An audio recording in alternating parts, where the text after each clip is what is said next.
Welcome to the NGE Shadowverse Open, and it's a very exciting day for us. Why is it an exciting day? It's a very exciting day because we have finally made it to the playoffs. We've done all the open entry 10 weeks of open entry tournaments have led to this moment. The final 16 players, the top 16 players over the course of all of that, have congregated today and submitted decks against one another to see who will move on to the round of 8. And in fact, it means much more because the people who move on today are the people who are in the money. They get at least $500. That's right, up yeah. to 5th through 8th place earns $800. The other advancees earn more, scaling after that. As per tradition, let's just take a look at the overview of the tournament and see how we got here. Of course, we mentioned it very briefly there. The open entry had a collection of North America's finest players participate for 10 weeks, and the winners received playoff invitations, and now we are on playoffs phase 1, 16-player invitational. We had a number of direct invites, and the rest of them came from points on the leaderboard. They've been seeded into a round of 16 bracket and will now face off against each other to see who will move on to the round of 8. And that will be phase 2, which is next week, Tuesday. If you want to see the conclusion of all that and who the top player in North America for this season of the Shadowverse Open is. Very interesting things that we talked about in the pre-show. We had K Mory from Games, the director of global esports, here to talk to us a little bit about what he saw at the Rage tournament as well as some of the decks that we saw today. Why don't we take a look at the bracket and kind of see what matchups are going to come up first here. Now we have the broadcast set up in 2 groups. This is going to be Group 1. In Group 1, we're not going to see it all the way through to the end of this bracket here. In fact, we're just going to watch the first round. It's going to be Lest and Kader first. Then we're going to watch Exodium versus Auto Aim, which we talked about a little bit. Then we're going to watch Noah versus Stoles. Then Shugo versus 5 Pawns. And then we're going to hop up to the next group in the round of 16 and watch their games play out. And then finally, when it comes to that second week, when it comes to next week, we're going to see the tournament to completion. So you guys are going to get to watch every single match play out in the playoffs and see who the well-deserved champion. That's right. We're in top 16 right now. Next week is going to be the top 8. And everyone at that point has already made the money, and they'll have a chance to earn even more money. What's important to note, I think, though, about like the way this tournament is looking with the 16 players is the players knew their matchups going into ahead of it. So, okay, I'm playing against this person. Yes. And then, so they built their decks around that. Okay, I think maybe he's known for playing Dragoncraft. Okay, I'll try to build that around D-Shift. So they made their decks. They've all submitted the deck lists, and then that was made known at one time, what all the decks are going to be. So everybody now at this point knows what decks they're going up against. And it's going to be really interesting to see what that preparation is like. Now, players between day 1 and day 2 are going to be allowed to resubmit their decks. So after they defeat this first round, this first challenge of theirs, if they defeat their fated opponents, then they need to reconstruct their decks and find something that's going to carry them from the round of 8 all the way to the finals. So, because they'll know who their new matchup player is going to be, what decks they're known for. And the difference is, because it's going to be the round of 8, the semis, and then the finals as well, it means that their deck has to be a lot more flexible, whereas in this first round, it's much more them against the other players. So it's going to be really interesting to see how they have constructed each of their decks to face off against a particular player. A few interesting notes. Every single player in the tournament had a mid-range shadow deck submitted except for one. And he is the last seed of the tournament, Kader, who just barely made it through. He opted not to bring a mid-range shadow deck. He has a Storm Dragon deck as well as a mid-range sword deck that we looked at a little bit in the pre-show.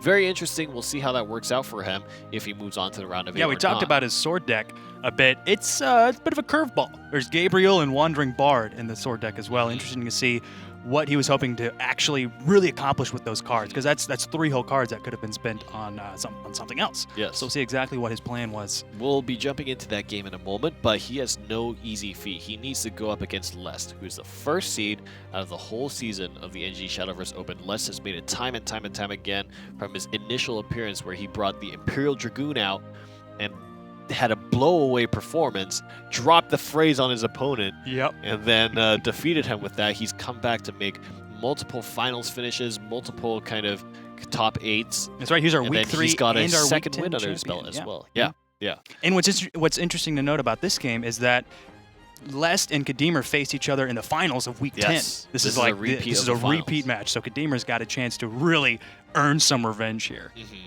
Repeat performance. We'll see if fate decides a similar outcome for these two players.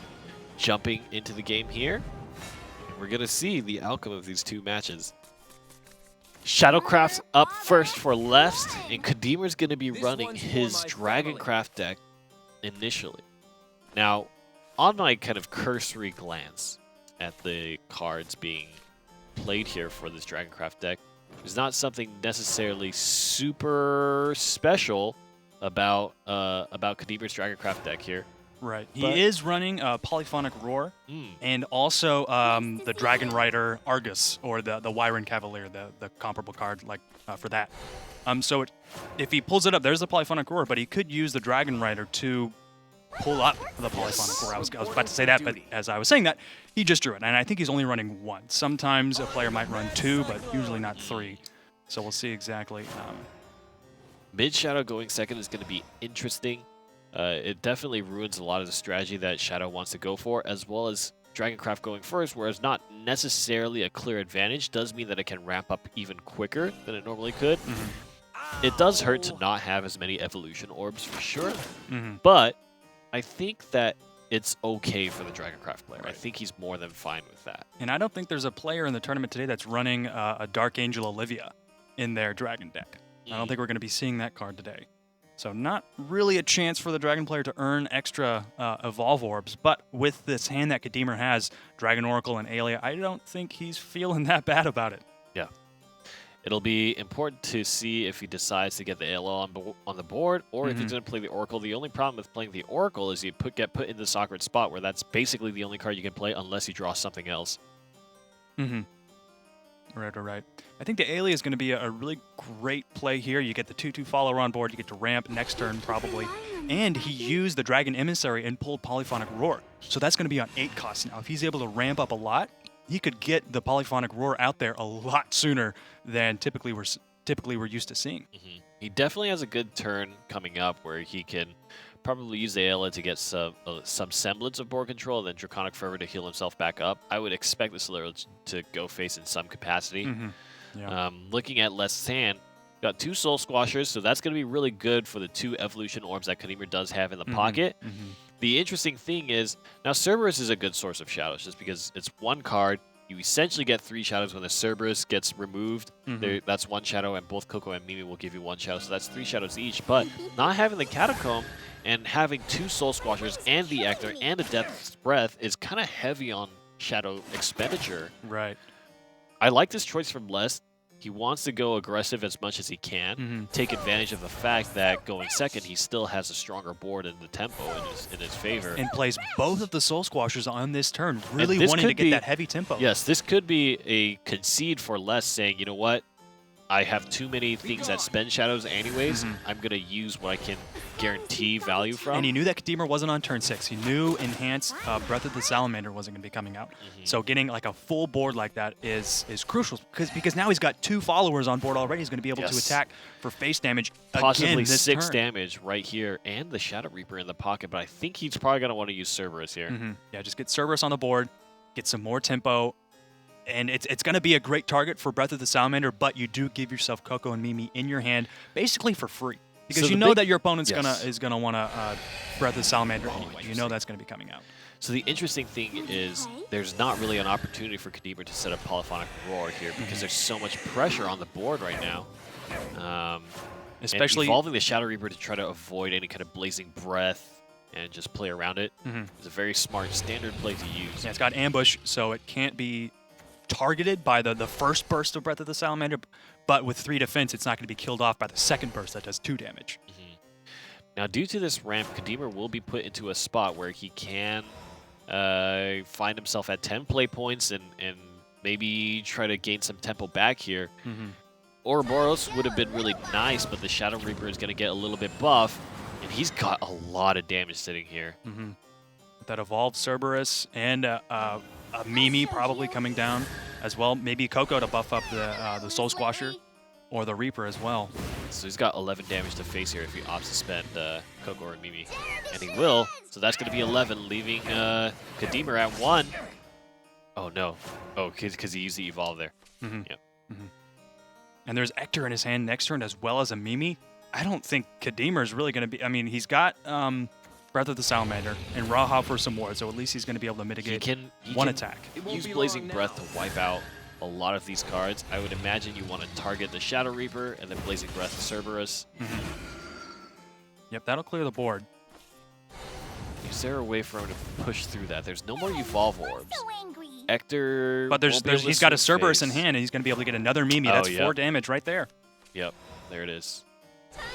So, Lest, with the early aggression, and starting that strategy early on was so key, he made a great decision to evolve Luriel, get the 1 ping, swing for the face. And then played the 2 Soul Squashers. And the Soul Squashers, and those decisions really early on were really what allowed Lest to be in this situation where Kademer couldn't really kind of hang on. And this is the difference. This is the power of a card like Sybil, right? If Kademer had Sybil in this situation, he would have been able to contest board as well as take the healing that Draconic Fervor did for him. And ramp as well. And ramp. And so it's one of the reasons why Sybil is regarded as one of the best cards of the expansion for Dragoncraft, because that's really, I feel like, what turned ramp from a little inconsistent to very, very possible, right? Is the addition of that card. And I think that was a key thing for Kademer. So the Shadowcraft deck moves on, but if you're Kademer, you don't need a fret, right? Because the Shadowcraft deck probably would have won at some point in the series anyways. I mean, just statistics-wise. So recollect yourself and try to figure out how you're going to play against Lest's alternate deck here, which I believe is also a Dragoncraft deck. It is. With, I think it's a Polyphonic Roar type deck.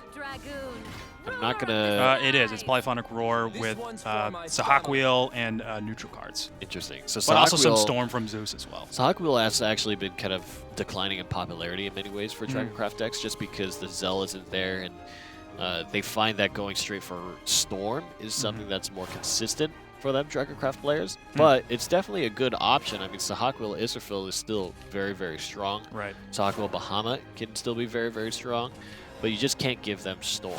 So, right. And there's Lest coming right into the Sahak Wheel in his hand. And he does have the Alia and the Grimnir as well. So some early board presence he's going to be able to establish, and Breath of the Salamander as well. This time, Kademer has the Sybil in hand. That's right. We'll see what Kademer decides to do next turn. Because he'll be on turn 4. But he won't have an Evolve Orb yet. He was able to ramp successfully, so he'll have 4 orbs, but not really like a 4 play that he's able to make. He's going to be able to probably get Alia or the Grimnir on the board as well. Oh, man, drawing Draconic Fervor right on 4 orbs. He's got that for next turn. Still, he's going to be able to drop an Alia of his own. We'll see. This mirror match can go pretty crazy. And going second here for Kademer is going to be... When you're in a situation like this and there's 2 Alias on your side of the field and you've got the chance to attack first, do you trade into the enemy Alia to give yourself the ramp, or do you just go for face I damage? am in the camp of almost never trading into the enemy Alia. I am very heavily in favor of that, because not only do you give them the extra play point orb, they also get to spend it on their next turn. That's so true. You're essentially pumping them up twice, right? You really want them to do that on their turn. But it's tough, right? How do you... Yeah. And it looks like he will go for the trade, so Kademer's gonna be up to 6. Basically, this means that Kademer, going second, now has more play points than his opponent. He's leading the play point charge here. Yep. And then the Draconic Fervor feeling comfortable as well. Just a Draconic Fervor right there, knowing that there's only a Luriel. Lest does have the Evolve Orb. We could see a repeat play here of just having the Luriel already on board and you evolve it, just go for that 5 damage right there. Wrathdrake in hand is going to be not that useful in this matchup. And it opts just to play it for some kind of strong card on board here, but already at 8 play points. And you still can play that Sybil. You have so many options. Ouroboros gets installed here. That means this is the eternal headache for Lest. And unless Lest has played Lightning Blast or Odin or some kind of Banish, which is not very popular these days, this card is here to stay. It's just going to be constantly dropping healing up Kademer, doing 3 damage at a time. Polyphonic Roar is being drawn. And, you know, you feel like you just have to spend something like this Hog Wheel, you know? And even then, your Bahamut's not going to stay on the board. That Ouroboros is just going to heal Kademer up. And Kademer's at 9 play points this turn. Possibly coming out next turn as well, because Kademer doesn't have a 9-drop. He doesn't have a Polyphonic Roar of his own in his hand. So the big issue here as well for Les is he has Polyphonic Roar, but because he's so far behind on play points, it's still 2 turns before he can install that. Polyphonic Roar is a great card in the mirror match. It can really have a lot of tempo, and especially with no kind of good way to banish it. Right. It kind of just stays there and constantly gives you this 5 damage storm But card. both players have Bahamut's in their hand, so I mean that's a quick and easy, powerful way to get rid of that amulet. And but it's going to be important, right? Because if Les installs Polyphonic, then Kademer Bahamut's it, then Les Bahamut's Kademer's Bahamut. Right. And now you get into a situation where you're kind of running yourself out of options because you didn't draw that Polyphonic Roar. Ideally, this would be the turn that Kademer wants to have that play, but the Ouroboros is just as strong a move, and Les still can't play either the Bahamut or the Polyphonic Roar. He's really going to want to save that Grimnir for 2 turns when he finally has 8 orbs, but with the hand that he has, you might just have to play it now. I mean, or you could just Breath of the Salamander on the Ouroboros, call it a day. The big thing here is you're going to have to spend an Evolve Orb if you commit to... Well, you could play the Grimnir and then just the Breath of the Salamander, you know, without the enhance. That's fine, too, and that actually might be... It might be the good play, at least it's mitigate. Such an awkward spot for Les. Yeah, you know that Kademer is going to have some kind of storm, possibly with Zeus or Genesis Dragon, which he does have both of them in his hand. So maybe just getting the ward right before your opponent has 10 orbs would be a good idea. But so the healing, not really an issue there because Kademer, ooh, he milled because Kademer was on full health already. But here comes a storm. Is he going to evolve it? I would opt not to. But Lest isn't even going to be on turn 10 next turn. He's going to have he's going to have an Israfil. That's great. Good drop. That's going to be able to clear out the Zeus either way, but then you lose that Israfil permanently because of that Bane, which is one of the big things about Zeus. Instantly destroying the creature that it does damage to. Yeah, is actually such a good benefit for Zeus as a card that has become more and more popular alongside Genesis Dragon, which incidentally is in lethal range here. Israfil will heal him out of it. Yeah, I think Israfil's going to have to be the play. I mean, if he plays Polyphonic Roar, then he loses next turn, right, with an evolved Genesis Dragon. Yes. So Israfil will heal him for 4. He'll do 2 damage to face with an evolved attack, and then that just clears the board, giving another free hand over to Kademer, basically. And like, even if you play out that situation, right? If the Genesis Dragon comes out and hits your face, and then you have the Ouroboros that does 3 face damage, you know, you quickly find yourself in a situation where it almost doesn't matter what board control you have. Okay, he's going to opt for the Israfil. This heal is so important right now. There's a lot more where that came from. Both players have been very judicial with their choice of spending their Evolve Orbs. We're here like well past the 10th turn of the game, or the 10th orb of the game, and both players still have 1 orb, so Kademer has got some choices to make. He's got options. Oh, double orb. Double Ouroboros, Genesis Dragon. And he's still hanging on to his Dragoon Scyther as well for when that Bahamut is laid down, possibly, or even the Zeus. The big thing here is Zeus is the only card that can immediately activate for Lest, and Lest is a step behind. Right. I feel like Kademer, he needs to be careful, right? Double Ouroboros is helpful because then you can ping for 3, right? But you really want to make sure you don't run yourself out of aggressive options and allow your opponent to heal themselves up, right? Because then you get into a situation where it's looking for top decks, right? A harsh master. I think Kademer is more than happy to almost bring the game to that point because he's got more cards in his hand. Significantly more cards. Lest is going to be able to run out of cards a lot sooner, and Kademer is just going with the Sybil on this turn. Setting up a possible Grimnir play to do 4 damage. We won't be able to take it out unless you evolve and just take out the Sybil, but interesting choice from Kademer. Yeah, the Grimnir can counter Grimnir. and it won't necessarily get rid of Sybil. Yeah, that's right.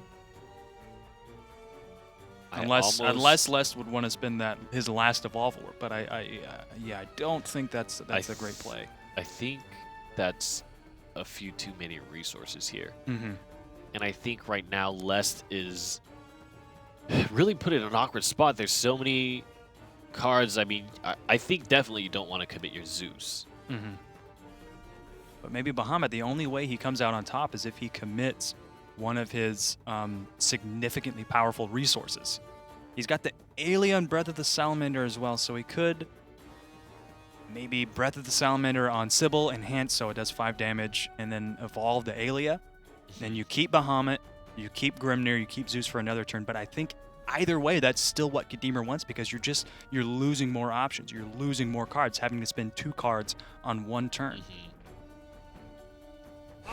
So he's going to go for Zeus, and I think go face here. Okay, he's going to remove Sybil. All must come to an end. Which is, I think, an okay decision, especially because it's kind of awkward to remove that. Maybe Blazing Breath. Blazing Breath. Grimnir and an attack would be able to take out the Zeus. Of course, just setting up another Interesting. Grimnir from less. It's going to be the Ouroboros. Did I ping it and then Blazing Breath it? Possibly, yep. Or Breath of Salamander, sorry. Blazing Breath is different. Different card entirely. Very similar card. Yeah. 1 Breath of cost, 2 Salamander. damage. As opposed to 2 cost with the Enhance effect. Doing the AoE ping as well. There's a very tempting Grimnir here. Doing 4 damage, clearing the board, possibly Bahamut as well. But Les just drew into Draconic Fervor, so he's going to have the option to draw and also heal this turn as well. But man, you've got to deal with that Ouroboros. It's such a formidable card at 8 attack points. And you need to find some way to deal with the board. It is very, very tempting. Very tempting to just rid yourself of all your troubles by committing something like the Grimnir and the Bahamut. Though you cannot ever entirely rid yourself of Ouroboros. No, unless one of these players has got an Odin in their deck, which we've seen a little bit more of Odin. It's very formidable in decks that run Polyphonic Roar. Just on turn 9, if someone plays the Roar Amulet, and then you're able to Odin the next turn, like, oh, that's so valuable. Double Genesis Dragon. So if once you clear out this Grimnir, basically you storm with the Genesis Dragon, then you storm again with the Genesis Dragon, and there's actually little your opponent can do. Especially if you don't have wards, so I think less is on the timer now. Right. Yep, drawing into that second Genesis Dragon was huge for Kadeemer. Nothing. Okay, so this is really important. That Grimnir draw is actually incredibly important. Yep, having the war is huge.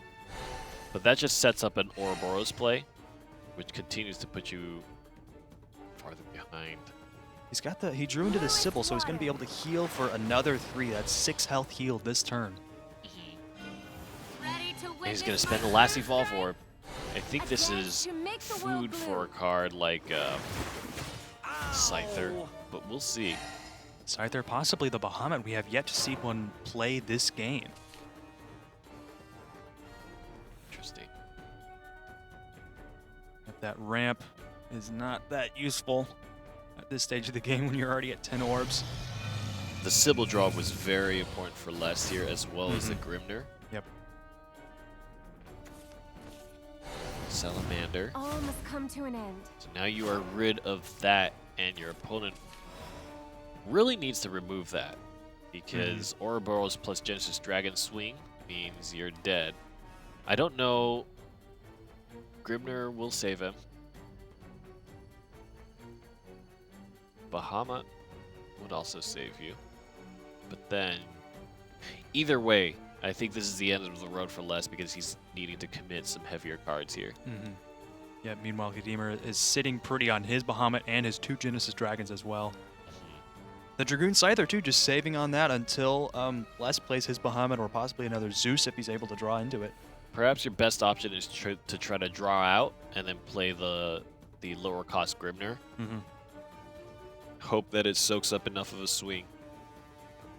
And this is also one of the situations why something like Forte Erd is so popular now today as well, because in these late game situations, you get that extra reach, you know, as opposed to just kind of being at 10 play points, and Genesis Dragon is 10, you know. Right, and one turn being able to do 10 damage is absolutely huge without an Evolve Orb. Yes. So it's just going to be straight the Grimner. And that means that he loses yet another Grimner here. Could be another Ouroboros coming down. It's a third Genesis Dragon. Dragon. You could just want to play, just take out the ward, and you have a beefy follower, and yes. I mean, the instant a ward is not dropped on last turn, things get really bad, right? Because you can have a situation where you just Genesis Dragon swing, Genesis Dragon swing, and then your opponent's dead. So real. Oh, okay. There's another Zeus. That's some huge. big draws coming in for Les. Really, this is like emblematic of the Dragoncraft mirror matchup, where you just are trading turns over and over and over again. It's these big cards and not just wanting reset to the situation. not wanting to exhaust your resources. Playing that game efficiently is absolutely key. No player has played Bahamut yet. They're really saving onto that. I think the first one to play Bahamut is possibly going to lose the game, honestly. The big thing here is Lest hasn't drawn into a lot of the immediate Storm options that he would have liked, but that does mean that this far into the game, he's probably going to start drawing them by now, right? He needs to think about how he wants to remove the Ouroboros. He's got the Grimnir for next turn. And honestly, he's looking pretty good. You continue to have Grimnir. I mean, this turn you're going to be taking a little bit of damage. Right. Especially now that there's probably just been the Genesis Dragon, I'd say. Because Yes. you've got 3 of them in your hand. You might as well just play one, get some damage, and then force less to deal with that. Meanwhile, knowing that you've got another one in your hand as well. It's going to be Ouroboros.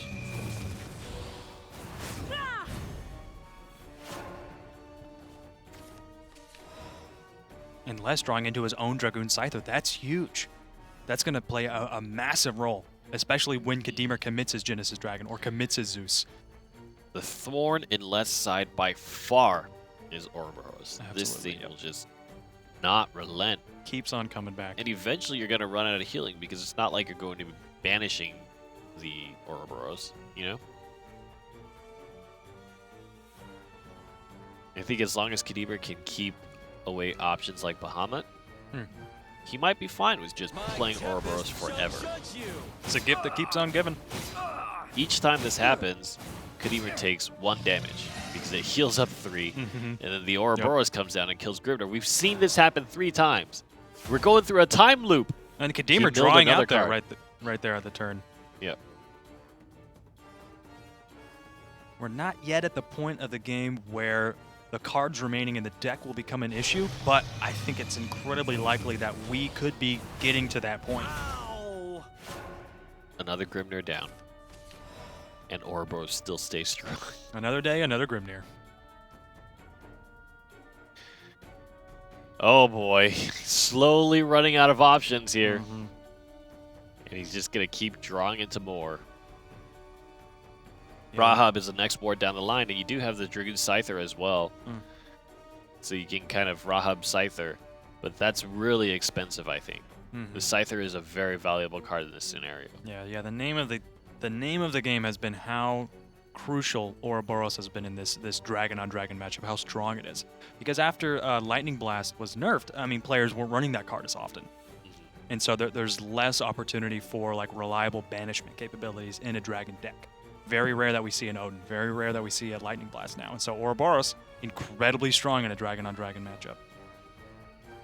The fact that it keeps coming back.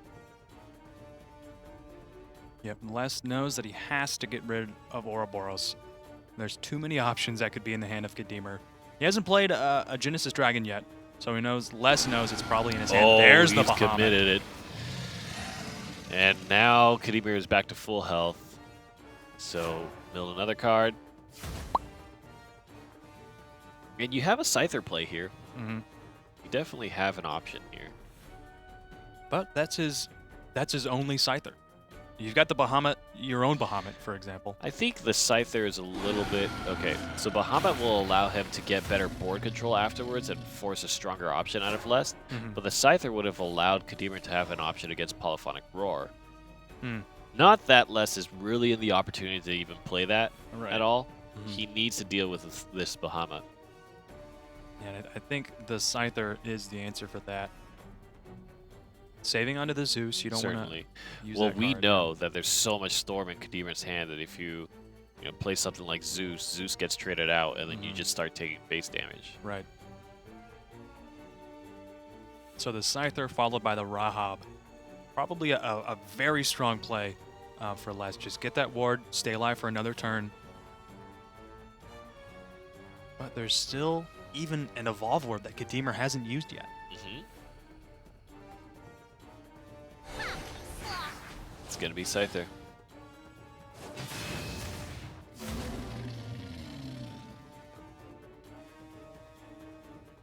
There's been a few times that Kademer has drawn out because, I mean, when you play just one card and that one card is Ouroboros, and then it comes back to your hand the next turn, you're essentially not losing any cards. Which could be difficult, but I don't think that Kademer's really worried about that. He's got 8 cards now, so he's going to be able to draw 9 next turn. So this is interesting. And he's got all the options he's ever needed. Yeah. This is so he can give his Rahab the extra damage. Mm-hmm. And Ayla is not super duper valuable here. Right. It is an extra card on the board that you can utilize. Mm-hmm. Interesting.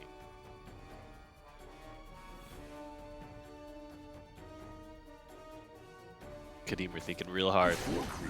Genesis Dragon #1. Not going to hit face. There's only Zeus in the hand of Les. That's the only ward he has to deal with another. And there's a Rat Drake, but not really going to be able to do much against that Genesis Dragon with 4 defense.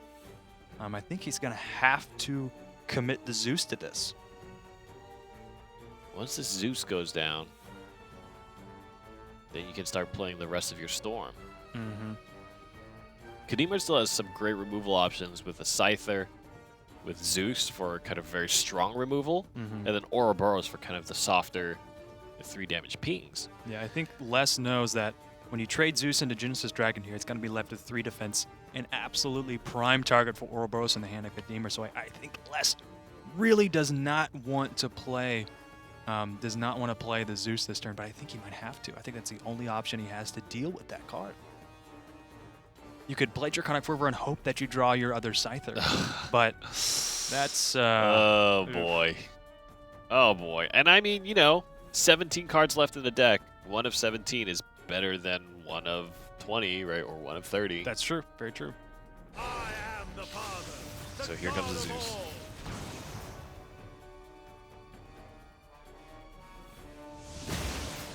Zeus stays alive, which is very, very important here. Right, but there's... Ouroboros can come Ouroboros down. can take that out. No problemo. The gods have And been pass. outrivaled. Les is having to think so hard about his turns, whereas Mhm. Kademer, with this Ouroboros, is a big difference between Les and Kademer here. Right. Just has answers. And because Ouroboros has been getting so much value for him, I think that Ouroboros has like 6 kills or something like that. Obviously, it's not fair because he respawns. Mm-hmm. And he's got 2 of them. Yeah. So cut that in Ouroboros' half KDR between the 2 of is them. messed up. Yeah. He's got Dragon Oracle, 1 more chance to draw his Scyther. But I think that might be it for Les. He's out of gas. Oh, no. I mean... Oh. Okay. Okay, He he can, could get rid of the Ouroboros. Yeah. Great. Wow. That was nice. Oh, my God. Hanging on by the skin of his teeth. So he buys himself 1 turn, but Kademer, man, still going to be able to come back next turn. There's more draw available for Les. He's got another Dragon Oracle. But still. And seeing that last turn, like how Les was forced to draw Kademer has to know that he's safe to play his Genesis Dragon this turn, just to get some more damage, knowing that there's not a Bahamut in Les' hands. I think that can be deduced. Mm-hmm. It could be drawn right here. That's true. But you do have to wonder how many copies of what are you running. And even if you play Bahamut, right? If you Genesis Dragon and swing 7, your opponent's left with 9 health. Then he plays Bahamut, then you play Genesis Dragon Evolving, you swing for 9, he's dead. Mm-hmm. Yep. So, it's Ward or die. Or maybe heal, but heal is highly unlikely. Die. I think die is the option. Big die. I think die is the option on the table here for Lest. Came into his own Ouroboros. Oh, God. About 10 turns too late, 20 turns too late. Incredible. This whole time, I was starting to doubt that Ouroboros was even in the deck. Right. I was getting to that point where it's like, well, maybe Les just really didn't value this card. Yeah, Obviously, yeah, I having guess. 2 polyphonic roars, we talk about how strong that is in the mirror match, but you have to find time to actually play it. Defeat. And the fact that you went so far behind in the ramp, not good. Right, yeah. Not good. Kademer's able to really take that advantage and run away with it. And he was dictating the pace of the game from then on. Once he got to 10 orbs, And one of the things that we talked about for Kademer was just superior decision-making and just good patience. He didn't play out his hand of options. He kept them smartly and just said, you know, I'm going to get as much value out of this Ouroboros as I can. He put it through the juice squeezer and did that 3 times over. beat that horse till it died. Yes. Have you ever used a juice squeezer before? No. No, I've never usually just either. I just buy juice like a normal person. Yeah. Hey, what if you wanted to be an enlightened individual? And Squeezing press my your own juice. Oh, Yeah. it's Latham! I now remember Bow Kademer before dark uses dragoon, Latham instead of Erica. ruler of That's the right. I sky. love it. Look at him. My health is There's a 20. battle underway. I'm going to stare at it really hard. Look at all the animated, flashy cards Kademer has. That's a lot of cards. A All lot right. of animated cards. So here's the thing. Round number 2 for less Dragoncraft. Swordcraft can be notorious for rushing it down, but again, we look at the situation going first, going second. It's very different. Extra Evolve Orbs, good for Swordcraft. Behind in play points, bad for Swordcraft. Ramp, going first, means you ramp even harder, and you have a Dragon Oracle in hand. This guarantees that Sybil is going to give you that extra pump. Yep, absolutely. And this is Kademer's deck with Gabriel and Wandering Bard. We'll see if those cards make an appearance. Make a useful appearance, I should say. That will be the most interesting thing to see. But Les, you're right. He's got the Dragon Oracle. He's got the ramp available, and going first, he's really going to be able to just bring it to Kademer. Les is in a really interesting spot. I think you're okay with using the Oracle because you have 2 Blazing Breaths in hand. Right, and knowing that next turn there's only going to be a 2-drop coming out from Kademer. Better It's gonna Enlightened. be And better you got a Blazing Enlightened. Breath for that. No problem. Blazing Breath, Lyriel, or any combination thereof. Easy peasy. You've also got the Rahab. You're on 4 orbs this turn. Yes. But Kademer does have the Floral Fencer in his hand as well for a turn 4 evolve, going second. Oh, interesting. He's just going to leave that. So this is awkward. Floral Fencer, you know, it's a great card, but you get put in this weird situation where you need to chew through 5 defense. Right. I am the Mad Cyclone. There it is. Grimnir and Pass, bringing it over to Les, drawing into Polyphonic Roar himself. Now, I think Lest ideally wants at least 1 more instance of ramp here. Mm-hmm. And if he does that, I think he would accelerate himself enough to hit that Polyphonic Roar at a comfortable pace, especially with Ouroboros coming the turn before. Right, you'll really be able to play the Polyphonic Roar before Enhanced Albert is even a question, before that's even an option on the table for quite some time. And the situation here for Les is, or rather Kademer is, I think he's much more interested in removing Ward and going face. And he needs to do that real quick because he has 2 more turns to do that. Right? Next turn is going to be 6. Kademer gets another turn. Then 7. Kademer gets another turn. So Then putting the 8, putting so the maybe Rahab, 3 turns. About 3 turns for Kademer to do something significant. Yeah, so putting the Rahab on 3 health, really nice because the evolved Floral Fencer is going to be able to take that out next turn. And you get the tempo, you get the massive board following from Floral Fencer's ability. But there's not a great turn 5 in the hand of Kademer either. He wasn't able to get the Mage Leader or the Luminous Mage as well, so it's going to be real hard for Kademer to gain a foothold. But likewise, on the other side of the pond, Lest he doesn't have the best hand in the world either, for being honest. 2 Blazing Breaths, pretty nice for the early stages of the game. And there's Kademer drawing into Albert for next turn. But man, now that Rahab with 5 attack, it's going to be able to take out the Floor Fencer. You're not going to have that card anymore if you play that. Yeah, and I have to wonder if Lyriel is the play here. Lyriel ping trade Rahab, kill the other Lyriel, play Veteran Lancer or something like that. Right, and then you Strength and beauty together. save Floor Fencer for another turn, but he's gonna go with the Fencer. March on! Means Floor Fencer will fall here, He is ironclad. and Lyriel can be taken out with Grimmer remaining at 1 health. And what's interesting about this play is it mitigates, so now you're 1 turn less and your opponent's still at 20 defense. And the Draconic Fervor comes in, and we talked about that, right? That 1 extra instance of pump, I think, is... Right. I feel like that puts Kademer in a really tough spot And now. now next turn he's gonna have the enhanced Wrath Drake. He's gonna Yes. have Ouroboros, drawing that like opened up a world to Lest. Yeah. There's, I mean, 3 turns of danger here for Kademer, right? You have Wrath Drake or Ouroboros, then you have Polyphonic, then you have Zeus. Okay, you have Albert for the Storm, Sky Knights. which I think at this point, Trying to Even trying to evolve run to Lest get it. down is gonna Yep. be huge. Step closer to victory! but I think it might be just too little too late. Blood won't stop me. Yeah, even the Wrath Drake is gonna be able to clear the board. Yes. Evolved attacking to Albert. Yes. There's all those resources that Kademer committed gone. And that'll just be the first Evolve Orb for Lest. You could even Sybil this turn, heal, and get even more ramp, ensuring that you'll be on turn 10 next turn. And you've got the Blazing Breath, so you could Yes. still deal with the Albert if you just want to like get that off the field. But there's the ward from Grimnir, so I mean, Yeah. the Evolved Sybil's not. You could great. spend both your Blazing Breaths. Sybil, Evolve, Blazing Breath 1, Swing Albert, and then Blazing Breath. Looks like it's going to be Ouroboros is going to evolve. Yep. There's a lot more where that May came as well. from. So this This is a is the gift end. that keeps on giving. Mm, Welcome to the game. It's Christmas time. it's Christmas. So is Tsubaki the play? Or maybe Elwida's? Tsubaki would only earn you 1 here, so I think heal for 3.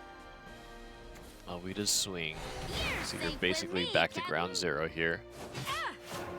Mm-hmm. But you got the Storm, you got the Ward. It's tough. Yep, definitely got to Ouroboros and probably evolve again. Blimey. There's the Oh, yeah, last Blazing Blazing Breath. Breath Yep. right at the end of Last. So Tsubaki's going to heal him back up to 15 if he opts to play that. Mm-hmm. And there is Zeus for Storm in hand, but there isn't kind of... Maybe it's the opportunity to do... I don't know. I think Tsubaki is actually a good play considering what he has in hand. Wrath Drake, I think, will miss it by 1. Is that correct? It'll do 3 damage if it's enhanced. Okay. So actually attack Tsubaki. Yeah, I think knowing the hands of the players, the Tsubaki used on Zeus is going to be really great, especially considering Ouroboros just goes back to your hand. But Kademer might not know that. He's probably, I think he's going to be saving Tsubaki for the Genesis Dragon, for the Zeus, for those big cost cards. Spending 6 just to get rid of a 10 cost is huge.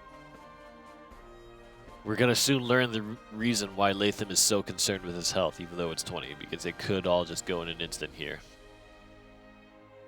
Yeah, that health is going to go down real fast once Les gets the options he needs. Once Les can exhaust the options from Kademer, I think that's going to be the tale of this game, is how the Dragoncraft can outlast the Swordcraft deck, the mid-range sword deck.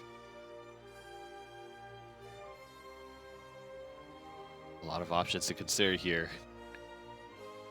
Yeah, do you spin that last Evolve Orb? Oh, boy. This is our last push! Oh, boy. Royal blood won't stop I I might me. just go for face if that's going to be the last push. Latham said it right. Oh, my God. Oh, my God. Okay, so what is the result of this here? Ouroboros can take down the Albert, and then you can use...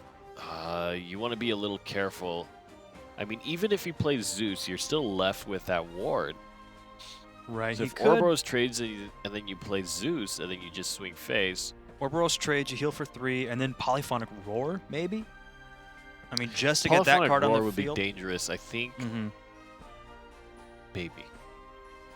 Looking at Kademer's hand, we know that there's no way for him to finish it quite yet. Right, you'll be at 9 health.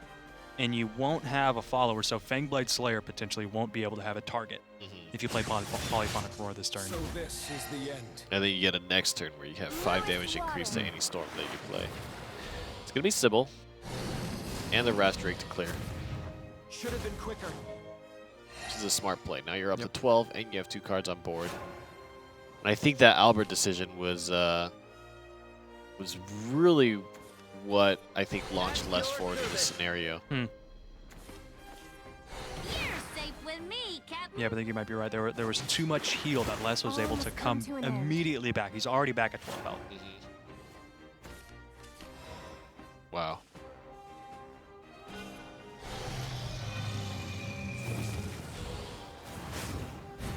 Blimey. 4 damage. Ah. Ob suspended on board control. Yeah, he's still got Zeus. He still has Bahamut. He's biding his time, exhausting the options of Kader. There's the Tsubaki. Now, Wrath Drake is gone. And even if you play another follower here, To the bone. Nice work. Go for facing Bahamut, man. yep. Well, Classic. let's see. He has Zeus Evolve for 7, 4, 13. Could... Yeah, Bahamut is going to be the best way to remove that, but I don't think that's on the docket here. Even if he top decks Albert, it's going to be 10 damage here. Puts him out of reach. He needs to clear the board, is what that means. It's a Floral Fencer. That's not the option. So even if you Floral Fencer and then drop the Novice Trooper, you got 4. Leave it to me. The battlefield awaits. Yeah, Strength and beauty together. he's playing his whole hand. Ah. That's gonna allow. Oh my surrender. God! Yep, there was not really a good way out. Even if you kind of traded and tried to live one more turn, you use all of your cards, and Kader won't be able to move on, and Lest will take it with Mid Shadow and Dragon Ram. That's right. Our Week 3 and Week 10 champion advances to the finals. We'll be seeing him next week. So Les, the first seed, will be able to defeat the last seed there. And I think Les took some interesting decisions for his deck choice. We didn't get to see anything that was kind of featured in Kademir's deck, whether that be the Gabrielle or the Wandering Bard. Right. Any of that stuff didn't really show off, and I think there wasn't really a good opportunity for Les to do so, or rather for Kadimir to do so. You always have to think about, do I go first, do I go second, and how is that going to change the pace of the game? And I think after seeing that game play out, I feel like Kadimir would have preferred going first. Let's take a look at the bracket and see where we are. We're in the second group now. And so we can see that Les has taken the victory over Kadimir 2-1. So he will move on to day 2. And next over, we'll have Exodium versus Auto Aim, which is a very interesting matchup that we talked about a little bit in the pre-show, where it was a possibility of a Aegis Haven mirror match. Right. They might just try to avoid the mirror match by playing their alternate deck against the Haven, or letting the Haven win and move past, and then playing 2 with the other deck. So we'll see. We'll see. Or they might just want to say, you know what, let's see a Haven on Haven matchup. We haven't seen that before. Yeah, that's for sure. That's kind of what I'm hoping. What I'm hoping will happen. You're hoping that we see it Haven Aegis mirror. Yeah, that'd be neat. You kidding me? You must hate us. No, I just like Shadowverse. I just like Shadowverse. An Aegis That's all I- mirror that's all I is want. like an Aegis mirror is like somebody who's trying to practice for a swimming competition in molasses, and the way that you win is coming last. I feel like it would go really fast. We saw like incredibly long dragon on dragon matchup, Yes. but I mean, Aegis can't trade into itself. The only thing it can do is go face. So unless it's Guardian Sun, which it's not, Yes. but it is Test of Strength. So like, there's trading mechanics that are really interesting there when you can't trade into anything.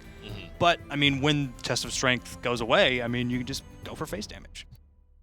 What do you guys think at home? Send us a message on Twitter at WatchNGE and tell us how you feel about this mirror matchup. And make sure that you participate in our giveaway. You can find the information in the Twitch panels, as well as the bot is probably chirping about it.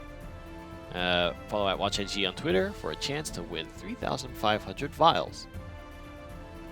So, there's a lot of interesting things to talk about here. We're done with our first playoffs match, and it was a long one. The players deliberated for a very, very long time. And maybe we'll see a little faster pace here. I think Dragoncraft mirrors tend to do that just because you're trying to consider all the options that they have, and it's very scary, right? You're trying to hold on to your best cards, not wanting to show them exactly right away. But we could possibly also be seeing a shadow-on-shadow mirror matchup this series as well. Very fast game, that one. Yeah, shadow-on-shadow can be real quick. And, both the decks are fairly standard mid-range. Phantom Howl there. Everybody else has a mid-range shadow deck that has some combination of Phantom Howl, you know, Orthros Prince Ector, Catacomb, yeah. you know, more Death's Breath, less Death's Breath. Immortal Thane, too, is an interesting card we see. Is in or out. And so those are kind of the modifications there, as well as how many Catacombs do you bring. You know, there's a lot of things to consider now. If any at all. Sometimes it's usually, right now it hovers around like 2 if someone's going for that Catacomb play on turn 4. With maybe the Rabbit Necromancer on 3 kind of filling the spot that Catacomb used to. And then it works out as a pretty solid turn 4 play. So we'll see Exodium versus Auto Aim. Could be coming up shortly here. And I'm excited to see if Havencraft can kind of go really far in this tournament. Obviously, they're going to be able to resubmit their decks after this round.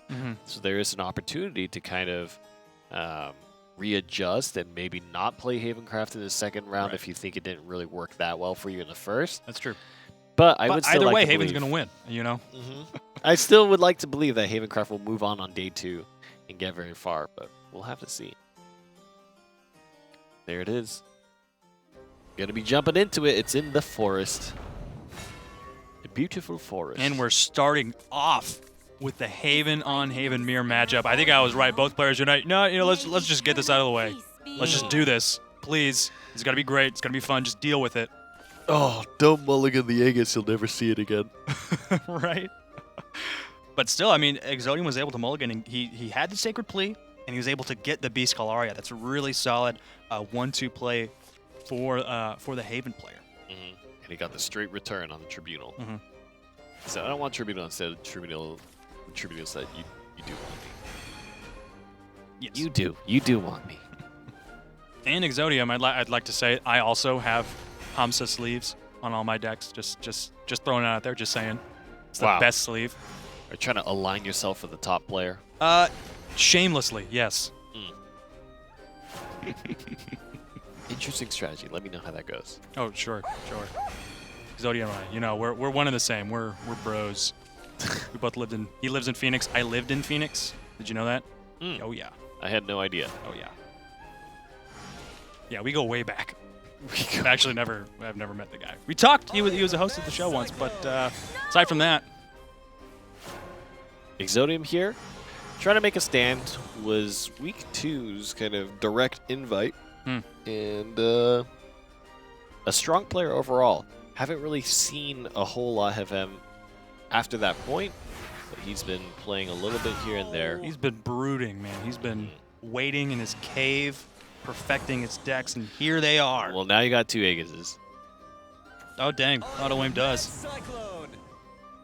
Back-to-back Aegis turns. You were done for. Interesting choice to evolve the Hound. Spending that Evolve Orb just for that extra 4 damage. I mean, you're already at 20 health, and Exodium's at 14 health, so interesting choice. I mean, like, really great cudgel play here. Being able to just banish and trade into the Hound, and the Priest is left with 1 health, but, I mean, man, such value. Especially when you're also able to go face with the Falcon as well. Clears a board, gets face damage. Storm Haven.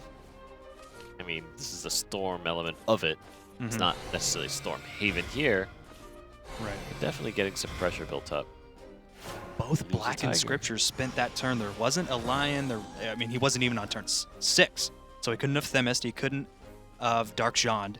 He has Themist. He doesn't have Dark Jean. But he didn't have a Lion in his hand. So, I mean, real difficult play there. Wasn't able to completely clear the board. But now, if Exodium wants to, he's got the. He's just gonna buff up the Tiger. He's gonna buff up the Tiger. Oh boy. And the Tribunal's on its last tick. This is gonna be real difficult for Auto Aim. Oh, he draws. He's going to Themis, so it clears the board, and that's a really great value because the Tribunal is not able to take a victim with it this turn. Yep. So really great play there. Follows on that turn. Lost in wayward one. DJ Aegis, Dark John Aegis. DJ Aegis. That should be the deck name.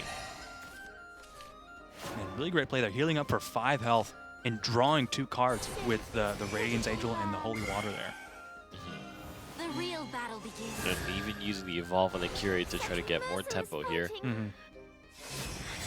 There's 2 Themis in the hand of Exodium, and there's a Test of Strength in the hand of Otto, and we could be seeing it coming out next turn to preface the Aegis play next turn. Yep. But you got to be careful, right? The Test of Strength basically means you're passing the turn to Exodium, and he's going to play the first Aegis, which means that you're an Aegis behind, and the Test of Strength is activated, so you can only really play your own Aegis. That's very true. Which puts you... Oh, boy. Oh, boy. And both That's players basically have a saved, free Aegis. Both players have saved an Evolve Free Orb for this Aegis. turn. This baby's going to last. That's going to be a Here we 10-10, go. baby. Here we go. The real I've never battle seen an begins. Aegis fight another Aegis and another Aegis on the board before. Aegis for days. Ages. Aegis. Aegis for ages. All right, we get it. But Exodium is a turn ahead. But there's no Test of Strength for Exodium. I mean, It next... doesn't matter. He's going to be able to swing because it's Aegis. Aegis doesn't care about anything. Aegis doesn't care. Oh, dang, you're right. Yep. Goodness. Yep. Oh, No, and he doesn't have Grimnir the as same. well. Okay, so Ward will actually, I believe it has to actually choose through the Ward. Mm-hmm. So this is a very favorable situation here. Yep. Yeah, for Exodium. Yep, healing him up. And I think that's really smart. Mm-hmm. 'Cause you don't want any situation where you happen to get pinged just a little bit, and then all of a sudden that race is not how you expect it to be.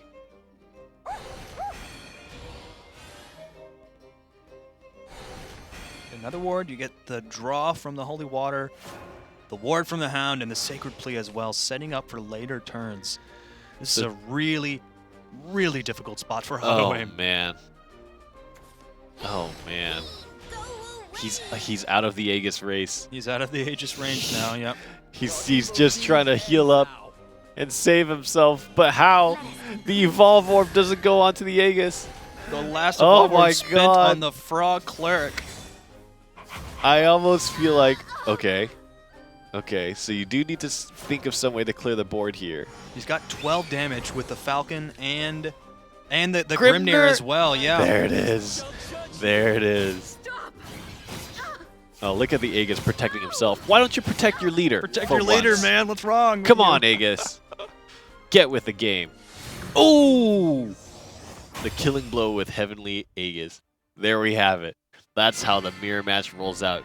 You got Curate, but it ain't helping you. Exodium comes out on top, and I have to wonder, so in these matchups, and it happens with Seraph as well, you know, going first, going second, and we talk about it a lot, but this is super important. Who is going to be the first to 9 play points? Who's going to play the Aegis first? Which Aegis gets to swing first? I think that situation was really important because, I mean, obviously timing out the Storm with a Falcon and having that Grimnir available to you really gave him the instant damage to come out ahead. But in that situation, because of the board situation, Aegis wouldn't be able to really swing face. You had to clear the board because once you pass a turn, then the Aegis swings and then all the other cards swing, and then you get put behind. So I think developing that board was really smart and kind of the only option to go to.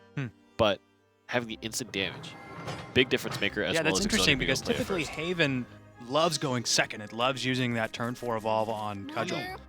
But in a Haven on Haven matchup, you almost want to go first. Yeah. This is like early cards do matter in some instances, but it's much harder to get rushed down than when you compare it to, oh my god, when you compare it to kind of other matchups you may have. Right. And so maybe just rushing to that play point is more valuable. And now Ottoim's going to bring back his Haven deck against Exodium's Shadow deck. Haven's back. We'll see if it works out this time. He's got a bunch of Prism Priestesses. 2 of them. A bunch. And That's a a Curate. bunch, yeah. Yeah, it's a bunch. 2 bananas is a bunch of bananas. two like singular bananas Yeah. or like two actual bunches of bananas? Two singular bananas. Well, two is typically a pair or a couple. pair. A Three? bunch is like 3 or more. A few is like Yeah, three. 3 or more. A few, so a bunch of bananas I think have to be grouped together. A few bananas, I imagine them kind of scattered across. Good conversation. Great. Hey, Prison Priestess comes down. Beast Call. Something that could be solved just by a simple Google search. This is a good board It's what save for keeps me up Exodium. at night, you know, thinking about. Oh, that guy wants card draw. That guy wants to be painting pictures the amount Really of times great he's choice drawing. because you prevent the Haven player from being able to blacken Scripture and just get rid of that Bone Chimera. Yeah, When you're able to destroy it yourself Oh, and man. get the draw as well. there's a lot of removal on the side of auto aim. There is You were done double for. Tribunal, yep, and double Arya as well. I see you Oh always man, and Exodium is just one turn away from being able to play his Shadow Reaper. Mm-hmm. The banish is kind of used now. But still, auto aim, more than happy just going for tempo there instead of going for face with the Prison Priestess. Yes. More than happy just stalling out the game, waiting until the Aegis, which is in his hand, can come out on the field. This is maybe Shadow Reaper Lyriel. Possibly, but there could be a Lion Spirit in the hand of auto aim. And you could evolve the Shadow Reaper, like we saw in an earlier game. Just putting it at 3 health, preventing the 2 damage sweep from taking it out. Then you wouldn't get the ping on the Lyriel. Right. I mean, if you sacrifice your skeleton, your Shadow Reaper could be at 3 defense, right? Hmm. Because then you trade the Lyriel in. Well, that's very true. You know, Ping for 1 damage to face. You do the skeleton. You do the skeleton as a priest. You do the ping to the Prison Priestess, and then after your skeleton dies, you throw Lyriel in there. Wings are killing me. But the only problem is if you do that, guy's got a few tribunals waiting for the Shadow Reaper. He's gonna keep it 50-50.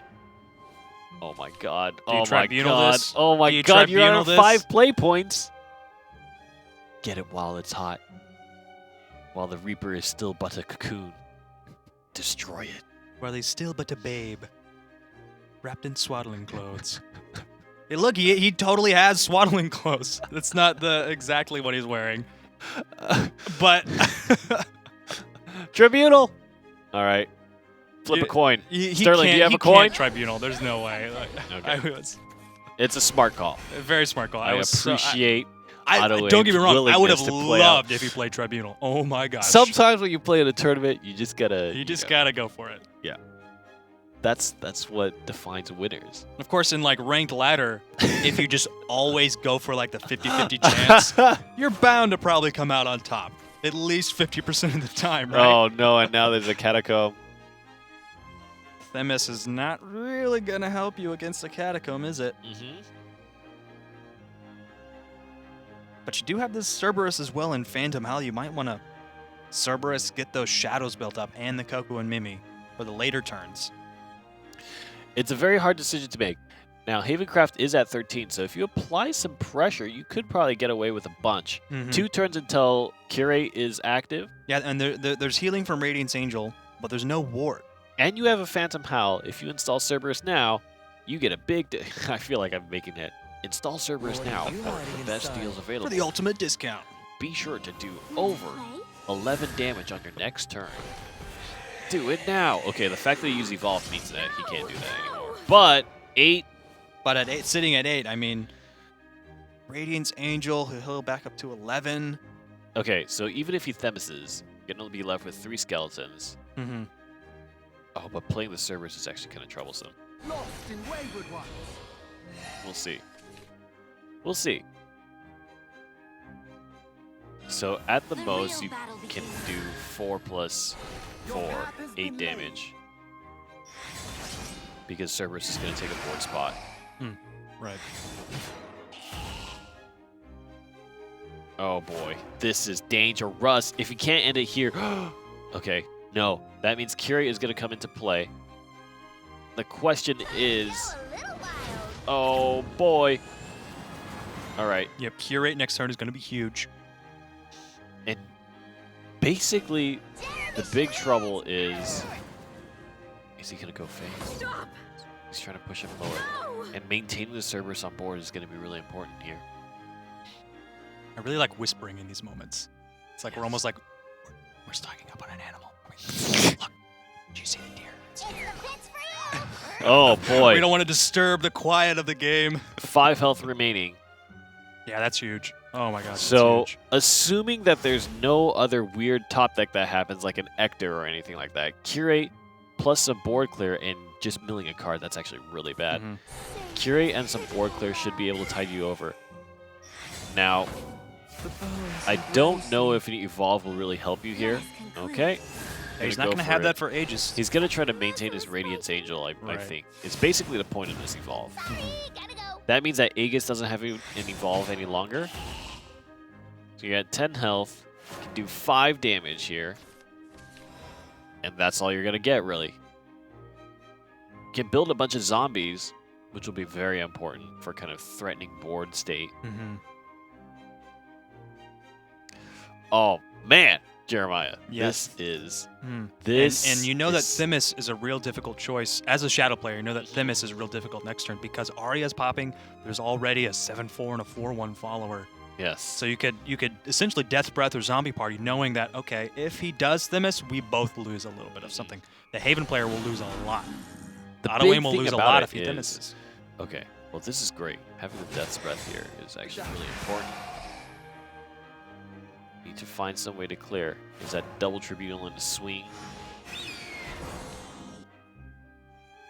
Oh my gosh, Oh Dark boy, John with Dark the enhanced John. zombies. Oh Okay. no. Tribunal 1. And it does take down one of the wards, which is great. 2 of 3. Tribunal 2. God, don't get the choppy guy. Okay. Nice. Okay, got 2 zombies. Really, that's great. That's really great. All right. So still, the maximum damage here is 5, unless Ector comes down. And there's a second zombie party available. So this situation is going to have to happen again. Oh, there's a Grimnir for next turn. God. He's not going to use zombie party. This gives you an opportunity to maybe heal up, maybe even use something like Thems's. Swing of Themis. Oh, and of course, Dark Jean is going to be an ideal choice. Massive value there. Getting 6 damage yourself and clearing the board. Oh my God. Is this turning around? Is this happening? There is a Grimnir in the hand of Exodium, but it won't be able to take out the Jean. Yes. But how do you even get to the point where you install Aegis? When these Tribunals pop, that's going to give you a good amount of kind of protection. You have to think about, okay, I'm going to take 5 damage on an empty board almost as the minimum damage that I take. 5 damage because Phantom Hell exists. Or Ector comes down, and if he has any kind of board control... My Tempest shall judge you! Stop! No! Okay. Stop! Stop!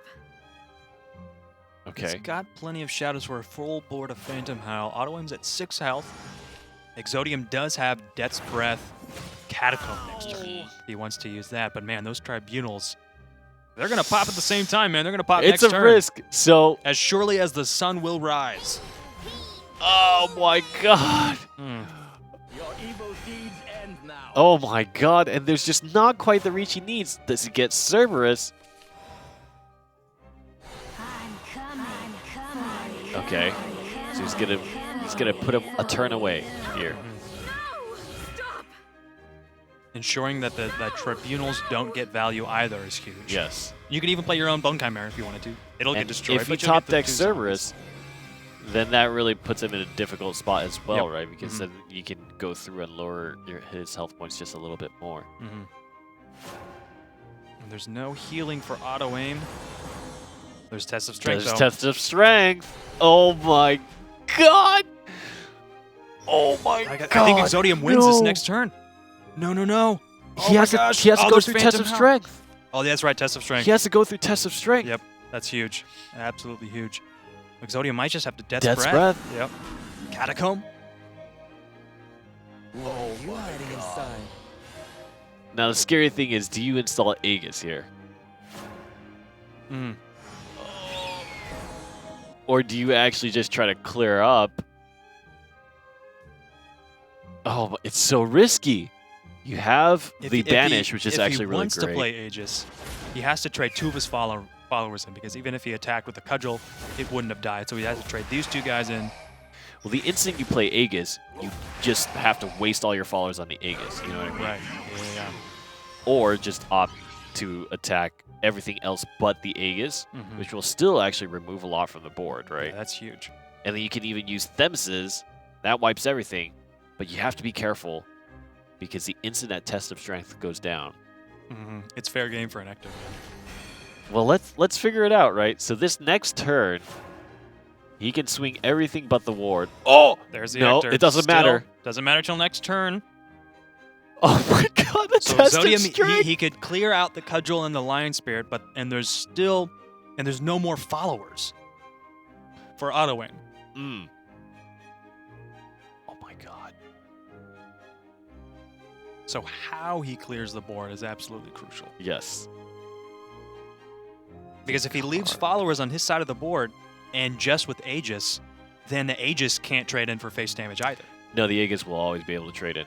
The Aegis will ignore the effect. Oh, that's true. Yeah. The Aegis will have to swing the ward. So the best way to do it... there's actually no good way. Because you can't clear out the Tiger. You want to preserve the ward because the instant you have the Aegis swing plus another thing... This head can't be taken. Okay, so he does play the Ector here. This also means that Themesis is a real thing as long as you have another test of strength. This top deck for auto aim is going to be really, really, really important. Huh! Oh, God. Heavenly Hound, you don't have an evolved follower. You do have a Themis. You do have a Themis and a Blackened Scripture. It's not going to save him because the Phantom Howl will guaranteed kill you the next turn. That's right. You Yeah, he need a doesn't have ward. one more bit of damage. He Oh can't my get gosh. the ward on the Hound. Can he draw? So auto aim doesn't know that Phantom Howl is in hand, right? So he's going to have to make the optimal play based on his decision. Can he get any kind of card draw?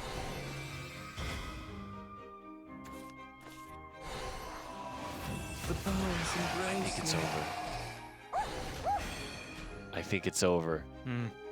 It's over. Oh Oh my my god, he was gosh. 1 health point away. One health There's point 9 away. health. The having to use the evolve on the curate on turn 7 was absolutely game changing for Exodium. Yeah, here. that was huge. That was huge. As well as, I mean, you imagine a situation. We talked about this actually. Auto aim only ran a single test of strength, I believe, or was that Exodium? I can't remember. One of them had 2, the other had 1.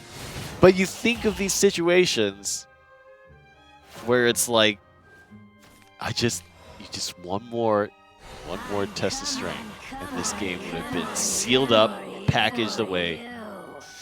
Goodness, one more test of strength, and I mean, he also would have had to have drawn it too. Exodium moves on against Auto Aim, Our winning first both his 2-0, Havencraft yeah. matchups. Oh my gosh, and Exodium. What an exhausting game, man. Heavenly Aegis nearly did it. It nearly just blew out that particular game and in fantastic fashion. But So Exodium, important. he was able to keep his head when faced with the test of strength. And he played Ector on that turn as well, just to make sure he got that board clear.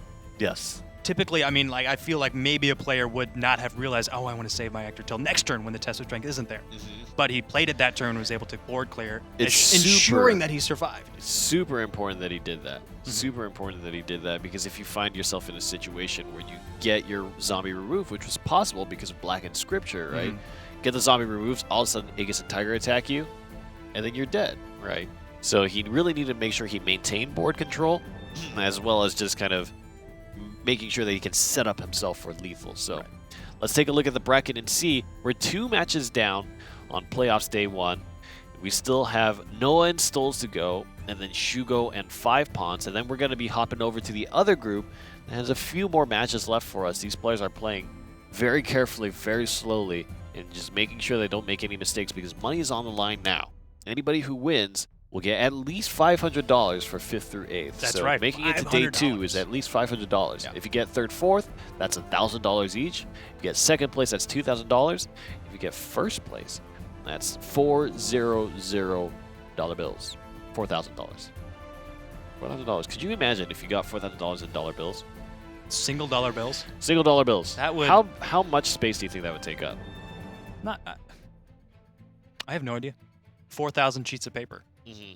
Could you imagine like a ream of paper is like 500 sheets, right? Yeah. And it's like pretty thick, right? So if you just But it's stacked not like it up one this bill on high. top of the other. It's not too bad. I mean, it would be like really hard, like actually keeping them together. That's a lot of rubber bands, and you can't just like keep it in one big stack, right? Just like sitting on your desk at home. Yeah, one big stack, $4,000 bills. Just hoping it doesn't fall over. Yeah. That's terrible. I'm gonna ask if we can get that on our show. Just $4,000 bills just stacked up. I don't think they're gonna do that. I don't think we have a budget for that. Please, $4,000, please. We can repurpose it for. For no other reason Yeah. than just having a stack of bills going up between us. Hey, the next match is about to kick off, and we'll see. Maybe we can ask the winner of the Shadowverse Open what he wants to do with his $4,000. Maybe he's gonna turn them all into dollar bills, take a picture, put it on Twitter, send it to Maybe he'll @WatchNGE. donate it to charity and have Yeah. some use. Yeah. Have some philanthropic use. Yeah. Other than just stacking dollar bills. I'm sorry. That's like, it's such a great idea. Like, just for the meme, just for the sake of doing it, it's amazing. Hey, I'd like to take this moment to remind you guys while we're waiting for the next game to start. We are doing some fantastic E3 stuff all week this week. Tuesday is today, and that was our first day at the booth. You can see some cool pictures on the Shadowverse game Twitter. And there were a bunch of people coming down, hanging out, playing the game.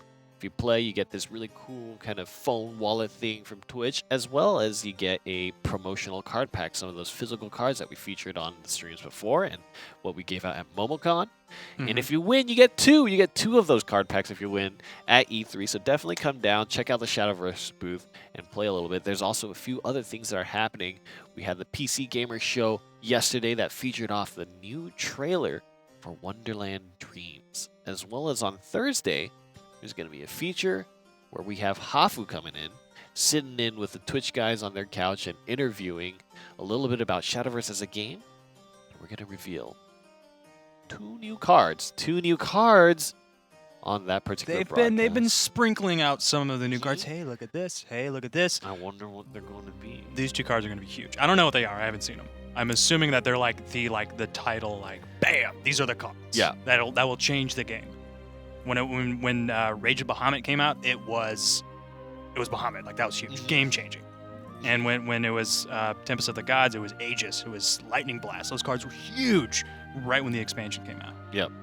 So we're going to be looking at some of those cards, as well as, of course, we'll have K Mory on, who was coming down for E3, was kind enough to take some of his time to make his way out to the NGE studios and join us and give us a little bit of insight about what the Japanese scene is like, what's hot, what's not, and what's different about the Western scene as well, and kind of give us his thoughts on certain decks that these players are bringing to the tournament. And I'm excited to see what his thoughts are on the early part of this playoffs tournament here. And if that's going to be kind of, if that's going to inspire him to play that himself, or maybe bring that back to Japan and have some of the top players try it out. You know what's interesting? In this next game, Noah, right, who was the pioneer of mid-range sword, I feel like, in the NGE Shadowverse Open. He's not running sword. Yes, very interesting point. He's not running sword. Now, I think like, that I'm done with that. alternatively, he's running a Bloodcraft deck. It's Blood and Dragon, yeah. Yes, so aggro Blood is actually quite popular, and when we come back from the break, as we look at a few more decks, we're going to be able to see two different iterations of the Vengeance Blood list, and maybe talk through that a little bit with K Mory as well as There's yourself. so many different ways you can build it. There's a Storm variation, where you have Laura and Soul Dealer comboing those two cards together, and also the Soul Dominator and Alucard as well, which is a card we see sometimes in a more Storm-oriented Vengeance deck. But even that's not even the most aggressive it can go. You can even like run versions of it with Vania if you really wanted to go like for a Force Bat kind of variation. Which has kind of fallen in popularity a lot these days, but what do you think Mimi is looking at? I've been thinking about that for a while now. He's kind of just staring off. Kind of like into the staring distance. off at the ceiling there, just looking at the wiring and whatever else is going on.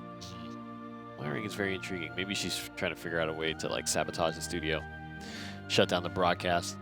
mid-range Shadow. She would. Like, that cute face, that innocent face is the only one who would like that. That's how you know. Oh, Yeah. you're so cute. You have to be There has to be something sabotaging. wrong. There's got to be something going on Yeah. behind the scenes there. Yeah. That's Whereas exactly. you and I, ugly looking ugly, people. so obviously there's nothing going on. Obviously, we're gonna be nice, you know, right? That's our only saving grace. I'm not very nice either. I'm actually just an idiot. You're like the nicest person within a 5-mile radius of right here. That's that a is very specific. that is a blanket statement. I make a lot of blanket statements. Does that stay true if I walk around? Like just 5 Well, miles the constantly? radius will like shift around you, So and people it's actually actively might get like less nice. it's actually a barrier, kind of like Aegis when he gets attacked. yeah? You know, it like and like Yeah. it's that shield, so people actually like get pushed away. If someone actually nicer is Oh. around, they won't be able to like So that means come I near could you. never actually, unless it was through the internet, talk to somebody who's nice because they would literally not be able to come near me. It's very true. Well, it's That someone means who's you're as- actually real. Oh God, It means I'm a terrible person. you just lied to me. You're not a nice guy because you're obviously just sitting right here next to me, stealing my air. Well, if I wasn't a nice guy, of course I'm going to tell you I'm nice. I'm not going to say, oh, I'm awful, right? I Which hate you. I am. But either way, MS Noah with this dragon What deck. an opening hand from Stoles. Pretty good opening hand. Oh my gosh, that's like the post-nerf Shadow Dream, the 2-3-4 right there. He's going second. And we've seen this before. Dragon going first, Shadow going second. Sometimes that can spin out of control. Absolutely, yeah. But and other there's- times, the Shadowcraft player can build up enough of a board, be aggressive, and stop the Dragoncraft player before things get too out of hand. Let's see if this is the case. I mean, you have a lot of follower pressure here. And I think Shadow, even going second, typically like it's really strong going first, right? We know that. But against a Dragon matchup, I really feel like Shadow can really make use of those 3 Evolve Orbs. I mean, Dragon, like, I think has, right now, like, looking at these hands, I think Dragon has a clear advantage of being able to ramp like it can right here. It's got Breath of Summon, it's got what it needs to survive, and it's going first as well, which is huge. So it's going to be able to play things like the Wrath Drake even sooner. You can play Wrath Drake next turn. In 2 turns, it'll be enhanced on turn 8. Yep. Salamander into the trade, gonna do pretty well for Noah. Sets himself up for a good Sybil draw. Sybil top deck right now. Yeah, fingers crossed for that. And meanwhile, yeah, Noah was able to clear off the board, and so there's not a great Catacomb play. There's a pretty terrible Catacomb play, actually. Soul Prince just Catacomb might is have sitting to. there, kind of thinking about where all his customers are. Yeah, I raised my price. What happened? Everybody's gone. Everybody's gone. And now nobody wants to eat lunch with them again. Again. Yep. Yeah. Sad story, his life. Sorry, Catacomb. Once a prince, now just a pauper. It's not bad. Not bad. Thank you. So now Stoltz has got the option to Dark Conjure Soul Conversion. I mean, yeah, not great. He could just play the other Soul Squasher and get 2 solid followers on board. Pretty solid play there. But, you know, I mean, you might want to... Definitely might want to save the Soul Squasher. For sure. Les made very good choices in his match to spend the Soul Squashers, but it was a different board state and definitely kind of identified the pressure that he was having. At this point, Les was able to evolve Luro for 5 damage, right? Ping to the face as well as 4. And Stoles just didn't quite have that opportunity. Oh, man. There's a lot more where that came from. An evolved Ayla. That's one you want to stay away from. Hey, why so angry? An interesting choice to play. I guess he kind of had to, but the Dragoon Scyther this early. He cleared out his orbs. He played on curve perfectly, but hiding inside? getting rid of that such high value card. I mean, in a Shadow matchup, I can see why it makes sense. So I'm gonna hurt you. Just trying to like get that Bane like just already on the board. Just want to like try to get some followers on board. Gonna get the ramp here. The Wrath Drake will be able to, if you kill the Skull Beast, then you Wrath Drake. Yep, that'll have some serious value to it.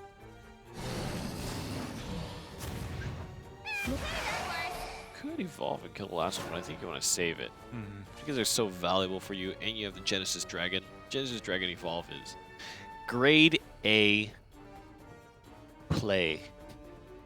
Grade A play. It is grade A play. You know what is another grade A play? Ouroboros. Being able to come out next turn. Oh my gosh, for Noah. Yeah, he's going to be ramping up to 9 as well, so it's not, you know, Ouroboros is even one cheaper than what he can do. Yeah, very true. Still not going to be on turn 10. So Genesis Dragon, Bahamut, not going to be an option till another turn. Want to play? The Skeleton Evolve. It's not often you see this. Let's get into trouble. That's going to give him 4 damage. Coming for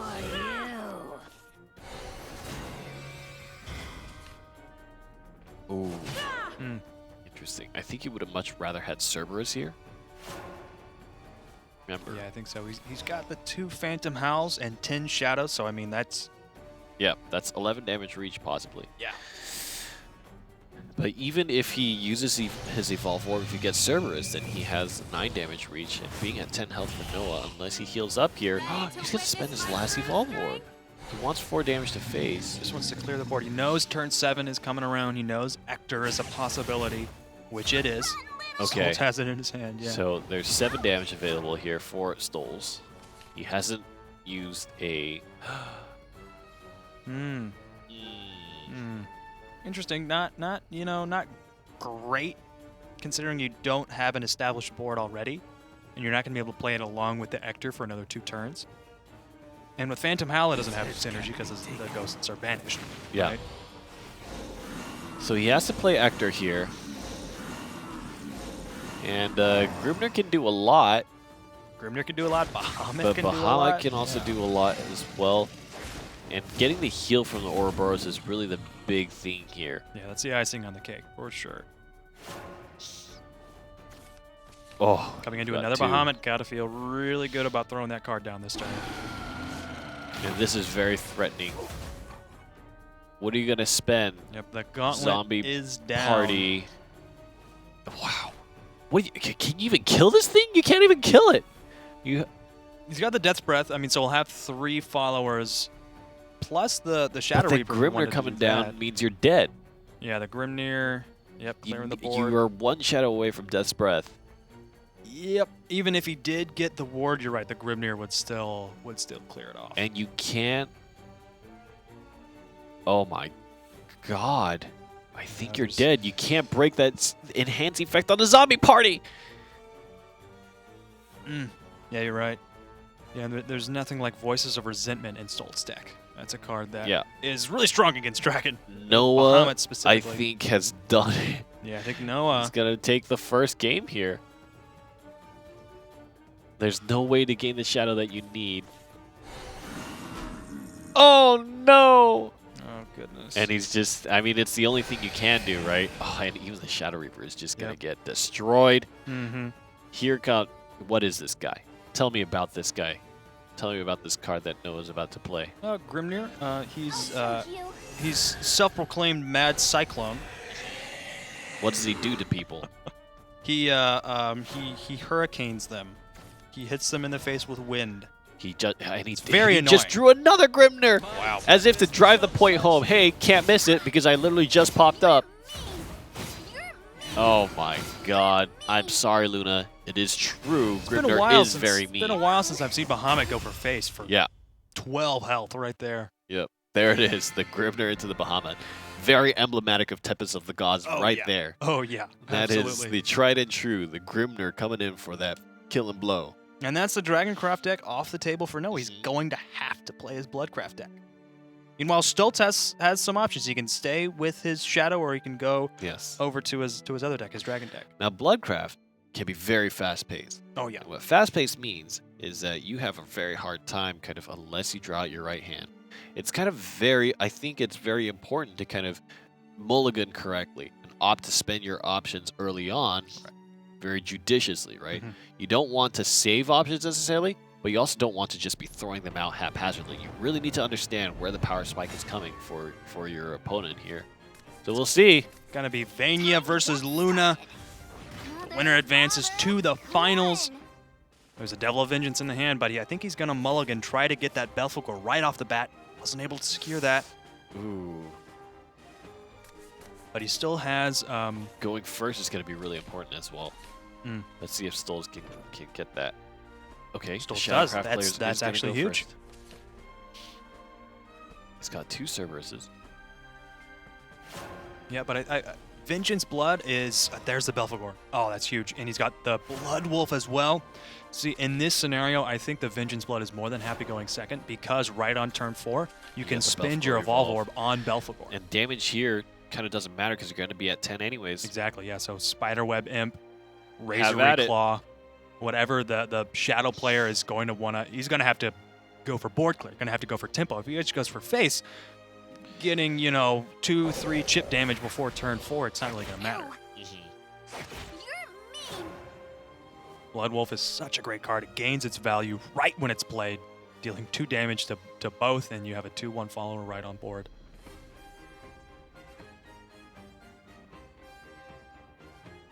Stoles thinking hard. Grimner is going to be a really good card in this scenario. Mm-hmm. It's because you need to play something like maybe Razor Claw to get through it. Mm-hmm. Razor Claw would do it. Too bad that Noah mulliganed the Devil of Vengeance, so he's not going to have that strong 3 cost for a 4/4 drop. Yes. And then it's able to attack the next turn when you play Belphegor. Such a great combo. Bone Chimera. He's going to leave the Blood Wolf on the table. And Curious. Urius into a Shadow matchup is huge. It's a monstrous card. That's going to be really tough because Stoles is going to be incentivized to try to remove the Urius Mm-hmm. if he does opt to play it. And the Blood Wolf can just keep swinging face, and on your next turn you don't have Evolve. You have Orthrus, Mm-hmm. which can definitely help. And there is a zombie party to help get rid of the Urius. 2 costs for 3 health is huge. It's great value. This is my home. You Oh boy.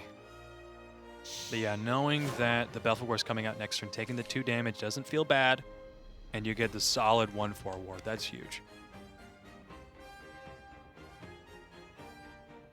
Yeah, it makes for a really awkward turn for the Shadow player on turn 4. Orthrus would have been great, if there was just Urius. But now there's kind of like an awkward ward. If it hits the ward, then okay, then you're going to have to trade in with the Bone Chimera anyway. If it hits the wolf, that's great. But you're still not going to be able to get rid of the ward. Mhm. It's wonky. Mhm. It forces the Shadow player to make a less than optimal play. The big thing to note here is, as typical with a lot of aggro decks, Noah could run out of options very fast, right? The card draw from Belphegor is going to be really great for him, getting that influx of options. And right now he's doing very well, but that's to be expected of an aggro deck. Right? I think Noah still needs to find the nail in the coffin type card. Right. I think the nail in the coffin is going to be the Dark Airjammer coming out on turn 5. And he's going to have 2 draw opportunities from Belphegor. And in the following turn, he's going to be able to draw as well. So coming into the Dark General is absolutely huge. Coupled with the Razor Claw, that's 6 damage plus 3. That's 9 damage if you use the Evolve Orb on the Dark General coming out in the later turns. Zombie party to get rid of it. And that leaves another 2 damage ping on the table. And it makes for an interesting play here for the Blood player. I mean, you got Belphegor, great, but now you're at 10 health, and unless you evolve and trade in as well, you're just going for face damage here. Yeah, he's not even going to bother trading into the skeletons. You could have evolved the Belphegor and gone for that, but even then, one skeleton would have been left up, and you've got a really strong follower. You'll have a 6/5 follower, which is huge, but either way, the Cerberus here could be gaining huge value trading into one of these followers. Needs to definitely trade, because with Razor Claw and the Evolve Orb, Noah could end it here. Dark Airjammer as well. And I from Noah's deck list, the only 1-drop card he has is Blood-Fed Flower Bed, which is an amulet, deals 1 damage across 4 turns as a countdown. But the only 2 drops he has are the Blood Wolf, Urius, and the Imp. So either way, you're getting incredibly high value cards for the Dark Airjammer. There's nothing like an Ambling Wraith that's going to get brought up. Mhm. So optimized. This deck is optimized for the Dark Airjammer plays on turn 5. 4-3 and a 4-4. Shadow Reaver gets placed down. Can't play Orthrus anymore.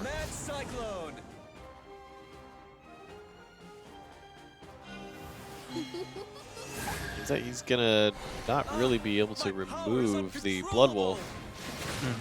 Give it to me, Dad. Either way, getting really good value from that Grimnir. It's left with 1 defense. Oh, There's the Flower Bed.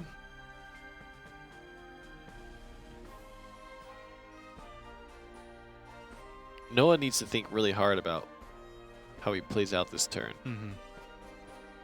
If you Dark Airjammer, you're really hoping for the good drops because, I mean, with 8 defense, or only at 8 defense, I mean, and with 2 Cerberus in hand for Stoltz and an Evolve Orb as well, you could get bursted down really, really quickly.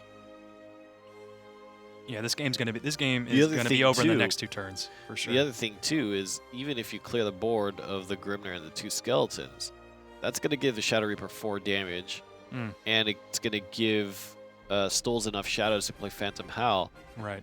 Then you got the 4 damage from the Reaper, the 4 damage from the Phantom Howl is exactly 8, plus you have an Evolve Orb to spend. Right, and you need to get the Spiderweb Imp here. You need to get the ward. He doesn't get the ward. Oh my gosh. But with Urius, though, we've seen it. It works on Phantom Howl. It's got great synergy against that card. Hey, check this So Okay. if Noah's able to bring he's gonna Stoltz do down 6 enough, damage. So we'll see. So there's definitely a lethal here for Stoles if he plays it out right. Yep. So he's going to summon 4 more cards. That's going to do 4 damage, leave him at 2 health, and I think Stoles has won it. Yeah, that's game right there. Just needs an Evolve and 2 more damage. He could Phantom Howl. He needs to throw in the skeletons before he does anything here. Man. He needs to throw 4, 5, 6. Yep, 7, 8. There it is. Yep. Oh man, that Dark Airjammer was huge. Yep. He wasn't able to get the ward. If he got the ward, he would have lived. Mm-hmm. It would have mitigated at least 1 attack from the evolved Shadow Reaper, Yes. for instance. Yes. Wow. All right. So they have to go to the second game here. Stoles has to face off against Noah's Bloodcraft deck yet again. Now it's going to be the Blood against Dragon, which is interesting. And I have to wonder, evolving the Blood Wolf and then pushing that into face rather than the Belphegor, ended up in a situation where Belphegor got removed. I wonder if you had evolved the Belphegor, Traded into one of the traded that in, skeletons. done the damage, then they would have had a weaker board state. Maybe you would find yourself in a situation where you could still do that face damage with the second swing. I don't know. It's interesting. Yeah, he could have elected to play the Spiderweb Imp and he had it in his hand, so he could have just played one and then played something else that turn as well. Either way, Noah's going to have another chance with his Blood deck. Coming right into the Belphegor. Got to feel really good about that. He's got the Spiderweb Imp as well. Isla is a thing that is going to be played here. Noah's going to have to deal with that. And I think it's good, right? A 2-2. Of course, coming kind of a turn late against Blood. Whereas aggro Blood can really have a 2-2 much quicker than on turn 3. Right. So you're going to be a step behind. And with cards like Belphegor, and I think Noah has Soul Dealer, I'm not sure, but I mean, these cards they're massive, absolutely beefy cards. Like a 4/4/4, that's huge. That's a massive card.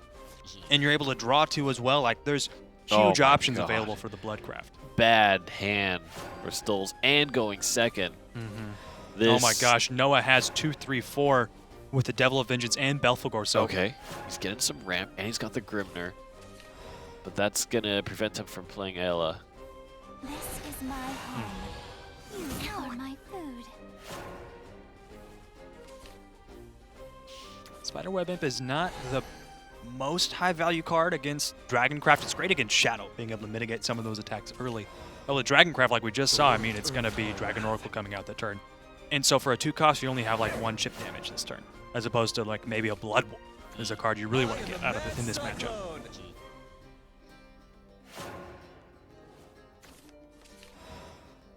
difficult play for Belphegor. He's not going to be able to go for a face I want with the Devil of it's like Vengeance. gold He doesn't have an Evolve Orb. Yeah, he's going to have to trade Oh man, the those are Devil some big cards to into draw the too. Grimnir. Yep. Very high value cards. He's got the Dark General and the Blood Wolf for some massive and storm. more heavy. So having the second Grimnir is actually really important, but even if he evolves, it's kind of in an awkward spot where he can't. Yeah, that's He 8 has to hit damage the wall. already on board. Be gone. My power is uncontrollable. Dark General is available as well. Mm-hmm. If there's any world that you can play that. Oh my Another god, Blood Wolf. double Blood Wolf. More storm.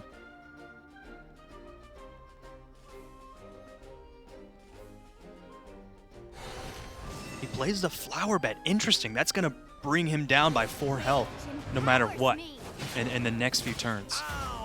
And he's going to evolve for face here. I feel like that's the right choice. Yeah, the game's going to be over in the next 2 turns. If you don't use those Evolve Orbs, those are just wasted currency, basically. Yep, going for the slightly weaker. So this top deck is very important for Stoles here. He really hasn't gotten any options that he would have liked. And if he draws another big, heavy-hitting option, I think the game's over. Oh, God. Oh, Breath Drake. No, no. I don't think it's enough. Yeah, it's not enough. He Double can- Blood Wolf guarantees 4.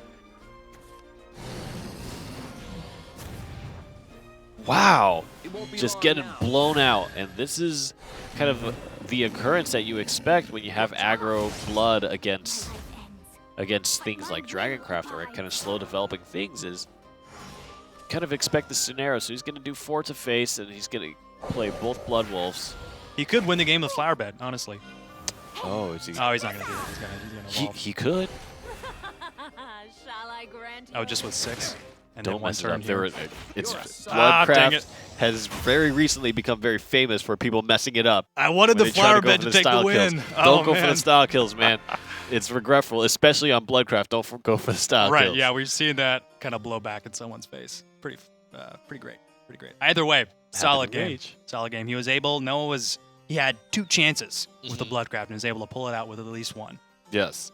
So let's take a look at the bracket and see where the tournament stands. We've kind of chewed through a majority of our games here, 3 of them down, and now it's just going to be Shugo and 5 pawns left. Over there at the top, we can see the first matches, some of the first matches for day 2. Going to be Les and Exodium against each other, and Noah has just freshly moved on. And so for day 2, it's either going to be Noah versus Shugo or Noah versus 5 pawns. Right. And, I think so far the expected higher seed players have actually won their matches pretty consistently. And I'm interested to see if this is going to continue with Shugo. Shugo, I think, is the other player who brought a Swordcraft deck, but it's much more the standard mid-sword. Yeah, he's got the Mentor's Teaching, the card that I was dogging on. And what week was it exactly? It was week 9. I was dogging on. Oh, maybe it's not the best choice. Did you have that Maybe- in your notes? No, I remember I it. taunted Mentor's Teaching on week 9. I was like, I logged it. I was like, oh, this is. But he ended up winning with the card. Uh-huh. Yeah. So I mean, great job. Way to go, man. And he brought it back again. She's like, nah, screw that guy. This is a great card. I know it. I'm keeping it. Mentor's Teaching. Really interesting. And, I really think that it would be emblematic of the Shadowverse Open if Sword would make it to day 2. Because after all these weeks of constantly playing Sword, and Sword even winning tournaments and kind of getting very far very consistently, it would feel weird to have that just not make it through. Unless it's the kind of deck that you want to bring in a situation where you know that the opponent's decks are going to be more general-based rather than tech against the Swordcraft in particular. Right, because next week the opponents, the contestants, the combatants, they're going to be able to build their decks again. Build new decks and submit them based on their new matchups. That's probably why Noah went with Bloodcraft, right? Because he knows that he's already instilled in everybody that, oh, I'm the Swordcraft guy. I'm going to play Swordcraft. And then he comes up with Aggro Blood, and it's Right, like, and I was completely waiting for throwing a mid-range curveball. game. Come on. Very Let's interesting. play together. They both want to play with each other. It's going to end with someone dying. One of the Lunas are going to die. One of the clones are going to die. One of us will leave this place, and the other will be dead. Wow, that was really intense. I don't know how I feel about that. I feel like there's. Were you talking to me? No. Oh no. Okay, good. Great. At the end of this cast, we will both be walking out of here alive. Are you sure? What have I ever done to give you any ounce of have any ounce of disbelief for this state? Oh, it's not you. I mean, but like anything can happen. You know, like the universe is chaotic and everybody knows it. Is it table Knock wood? on wood. There's wood here. There's wood on the side of the table. The Yeah. top is I got you covered. I knocked plastic or for something. you. Yep, no problem. Appreciate it, bro. Thanks, dude. What? Why were we talking about? What was that? I have no idea because the Lunas were telling each other like. Oh yeah, that's right. That's how we got there. I'm not sorry. One day, but- meeting the voice actors would be a cool thing. That would be fun. Do what? Meeting the voice actors. Oh, that would be pretty sweet. There's That a would be fun. I wonder how many of the voice actors in these cards have like done more than one card. That'd be interesting to know. If It's someone actually has all done, just like, one person. It's all just one It's person. all just one person. Just one kind Both of for the female and the male cards. one kind of overweight fellow. Just that'd be so great. I would love that. That would be an experience. Lots of pressure here on the side of Shugo. Could opt to just zombie party and be rid of that. And I think in previous times, he definitely would to stop that Prince Catacomb from cutting down. Yep. We'll give him free 3 damage. Yeah, and And it's you that don't chip- really have a yeah. great 3-drop to play anyways. Mhm. Yeah, you might as well. And it's that chip damage that absolutely defines the shadow on shadow matchup of just it's death by 1,000 cuts, not going out in a blaze of glory like a dragon on dragon matchup. Finally a break. Blaze of Glory. I am the Mad Cyclone. Oh my gosh, and there's another zombie party waiting for this. Or an Orthrus. He's got the Could swing the options. Skull Beast and then Orthrus to guarantee that the buff goes on the Lyrial. It's definitely a thing that could happen. And you definitely can still a thing. maintain the 1-2 on the board because the Orthrus will replace the Skull Beast. Right. That seems like a comfortable choice, but He also could just zombie party, get rid of that right off then the that bat. puts his curve kind of weird. He's floating 2 points that he can't really play. Yeah. I see what you mean. And he'd get more damage with All right, the Shugo. with the Do Orthrus. you as well. want the nice, clean, feel-good play, or do you feel like there's a better option? He's going for it. He's going for the Orthrus. He's going for it. Orthrus Is it has gonna right. hit? Is it gonna hit? Oh! Oh my God! You are lame. I'm the worst. Lame. 100% chance it's gonna hit. Get me off this desk, please. Oh, you can't go anywhere. You're stuck. Yep, I'm actually tied down to the floor. We are disallowed to remove ourselves from this premises. Got dark, man. Please help. We're totally kidding, by the way. I'm winking Just- twice at the camera. Blink twice. Yeah, and this 4/2 Lyrial puts 5 pawns in an awkward spot because whatever he evolves, if he trades in, it's gonna die. He's got 2 Lyrials himself and a Skull Beast as well. He could just zombie party it, evolve and trade into the Orthrus. I mean, that's probably the best play. Already at 12 health, you really need to start thinking about some kind of board control. Especially because this situation ain't gonna get better. There's a guy on a horse just waiting. His horse is, Stomping its heels. stomping its heels, getting ready to roll. I'm not gonna make a horse noise because that sounds weird on Hey, hey, microphone. hey, hey, hey. Nay, nay, nay. My boss is killing me. Lyrial Archer is so good. That's a card that is just good. It's a good card. It's a great card. Yep. Can take it to the party. Lyrial doesn't like parties, especially zombie ones. That gives you the opportunity to play a Grimna. Yep. Could zombie party Grimnir as well. But I feel like Shugo is running a little dry on cards. Yeah, you he know, is. He doesn't have any draw options. Which we have seen time and time again in Shadowcraft matchups where they kind of just barely don't draw into the options that can close out the game. They Yeah, do really and well. in with the board early clear. turns, you try to go fast. You play 2 cards on 1 turn, and without a soul conversion, your hand's just bleeding out. Your hand's just gonna go away after a while if you keep doing that. So really aggressive plays lead to empty hands if you don't have the card draw necessary. All right. am the Mad Cyclone. That's good to know, Mr. Grimner. I was wondering, who's the Mad Cyclone? My power It's a is me. uncontrollable. It's a me, the Mad Cyclone. He's gonna drop 2 play points there and lose an Evolve Orb. And yeah.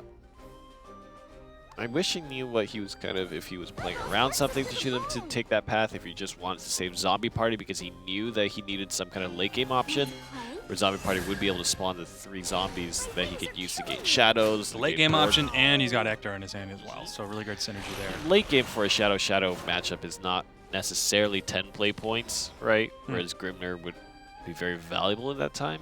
Oh, he's got the Spooky Spooks. Yeah, we've seen the Tenacious Ghost come in absolutely clutch in week 9. Oh my god. Was that Do you remember Shugo? That That was Shugo. That was Shugo, man. Yeah, Shugo carries on the legacy of the Tenacious Ghost. Tenacious indeed. Yeah, he hasn't changed his decks at all. Mm. He's like, no, I know these work. I'm taking them all the way. All the way. I am the Mad Cyclone. He spends the second Grimner. Want to play? Oh boy. Oh boy, he's cooking up something delicious. He's gonna give away the ambush here. Try to hide behind the ward. There's still an Evolve Orb available here. If you throw in the Bone Chimera, you can have 3 wards and 2 skeletons. A partridge and a pear tree. I don't see that card. Where is that in his hand? Partridge in a pear. What does it do? What is its effect? It makes you jolly in a time of giving. It makes you jolly. Mm-hmm. I think you're making that up. I don't think that card exists. It doesn't exist. I'm sorry. You apologize. That's the best part. Ector is going to be pretty good, I think. Yeah, you've got 6 shadows for the 2 zombies. And you have 2 cards that can take advantage of the damage bonus. And 5 Pawns is going to spend the Evolve to try to remove Grimner here. He does so. It's still kind of not really the best situation, especially because you don't have Evolve Orbs on your own end. Mm-hmm. So Ector himself can't swing. And I almost wonder if you want to even commit that resource right now. Maybe you just want a zombie party, kind of deal with it. But if you zombie party, then then 5 Pawns has his own Ector, right? You get to check out one of the zombies, and you get your own zombies. But then you zombie party and you kill the second zombie, so that means he has 2, 1, 3 on the board, which means that he's gonna get 12 damage. That doesn't sound too appealing. Maybe you do have to spend Ector. This hit can't be taken.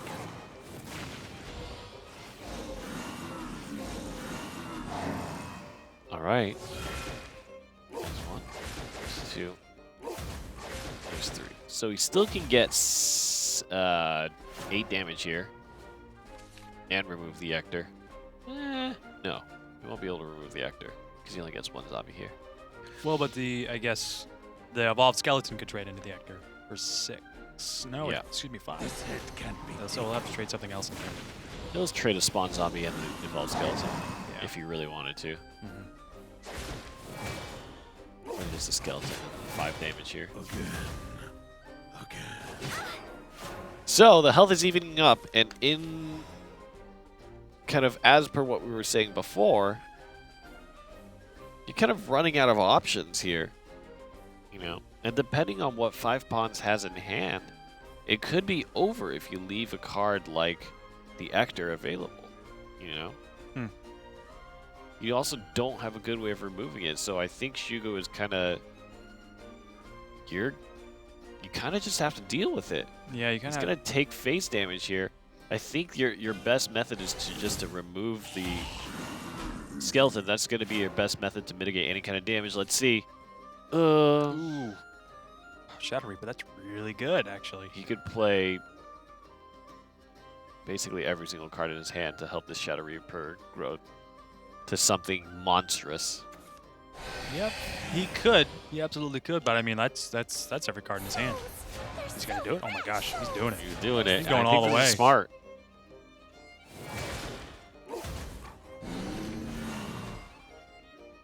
Goodness. now whatever happens, either Goodness you swing gracious. with your whole board, or that Shadow Reaper is going to be coming at you with 5 damage. Right at this time, Shugo's wishing he had a Foul Tempest in his deck. Unfortunately, he doesn't.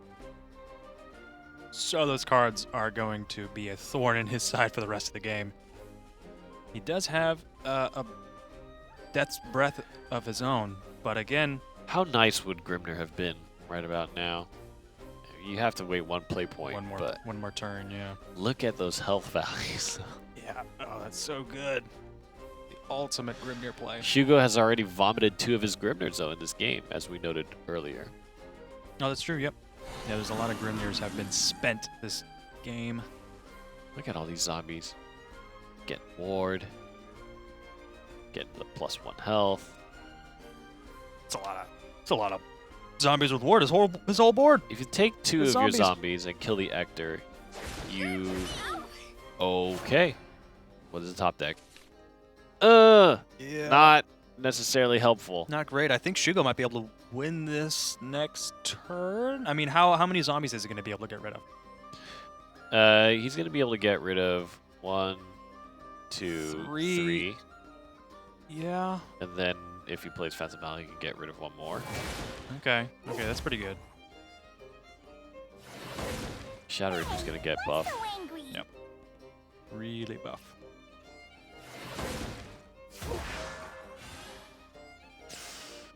Can't quite reach this last one unless he spends the Shadow Reaper, which is... You could Phantom Howl and then Orthrus into it. I mean, that would buff up the Shadow Reaper even more. It would force Shugo to trade in 2 of his zombies to get rid of it if it was at 4 health. The scary part here is if you let 2 zombies live here, and a Cerberus comes walking along, you're Yeah. you're dead. Yeah, you Shugo. I mean, 5 Pawns is thinking that. I mean, that's got to be in his hand, in his head, because Shugo could have it in his hand. Ha, Oh ha. my god. He can't actually remove this last one. Well, he needs to spend his Phantom Howl if he wants to. Yeah, I think he's gonna have to. Okay, he does. I'm coming for you. Bit of a shame too, considering that Shadow Reaper's left at 2 defense. So was the Hector as well. Yeah, very smart decision getting rid of that extra zombie. Did not want something like a Cerberus to come close out Oh the game. But there's another my. Hector. Oh This my. fight can't be taken. And this puts Shugo Clear in a the board. really good spot. Yep. Yeah, that Finally, draw was that Hector huge. came through. You've got a ward of your own. Oh, that's huge. Oh my gosh. I don't know if 5 Pawns is going to be able there's to deal not with a that. lot of options, and that the The Prince single coming Prince up, Catacomb. showing up late to the party, says, "Hey guys, where's everybody at?" Nobody's there anymore. You've already lost. I'm sorry. Go home. Shugo coming in first, had the momentum. I think he played out a lot of the cards in his hand and kind of lost a lot of gas towards the mid game, but then kind of very smartly had that zombie party into the Death's Breath. Mhm. That was huge. Having all 5 of the zombies be able to be 2/3 wards Yeah. was just so much tempo in his favor. Yeah, that was a lot for 5 Pawns to deal Yeah. with. Yeah. And then the nail in the coffin was that boy, Hector.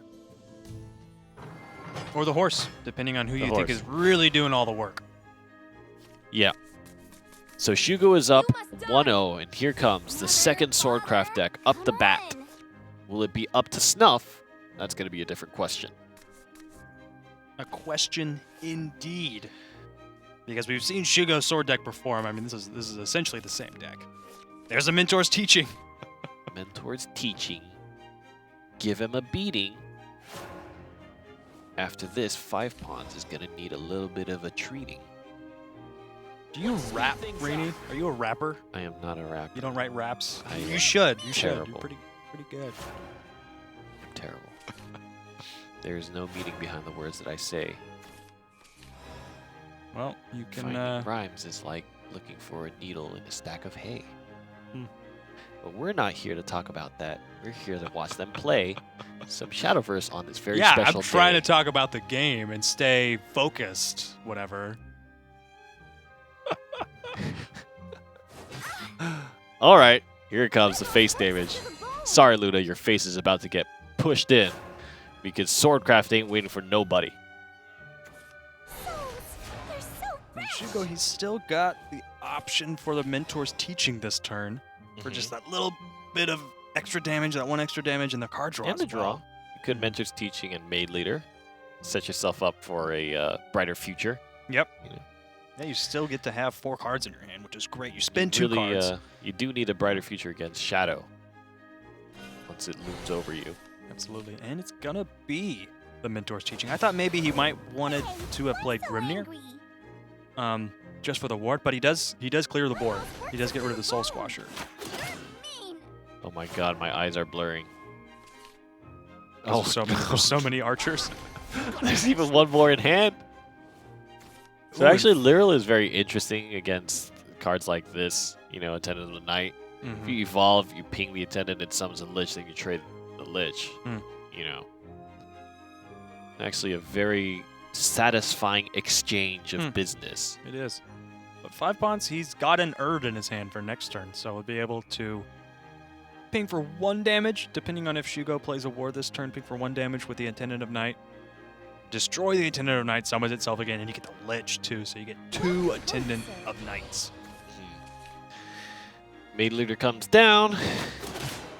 Wow, he has a trade. And that's interesting, like in the same fashion of kind of strategies against Ayala, trading into Attendant of Night on your turn can turn out to be very awkward, just because then they immediately get to swing with a 4/4 Lich. Right. So interesting twist from Shugo. I think knowing that you've got the ward, that's kind of what he was thinking. He was hoping it would at least mitigate 1 attack, but I mean, a Lyrial Archer is going to be able to ping the other Lyrial Archer, trade in and go for 4 face damage as well. Finally a break. Lots of heavy removal here. Left with 2 4 damage followers on board, 1 with 2 health, 1 with 3. This is a tough situation for Swordcraft to handle. Yeah, I mean, he's not going to be able to completely clear the board. A Luminous Mage, I think is a really solid play right here. You have to at least clear one of those things off. Probably going to go for the 4/3 Lich. I mean, that certainly is the better idea, to go for the 4/3 Lich. Yeah, it hasn't been evolved. Lyrial has, so very, very valued. Much value. Wow. Right there. You are done for. You're such a... Turn the power God. of hope to I'm such a light. what? I'm curious. You're such a nice little boy. All right. Aw. Turn 5. Cerberus is an option. 2 cards with 1 health left on the board, and that's quite frustrating, really. But Cerberus at 4 damage to face is not the worst in the world. Do you opt to spend that second evolution orb to get rid of the Luminous Mage? You kind of really want to, because Luminous Mage gives you so much value. It's a free evolve on the Albert next turn if you opt to play that. He could evolve the Cerberus, trade into the Knight, and then Lyrial trade into the Mage. That way the Cerberus will be left with 5/3, I guess a little bit stronger Yeah. than just having... Oh, and then I guess you... Going for face is nice, but I think when you're already at 14 health... You do want to clear the board, You do because wanna there's clear some the big board, damage yeah. that can happen when Albert comes down. There it is. Left with the 5/3 Cerberus. Lots of Storm on the board. Maybe the evolved Albert is a move here. It's kind of scary because you got Death's Breath sitting in the sidelines. Yep. Getting rid of the Cerberus will put 5 pawns exactly at 6 shadows. And there's not really a way that Shugo has to deal with that in his hand. That could be absolutely huge.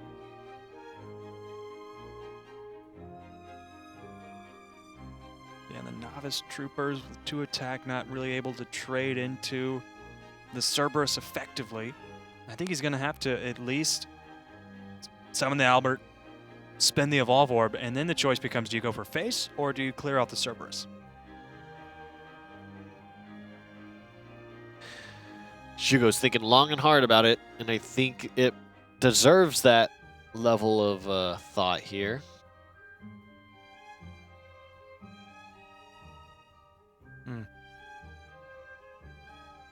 Question. And Yes. I know the answer to it, but I'm just curious. If you Erd a Cerberus, you do not get the Cuckoo and Mimi. No. It's a fanfare ability. Yep. It won't be long now. He's opting to do 6 damage here. Now, what's interesting is that if you're going to opt to try to get Death's Breath, you need to trade in your Cerberus, right? Because otherwise you won't get that extra shadow. And being at 6 play points, the instant you play anything else, you don't have enough to play the Death's Breath. Right, and you've got Coco and Mimi in your hand already and an Ector. You really want to be setting up for those massive damage plays in the later turns. But when the Swordcraft player is doing like Shugo just did and going face, it makes you real sweaty. But the Death's Breath allows you to do that. And I think this is important. It's important to get Ward up against Storm. And that's really going to hamper Shugo's aggressive pressure here because you're top decking. Yep. And next turn you have Ector, which is going to buff at least one of the zombies. Not 2. It's going to do 2. This is perfect. Really put Swordcraft in an awkward position where it's having to remove more followers than it can really handle. But Shugo is still sitting real pretty at 20 health. And 5 pawns is at 8. I mean, 1 enhanced Albert and it's over. He's going to get a good board clear here. He's going to be able to take down the Luminous Mage. Have a few, have a 4 damage zombie swing at face. Yep, and he still keeps the one with Ward, too, which is huge. Because we're getting to that Albert play. This is exactly what Shugo is saving up for.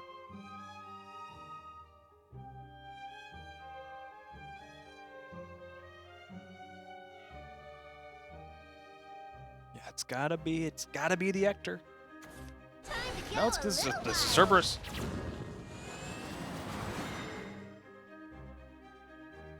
Evolve and trade. I wouldn't really keep the Luminous Mage up. Yeah, I don't want to keep that up. Do not want to give a free evolve to an Ector, for instance. No, excuse me, an Albert. What am I talking about? Looks like that's going to be the play here. And now this zombie permanently at 4-3 will be able to get even bigger when Ector comes down. And the ward makes it tough to remove the Cerberus in the back. There's the Geno. But still, once you play the Geno, you're going to take 7 from Cerberus. But if he doesn't have ward down, then you have... I mean, I think that's fine, right? Because if he doesn't ward down, then Albert comes out with the Enhance and Evolve, does 10 damage, and ends the game. Yeah, even with Ector and then Coco, that's still 9 damage. The play here that Shugo needs to respect is a possibility of Death's Breath. If he removes a zombie, that gives him exactly the amount of play points, and then that really ruins your kind of game plan, because then Death's Breath comes down, Cerberus hits you for 5, and you're in an even worse spot. Obviously, we know by looking at kind of 5 Pawn's hand, it's kind of a tough spot, right? Right. So Shugo's probably preparing for that, but, I mean, as far as the most optimal play is concerned, I mean, if 5 Pawns does have Death's Breath, then it's kind of over, right? Yeah. But if you hope for the best, maybe 5 Pawns doesn't have Death's Breath, which he doesn't. doesn't. To use the power of belief right now. Believe, Shugo. Cross your fingers. Here it comes. At your service. The moment of truth here. It lies on 5 Pawns card on the top of his collection of cards that he's brought to this particular tournament. Oh! Oh my gosh. I think that is... I think it's That's done and Shugo, done. Yeah, it's done and done. Let's see it play out, though. 5 Pawns with the Evolved Cerberus on the table. Coco and Mimi in hand. No matter what he removes from the board, it's not going to matter. No amount of board clear. More face damage is going to win the game for 5 Pawns. Take next a chunky amount of damage here. Do 9. That's actually huge. But 9 is exactly the amount of play points Shugo has. And when you have 9 play points on Albert, he goes Mega Mode. You evolve Mega Mode Albert, and he's swinging twice for 5 damage per. 5 plus 5 is what, Sterling? 10. How much health did 5 Pawns have? He had 8. That 8 is means less than 10. Shugo takes it out with a win off an enhanced Albert, and I actually feel like I haven't seen that in a long time. Swordcraft decks for a long time I feel like haven't been able to play that enhanced Albert, especially with an Evolve Orb as Tempest of the Gods kind of kicked into high gear, and Shugo takes it. Every single one of our matches, we can take a look at our bracket here, but I feel like every single one of the higher seeded players won their match. And I think that really speaks to their experience kind of preparing for games. Lest takes it over Kader. Exodium takes it over Auto Aim. Noah takes it over Stoles. And Shugo takes it over 5 Pawns. So these guys are kind of the top seeds in the tournament right now, at least kind of on the top half of it. They defeated their counterparts consistently, that seeding coming through and deciding the outcome here. Yep. Lest, Exodium, Noah, Shugo, those are going to be some of the first matches you see tomorrow on the second day of the playoffs. That's right. So we just kind of wrapped up the first half of the playoffs. That's right. First half. Today. First half. There's a second half. The round of 16. Let's take a look at some of the information that you can find online if you go to Twitter at WatchNGE. You could visit shadowverse.nge.io, which is not our Twitter, but definitely a place where you could find information. Broadcast times, rules of the tournament, leaderboard, you can figure out who the top dog is. And of course, there is the Twitter that finally came up after I definitely said the right thing the first time around. Because I know what I'm doing sometimes, and sometimes I'm really understanding the flow of the broadcast. Right. Sometimes I'm just lost. Also, you can win some vials, giveaways, 3,500. Say what? You can build yourself a legendary, make an Ector, feed the horse, get it all pumped and ready to go. An Albert. Maybe. And definitely remember to check us out at E3. We're doing tons of stuff there. If you're local to the area, definitely come down. Or if you're Take a not look at the local. booth. I mean, we'd Fly love to see over. some out-of-towners, yeah. Wave hi at us. So what's going to happen now, we've seen through 4 of the matches today. We're going to see the rest of the matches after this short break. And when we come back from the break before that, we have K Mory from Games joining us again on the desk to give some thoughts on how the tournament has gone so far and what he expects to see.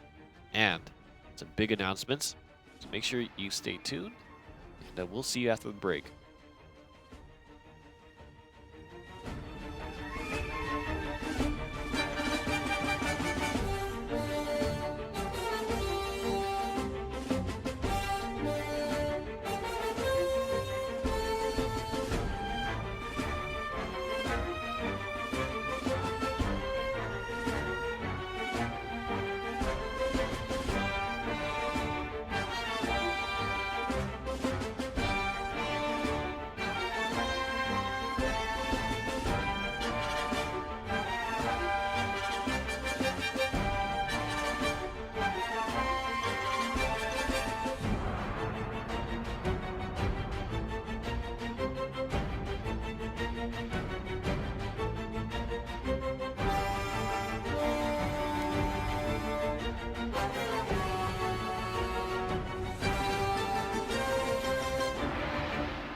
All right, everybody. We had a little bit of a break and rested up after all that craziness of the first half of the round of 16 of the playoffs.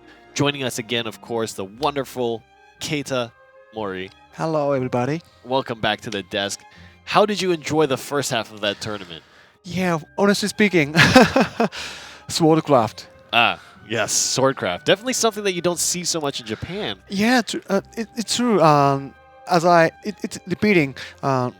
In the late final round, nobody plays Forestcraft and Swordcraft. Swordcraft. And I'm more than happy to see Mm. the Swordcraft doing very well here in the States. I wonder if in the States a lot of the players just really prefer the Swordcraft style, so they really want to make it work and they bring it a lot and a lot. MS Shugo, one of the more popular Swordcraft players, and Mana Surge in general as well, is a team that loves Swordcraft as a deck. But we'll see more of them next week, especially as Mana Surge moves on in the tournament.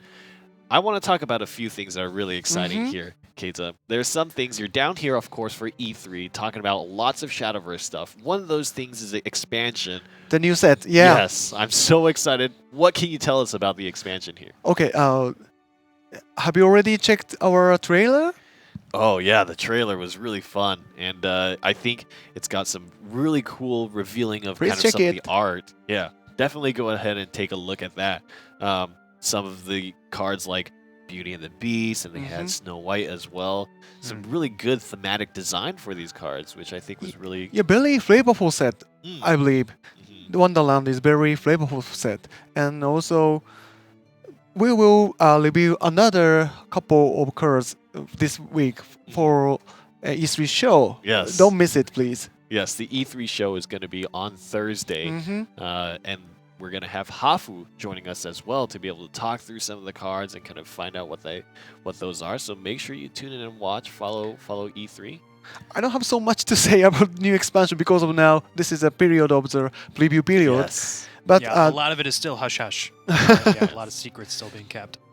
yeah, but probably as you can imagine, in current situations, the neutral cross is going to be very good. Yes, neutral craft has definitely been a focus, and I'm sure we'll see a lot more kind of neutral cards being incorporated in the set. Yeah. Can you tell us when we can expect the set to be live on the servers and playable for all the players out there?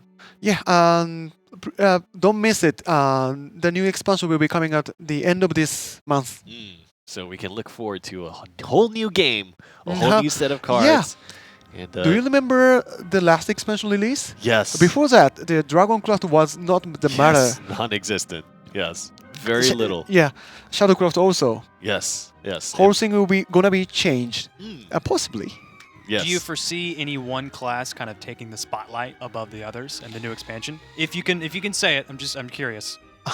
That's an interesting question. My personal opinion is something with neutral craft. Yes. Something.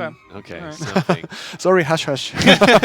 I'm excited to see. I'm what not I a producer. I'm just a Yes. Yes. That's okay. product manager. We'll after the show is done, we'll ask you personally. And then you Okay. Can tell us. Okay.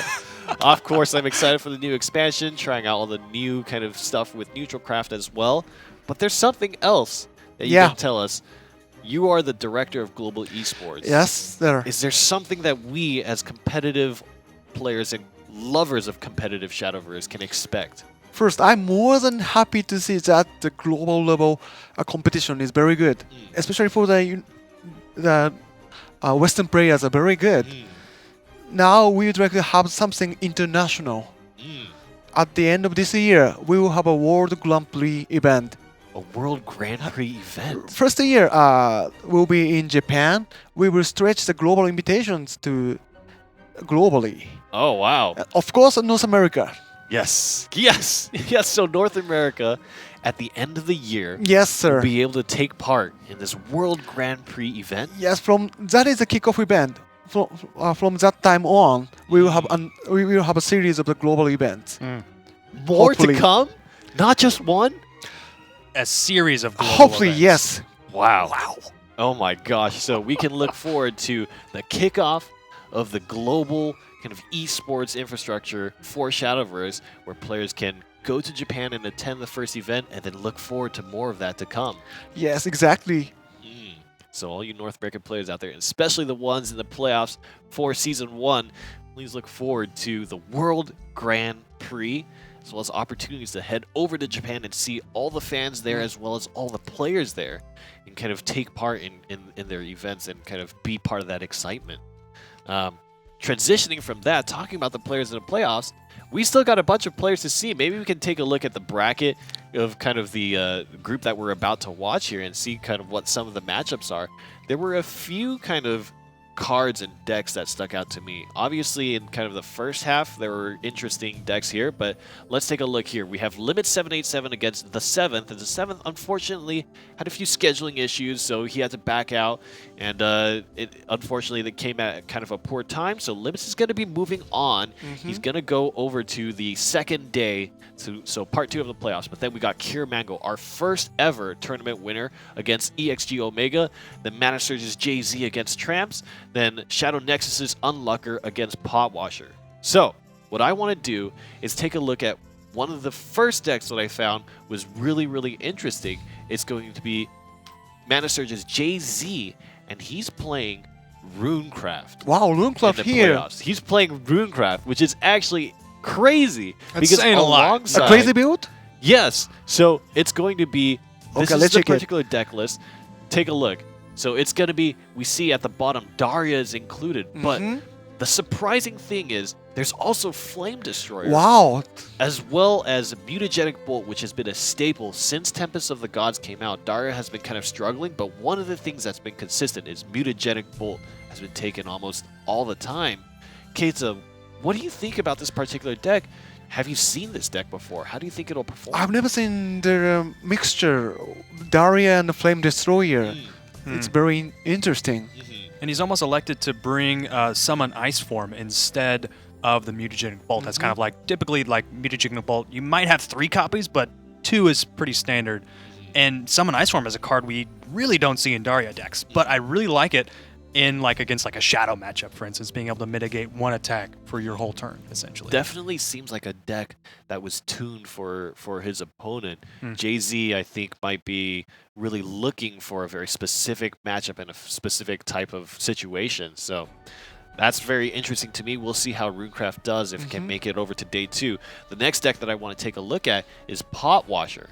And for Pot Washer, he actually brought a very interesting deck as well. It's going to be Seraph Haven. Seraph Haven. Yes. Oh, so, of course, in the first half, we saw Heavenly Aegis, 2 of them in a mirror match. This time, it's not going to be a mirror match, but Seraph Haven, I haven't seen this in months. This is a major throwback, and I am loving every minute of this.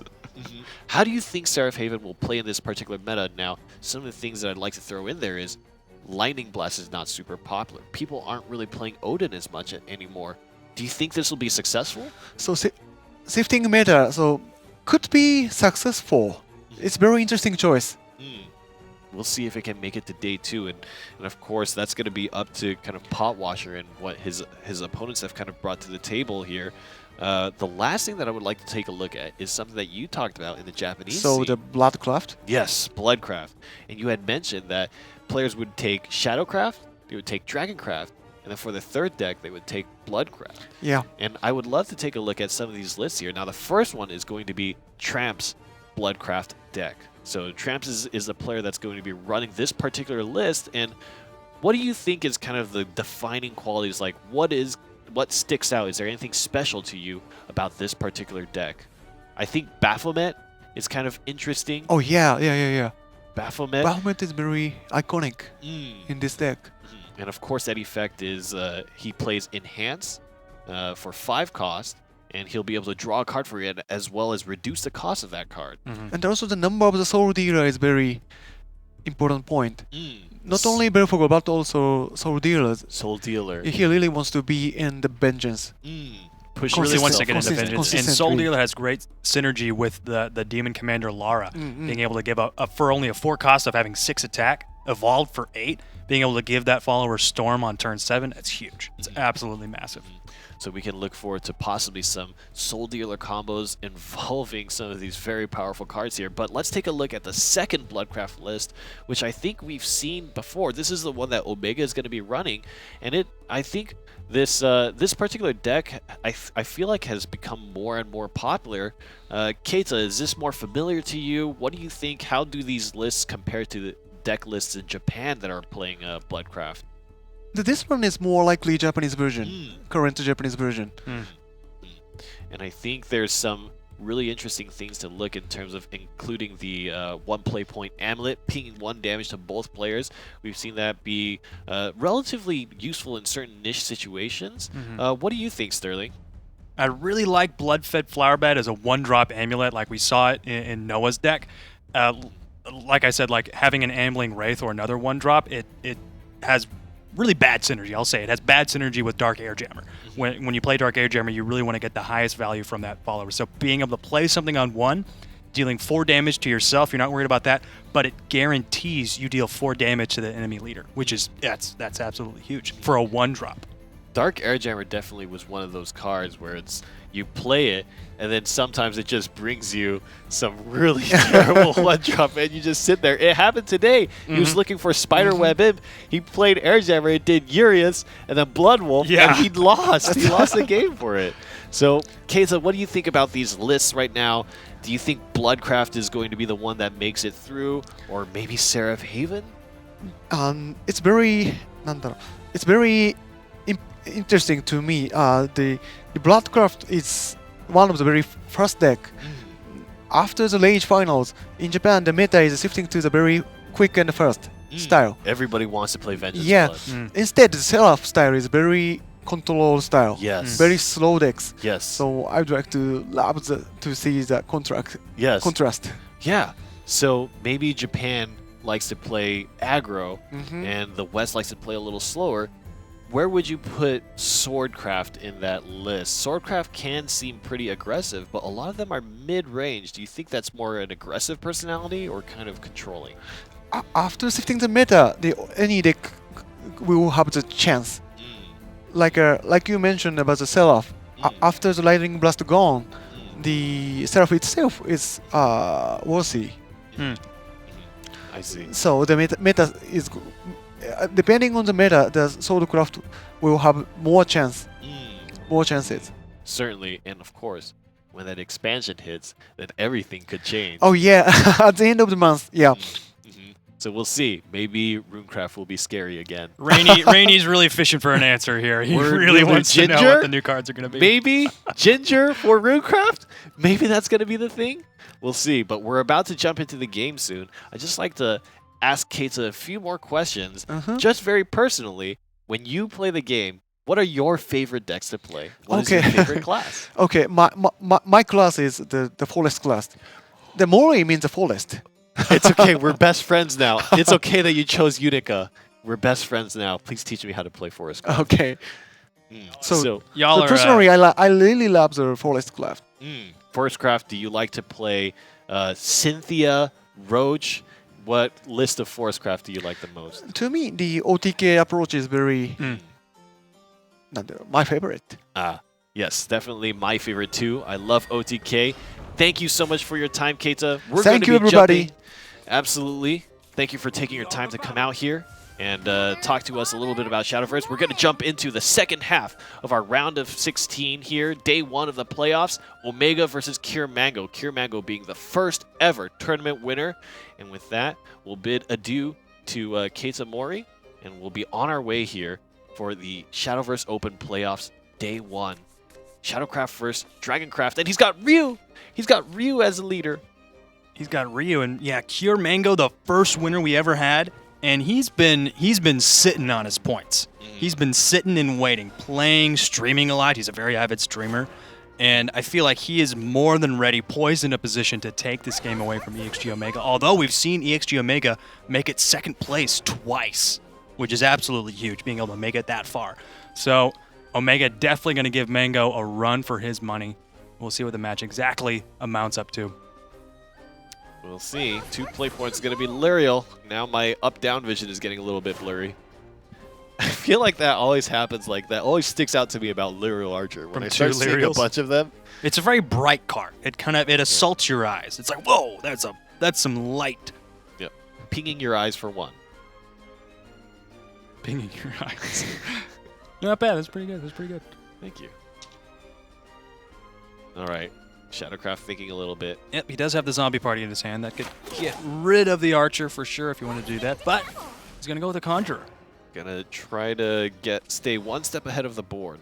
Now this is interesting. We've seen Erd a few times. And I talked a little bit about the Erd kind of Forte combo and how Erd Forte is like really strong, especially in kind of that late game scenario, and would have made a lot of difference in, for example, that Dragoncraft mirror that we watched early on in the tournament.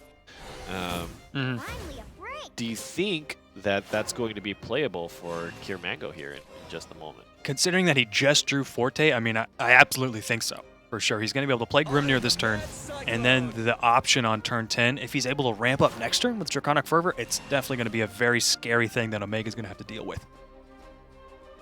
We'll see. Forte has made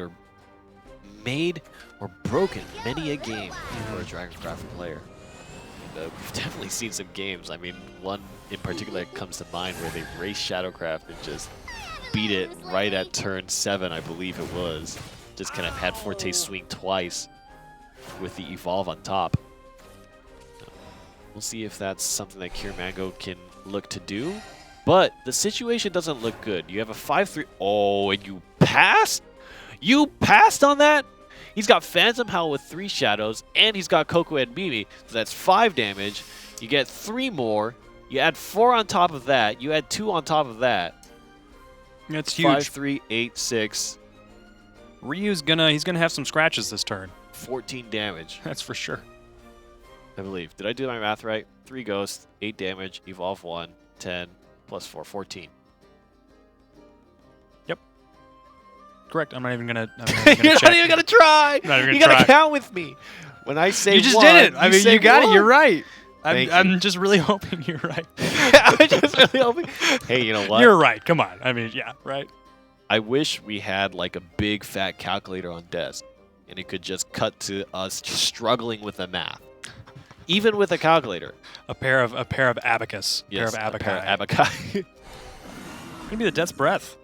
I guess he knows he's gonna be able to get the 5 damage this turn, which is huge. And you got could the also Ector. build more shadows as well. You know, Right. have a full board of Phantom Howl, and as long as you can get the damage in, every single point of damage is bringing you closer. The only thing you need to watch out for is if Dragoncraft starts activating its healing mode, which is apparently very effective. And what's a shame is that Mango used his Breath of the Salamander on turn 3 to get rid of a 2/2 drop, and now it's turn 7. And look at that board. That's like absolutely perfect for a Breath of the Salamander drop. Really wish you had that Breath of the Salamander. Yep. Do you think the Decisions. Salamander just burps into a vial, and you keep it, and you use it for whatever. Oh, he's going to take away the Evolve stats there with the Erd, but that's going to cancel out the opportunity to do a Erd Forte combo. Instead, it's going to be an Evolved Griebner Right. to take down the Cerberus once and for all. Not gonna lie, I never imagined the Salamander like burping into a jar or something as being the source of his power. Do you think you want to play the Orthrus here and try to see if it'll tag the Lord? Yeah, Okay, I mean, well, you've already this got would Ector be- for a really solid play. You might as well just. Yeah, this is going to be a lot of damage. Yeah. 12 plus Evolve makes 14. And you've got One health Coco left. and Mimi next turn. He needs to heal out of it. It's the only way. Maybe evolve on Ouroboros. But That's if gonna he give you heals, 3. he doesn't have. dead. Yeah. If he heals, he doesn't have the board clear. If he board clears, he doesn't have the heal. And there's not a lot of board clear, honestly. There's the Erd, Draconic Fire. We're fishing for options. There's the Breath of the Salamander. That would have been nice. Last turn. Oh god. The Still, Breath of that the Salamander shows up a Yeah. little shy, a little awkward, saying, "Oh, sorry." Oh, I'm late to the. the Oh, bus. jeez. So it was the bus. The bus. The bus had a tire flat. Oh, jeez. That's gonna be Omega taking the first game, a handily victory for Shadowcraft. Mid-range Shadow still showing why it's the king, why it's the boss. I just used the word handily. Handily. Handily. I think that's fine. Yeah. I don't think that's weird. I think right now it's definitely a situation where Kiermango needs to think about, okay, got the Shadowcraft out of the way. You know, I don't have to face that deck again. Focus in on the alternate deck that you do have to fight against, which is going to be aggro blood from Omega. We Right. talked about that a little bit, and it's closer to the Japanese list that was played at the Rage Finals. So we'll see. Spread across Japan and spread across the ocean as well. Omega's gonna stay with his dragon deck. He believes in the storm. Time to get started. He's believing in what a starting hand for Kier Mango. He's got Oracle into Grimnir, which is nice considering the hand that Oh. Omega has. Yeah. He wasn't able to mulligan into either the Soul Dealer or the Belphegor. He's running 3 of Oh. each. There's the Belphegor. Got There it. we go. As I'm talking about how he doesn't have it, he's got it. All right. 2 opportunities to ramp for Mango. He's going to be able to ramp this turn, ramp next turn, and summon the Literal Archer just to have a Let's have some 2-drop on board. Succubus is there. And Succubus is kind of interesting. That 3 health is very annoying. Mm-hmm. Right. Ramp more. Literal ramp. Ramp. Do it. That's probably what he's going to do. He's going to be on turn 6 next turn. But, I mean, if he doesn't draw into a solid option, ramping like that is going to be essentially useless. Because you're being forced to play on curve, you're going to be spending more of your cards, and you don't have a Draconic Fervor or anything like that, so it's going to be real difficult to draw into the options you need when you're exhausting all your cards, especially when Belphegor has just been dropped. The gauntlet is down. And it's going to be a Forte. Forte evolved to swing for 7. Yeah, I'm so cynical now. I'm just... Oh, man, this is a bad place to be. Yeah, that'd be huge. This is a bad place to be. when But you even if he imagine. does get the 7 from the Forte, there's Diabolic... No, there's not Diabolic Drain. There is. Diabolic Drain. Right there. Oh, what am I second? I just completely went blind. It's next to the So he's dark- got it's diabolic. sandwiched between the two Dark Generals. Yeah, he's going to be able to just get rid of the Forte easily and then go for face. But still, then Omega will be at 3 health. But it all depends on what the draw, of course, is going to be. It's a Grimnir. And he's not in overflow. Neither of these options are really super exciting for Kiermango. He's probably going to have to evolve the Wrath Drake, I think. But, yeah, but then you don't get the ward. So it takes off the Succubus, and evolve trades into Belphegor rather nicely.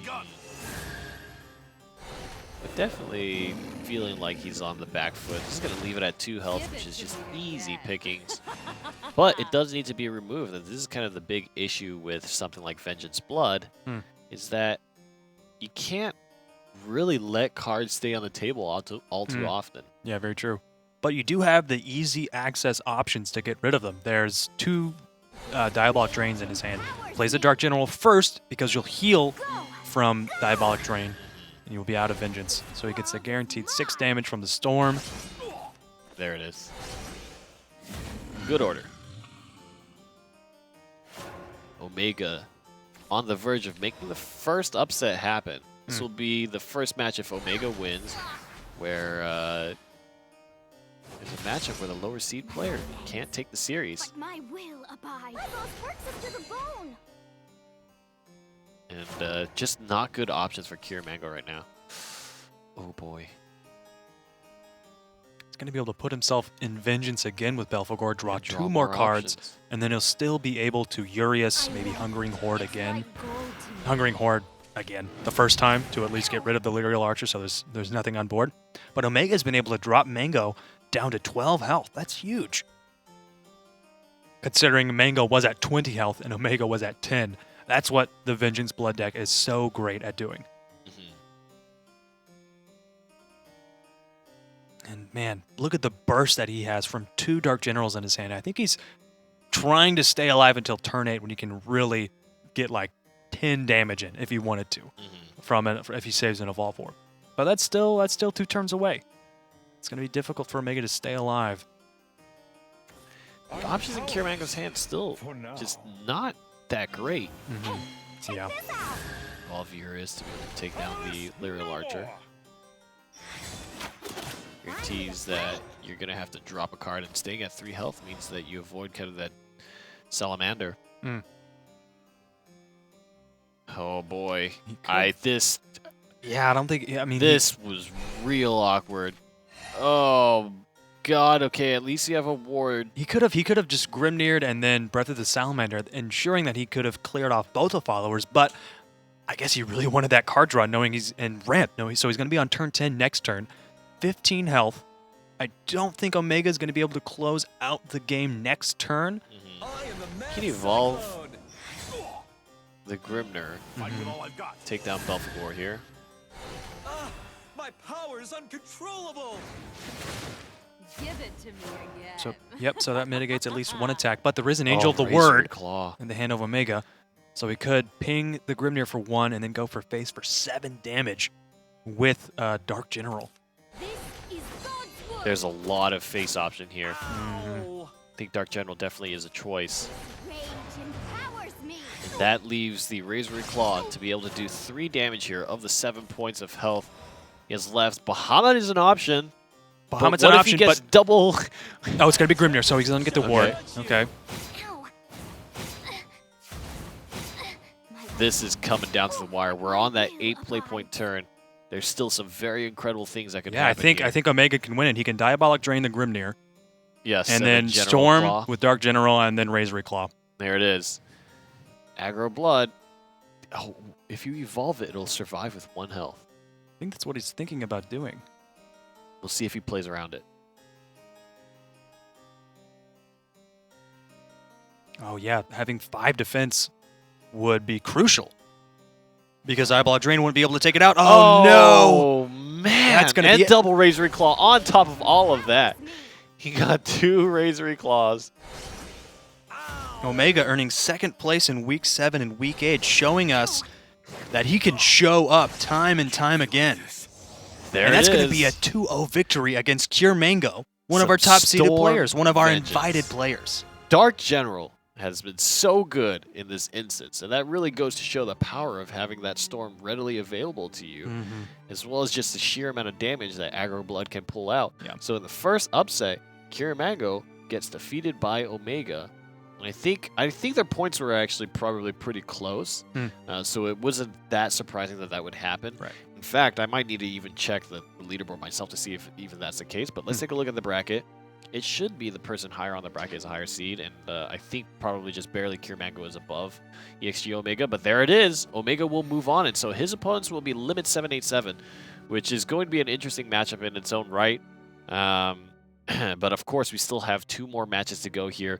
Mana Surge's JZ with the incredibly interesting Daria deck. We'll see if we can get a look at how that plays out, and then Tramps that was running the alternative version of the Aggro Blood with the Bafflement included. I'm pretty sure I didn't see snakes, right? No, that wasn't. We're not going to get any surprise snakes. But definitely exciting if it did happen in the playoffs here. So we're about to jump into that match in just a bit, but the playoffs are turning out to be kind of, I think, really unique in terms of how these matches are playing, because these players have targeted each other and are kind of like studying their play styles and trying to decide what would be more effective against this particular player. We see some with strong identities kind of dodging that, shying away from that, like Mana Surge's Noah, and we see some maybe even leaning into it, you know. Some players not scared to play things like Havencraft, you know, Seraph Haven is still on the docket, right? That's going to be something that's very, very interesting coming up here. That's going to be the last match with Potwasher. Nice. Good luck making that the last match. It's going to be a nice last match. I'm glad. Good luck will certainly push it over the edge as well. That's the craziest thing. If he gets the right curve and he can have that turn 9 insta win, oh god. Molto bene. Molto bene. You know, what's interesting is there was one player that did run Odin in this tournament.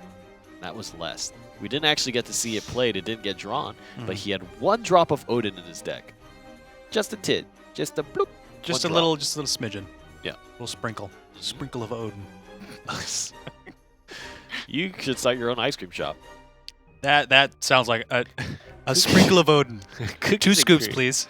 It's a sprinkle of Odin. That sounds gross. I'm not gonna lie. I'm not a huge fan of like out there ice cream flavors. I love ice cream. Rocky Road is great. Definitely top favorite. You just said not out there flavors, and you just said Rocky Road. Rocky Road is like standard. What is a flavor? What is Rocky Road? Rocky Road is like chocolate. It's got marshmallows, nuts, other little goodies in there. But like one of those out there flavors. Like I've had maple bacon flavored ice cream. That exists. Maple bacon? Yeah. It tastes exactly like it sounds like. Tastes like bacon. And it's gross. I love bacon, don't get me wrong. I love me my breakfast foods. But an ice cream, no. It's blasphemy. I can't believe you even tried it, to be honest. It was like at like some ice cream parlor, and I was like, I'll take a sample of that. You know, like they give like little baby spoons for samples. It's like, I'll sample that. I'll be a man. So you ate ice cream. Not to bring gender politics into this, but oh god, just stop. Get this guy off the desk, please. Oh, that's great. Hey, do you want to trade? Trade Maybe what? For Olivia? Why? I like Olivia better, anyways. I was gonna make you say yes and then say no. You can't. You know, I thought you were the nice. That's revoked. Now I have the shield, and now you're gonna get pushed away. I'm gonna get pushed away. I'm still here. You can't be within 5 miles of me. Wow. It starts in a few minutes, Okay. so you got some time to get away. Because the shield will fry your brains. I guess we can't hang out at E3. Speaking of which, definitely hang out at E3. The Shadowverse booth is going to be available in the Twitch gaming zone. Come down to play some Shadowverse, win some promo cards, and have a chance to meet some of the nice side games people. And on Thursday, especially, if you watch the Twitch stream, the reveal of 2 very special Wonderland Dreams cards. So good. All right. Aggro Blood going second. Mid Shadow going first. I've seen lots of this before. I wonder how it's going to play out. We've seen this time and time again. Yeah, I would throw away those 2 cards. You really want something to put... He's right. Oh, He's got boy. Blood Wolf for 2 and some opportunity to a few chances to draw up to the cards that he would need, a 3 and a 4 Jay-Z drop. is playing Sesame Street right now. Jay-Z is literally just walking up and down, counting with his fingers. Mana Surge is jazzy. He's slapping the base, man, bringing him fat beats from downtown. There it is again. He's got the 3-drop. He's got Devil of Vengeance. That's nice. We'll see if he can draw right into the Belphegor for next turn. He's trying to stop some of that damage, but he did 2 to himself. And now he has to chew through the Grimner. Things are looking grimmer instead. Have some fun. Nice and slow. Sorry. No, it's fine. It was great. That was wonderful. I expected nothing less. I'm actually proud. I'm proud of you. Way to go. See you around. See you around, she said. Did you get her number? No, I did not. Because 2-1 on Grimner. What the heck is happening? I don't even know. Fun. Jay-Z is very far ahead right now. Yeah, board Jay-Z state. is very far ahead, especially because of the hand for Tramps. He does have the Urius and the Spider Web, so he's going to be able to mitigate some of the damage coming out from Jay-Z. Dark Air Jammer next turn. Gonna opt to evolve Urius. Give it a little more durability here. Could opt to take down Grimner. So we'll see. There's no yeah. Either way, it's gonna be tough. You're gonna have to play Orthos and take a ping, and then you're gonna have to swing pretty deep to try to get rid of that Urius, but doable. Yeah, and last turn Jay-Z emptied out a few cards from his hand, so he's only got 3 options in his hand this turn. Meanwhile, I mean, yeah, he did a lot of damage to Tramps, but I don't think Tramps is that unhappy. He's got Diabolic Drain on turn 5 if he wants to use it for 5 costs, but it's probably going to be the Dark Air Jammer. Yeah. And he still has plenty of opportunity to draw the Belphegor. Yes. Or the Soul Dealer. So 2 damage from Luriel. This is probably the ideal situation, right? 2 damage from Luriel to take down the ward, and then 4 into the Urius to stop that from happening. Unless you just want to go face, which I actually think is probably bad. Because you're Puts him right in You're Vengeance. doing Tramp's job for him. Yeah. You know what I mean? Oh, you didn't draw Belphegor? Oh, let me help you out there. Here you go. Yeah, don't wanna do that. But I mean, if he did do that, then he's got a pretty sizable board. It's gonna evolve. It's gonna ping.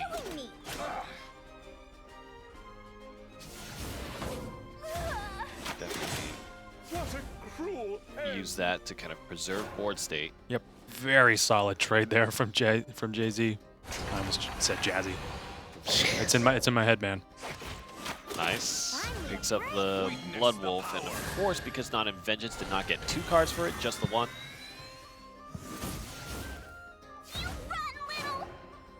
So still kind of waiting for that Vengeance pop, and of course it's going to be scary because this is the amount of time where Shadow starts having a lot of reach.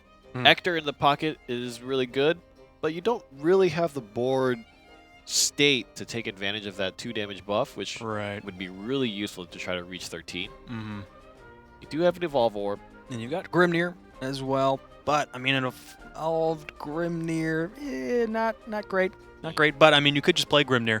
It's certainly going to die next turn, but you kind of force something from Tramps to get rid of the card, right? Yes. And if you Phantom Howl, yeah, that, you'd be able to clear off the Air Jammer and do some damage to face, but I mean, you really don't want to put Tramps in Vengeance. He's so close. Then he's got all the cards he needs to be in Vengeance. That's the thing. All of those cards have advanced effects when they're in Vengeance. This is a real difficult decision for Jay-Z. need to build up the amount of burst. Shadowcraft can definitely do that, but he doesn't quite have the cards in hand for it. The play might just be Grimnir, 1 damage to face. But then you leave the Dark Air Jammer up. I mean, like I said, there's not a really good feeling play here. Want to play? There's Evolve, maybe Face. Take what opponents get. Take down the Air Jammer. Don't go Face ever. Ever, unless you can kill him. Ooh. There's a Belphegor, an evolved one. Nice. It's like But now he basically passes the ball over and doesn't have Ward. He's got a Baphomet and a Diabolic Drain as well, but I mean, he just worked to get himself in Depending on the draw, I Vengeance. actually think this could maybe end. If you draw Cerberus 6-8. No, not quite. With Phantom Howl, Cerberus down at 5 play points. You can't do it. Phantom Howl will give you Still the same. 4 shadows, 6 damage, evolve 8. It's difficult, especially when now Soul Dealer is an option as well.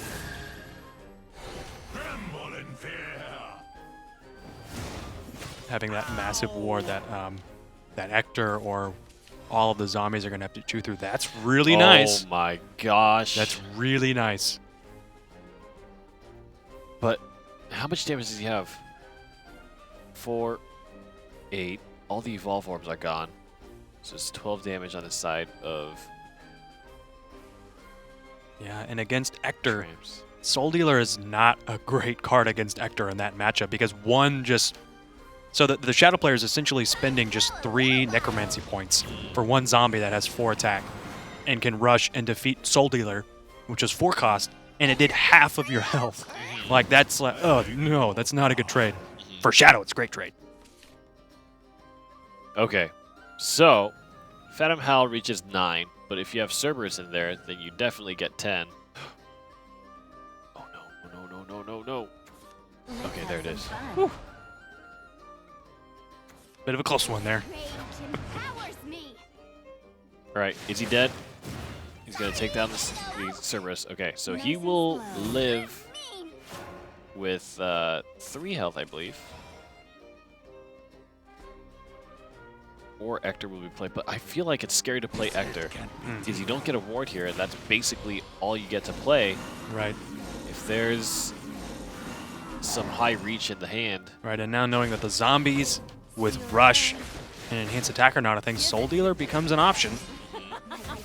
Deals half your health, no matter where you're at, but it rounds down. So if you have, see. if you Not a have 1 great health, hand. that doesn't do anything. But yeah, Air Jammer has to be the option. He's nice. got the ward. You got the ward. That's good. That's really good. It's not going to be a good way to remove the... Hector.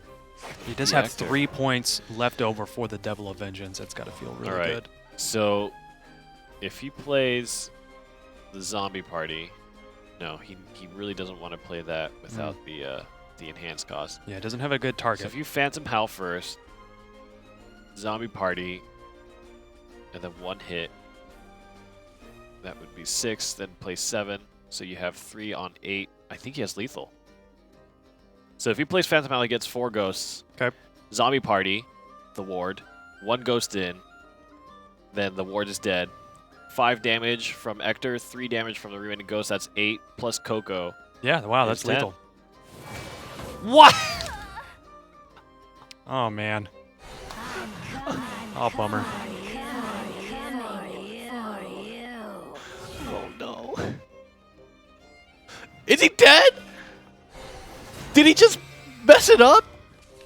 Okay, he got Grimner. That's not bad. He maybe will live. He might have to live for 1 attack. but I mean, Diabolic yeah. Drain would just take down Grimner. Yep. Is he dead? I mean, Tramps is not going to be able to win next turn. Unless he top decks something. Yeah, there's plenty There's of storm. definitely stuff he could get. Yeah, there's plenty of storm options. Okay. Okay, this makes it more likely that Jay-Z will survive. Oh boy, he doesn't put the ward down either. Oh, 7. Oh, Oh, jeez. Just- There's the Dark General. could you imagine if he hadn't removed that card? Diabolic Drain with the Dark General would have been. He's not going to be able to win. He's got 7 damage. And with the Hector still at 5/5. Definitely can't play Soul Dealer at all, so that's basically a dead card. Yeah. Hungering Horde is... Empowers me. I mean, I guess you could spend 2 of them on the Hector. Mm-hmm. Oh. There it is. So being able to heal for 2 was huge there. Yeah. Yep. Yep. He's going to have to play Grimner here, and that's going to Yep. put the ward and wipe the board. My tempest shall judge you. But if it's a Razor Claw It's top a deck, Razory Claw. there's so many options, Sterling. Yep. Oh, no. my gosh. Oh my gosh, another Soul Dealer. He can play 2 Soul Dealers. Dude, how is Jay-Z going to get through that? How is he going to get through You that? are ridiculous. It sounds like horrible, and you could still get rid of the Shadow Reaper with Hungering Horde. That's like all your cards right there. You are ridiculous. He'll be brought down to 3 health, and then he'll be brought down to 2 health. Oh, Because it boy. rounds down. Oh, God. Somehow I don't... Hand over your soul, Jay-Z. This is happening. God. The Soul Dealers. Okay, got rid of the war. That's good. Yeah, how is Jay-Z going to get through this? He can't... He can't get through it. He can't do it. Oh my gosh, he's got 3 damage from the Soul zombie Dealer party. for the win? Dude, Soul Dealer for And this the was win. all off of Jay-Z. I'm pretty sure just swinging and missing lethal. Yeah, I think you were right. It was the important thing was it would have had to have been Phantom Hell before Zombie Party, and then one of the ghosts in there, ensuring that you could go for face with Ector for that extra 5 damage. That was huge. But he traded Ector into the Imp, missing that 5 damage right there. Yep. Oh no. The Soul Dealer killing blow. And the contract is broken, and Tramps is going to take game 1. Oh my God, I have not seen that before. Dude, Soul Dealer's a great card, man. It's such a good card. I can't believe... If he had even pulled any kind of direct damage, a Cerberus or anything, that would have been so bad. Yeah. But it just was. It just wasn't worked. to be. It just worked. The truth of the matter was, double Soul Dealer is what it was all about. Double Soul Dealer, and then I mean, like even if he didn't have Hungering Horde, he still would have won with the draw. But I mean, come on. Super great play. Right on 10 orbs. You've got 3 cards, 10 cost. Exactly 10. Such value, much Plays value. out your Wow. hand. You're done. You're done. 1 attack next turn. Yep, And Tramps wins. That's crazy. That's crazy. That's a crazy game to watch. And Jay-Z, I feel like, has to be beating himself up for it. Yeah. Still, either way, well played. Very good game. So Jay-Z, down 1. Tramps could take the victory over Jay-Z right now. That's a thing that could happen. That's right. And we're still going to see the Rune deck coming out next game, probably. Hopefully. If Jay-Z decides to stay with the Shadow deck. Yeah. Maybe not. Yeah. Maybe not. Hey, open entry is down. But if you go to shadowverse.nge.io, you can learn about who all the winners were, find the rules, find the pricing, find all that stuff. You can talk to us on social media on Twitter @WatchNGE. And that will tell you everything you need to know about when the broadcast is happening, what's the cool stuff going on in the NGE world, as well as if you check our Twitch panels, as well as Moobot probably chirping about it, you can have your chance at winning 3,500 vials, just enough for 1 legendary. Start stockpiling them up because Wonderland. Do we know if who has like won all the vial giveaways? Is there like a list? Is it the same person like every time? No, it's not. That'd be pretty great. It's not. That would be pretty funny. What if it's been me this whole time? And you just haven't collected? You just have vials. So I've many come to vials. collect. I don't have very many vials anyway. Kind of just like spend them as soon as I get them. You know. One day I'll have. One day all we'll the be vials. rich. And then we can build whatever deck we want. What deck would you build? I don't have a D-shift deck. I would really like to get a D-shift deck. I was thinking about that the other day.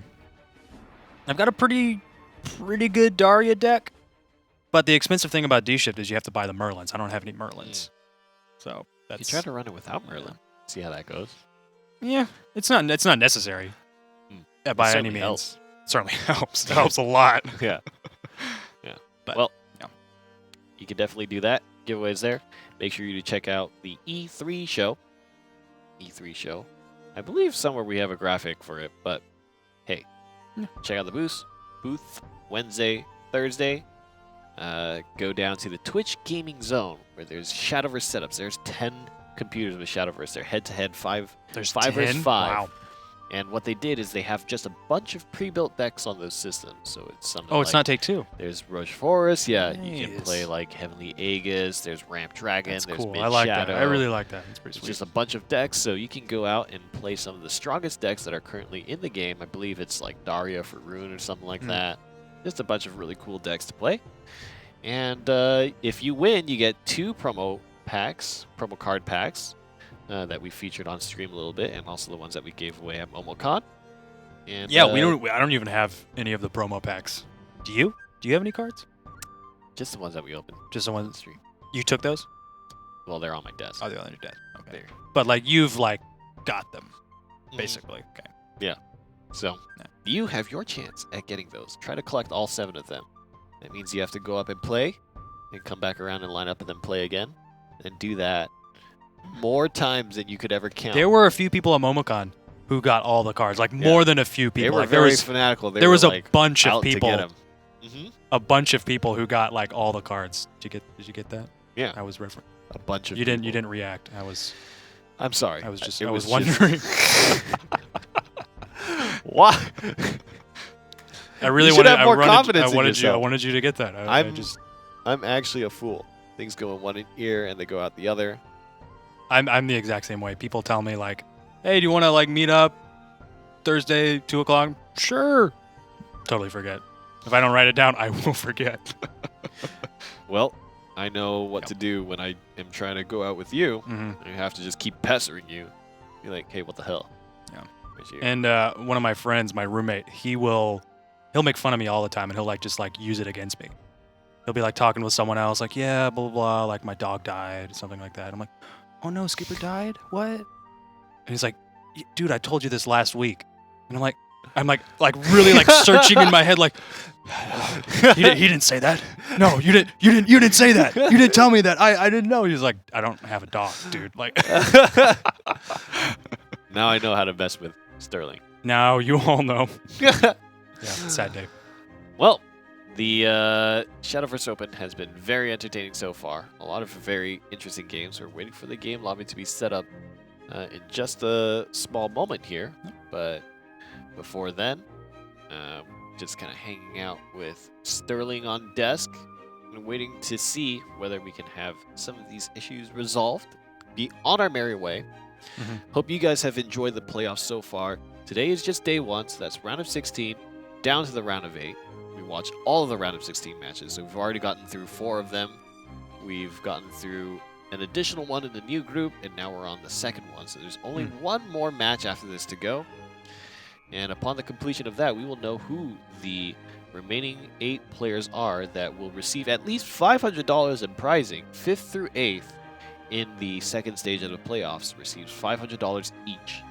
And then if you get 3rd, 4th, you get $1,000 each. Second place gets $2,000, and first place makes it home with $4,000. $4,000.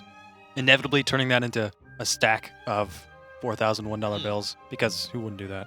$1,000 Right. bills. 2 stacks of $2,000. No, one stack of 4,000. One stack of Definitely. 4,000. Like, why would you have 2 stacks? It's not as like imposing. It's not as cool, you know. Because you could then share. Why would you want to share? Sharing is caring, dude. Share with someone else $4,000. I guess, you know, maybe if you've got a spouse or a significant other, you Evidently, could share already with giving them. away you that know. Sterling does not have one. I don't actually. That means more for yourself, right? All for me. All for me. All for me, none for Yep. you. Exactly. Mm. If I was playing and I won, You wouldn't even like get crystals in Shadowverse to try to like get some more vials or get some I cards. probably just honestly I would just like put it in my savings and probably not do anything with it. pay off your student loans. I don't have student loans, scholarships, baby. Wow. Bam, You're a smart guy here. Tra, tra. Wow. Mother, With the way you counted, I could never have guessed. Well, I had a different. I didn't have a math degree. I had a liberal arts degree. You're liberal arts. Liberal arts. Theater. Oh my god. Yeah. I feel like our brain is just non-existent always. Oh, it's there. It's just mush. Spaghetti, as someone close to me might say. Spaghetti. Spaghetti. And look at these hands for Jay-Z. I like the Soul Squasher on 2. But the Shadow Reaper right on turn 2, I mean, you've got the Skull Beast that's going to be able to be possibly taken off this turn. But I feel like Jay-Z could possibly just answer with the Shadow Reaper of his own. Jay-Z, of course, not opting to go for Runecraft quite yet. Wants to get that win with Shadow. But this Shadowcraft mirror, I mean, things can get a little wild, as some might say.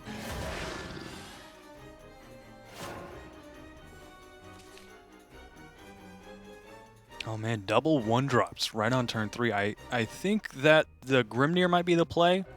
Yeah. Hoping that Jay-Z doesn't have Zombie Party, but of course he does. To get rid of like the Shadow Reaper right off the bat. Is, Orthrus could technically still snipe the Shadow Reaper. That's true. You would need to lead with the Orthrus, Right. just because if you kill the Grimnir, then you'll get that extra health. Of course, we haven't seen any Orthrus 50-50 shots today. There was 1 week. I don't remember what week it was, but we saw some Orthrus like Orthrus was maximum hitting shots. value plays. I think if you play the Orthrus, you are able to take down the Shadow Reaper in any combination. We'll hit the Grimnir, but that's fine. You use the Bow Chimera, and then you use the Soul Squasher. Yep. Bone Chimera, you get the 2 skeletons after that, and you could go for face, but no, I don't think that's... You definitely want to get rid of that Shadow Reaper. It's already on 3-3. Want to get that Babe and Swaddling Clothes out of here. A second Shadow Reaper appears suddenly. Oh my gosh, 3 cards on turn 4. 3 cards out of your hand. That's huge. That's so much gas in the tank that Tramps now he doesn't have. He's putting all his eggs in this Shadow Reaper basket. The big thing about it is Jay-Z has his own Shadow Reaper that they can start kind of pumping up as well. And since it's a step behind, its ambush will last just 1 turn longer. Yep. Which could be the undoing of Tramps. Jay-Z also Unless he has Prince evolves it. Catacomb. Yep. But Little Soul Squasher still can't target. So Right.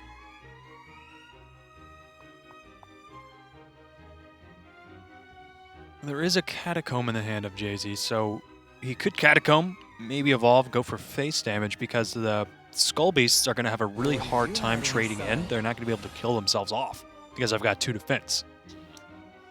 And there's not a card that Tramps has unless he, top decks a Cerberus or something comparable. So now the ambush is done on Tramps' Shadow Reaper, and next turn Jay-Z, he's going to have a Shadow Reaper of his own, and Ector in a turn following that. Okay, there's an Ector for Tramps too. Really great, but the only card he's got to play this turn is the Soul Squasher, and there's no evolved follower in sight on Jay-Z's side of the field. yeah, this is a really kind of weird turn. You evolve the Skull Beast. Gonna have to go for face as well, I guess. Puts him to 10, but 2 Evolve Orbs available for Jay-Z. He should be able to control the situation out. Let's see. Yeah, with a Shadow Reaper of his own. And he's got a Lyrial Archer too. That's nice. That's another good bit of evolve. So you could Shadow Reaper.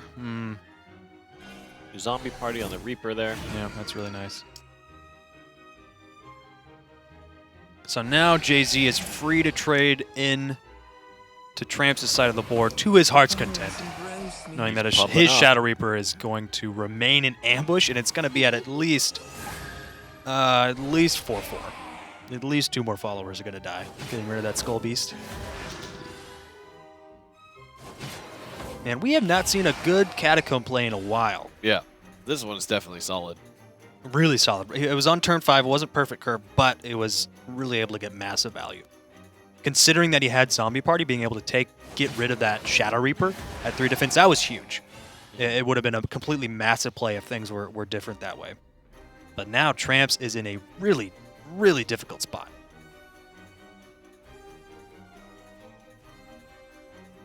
He's going to be completely reliant upon top deck here to even gain a foothold back in this game.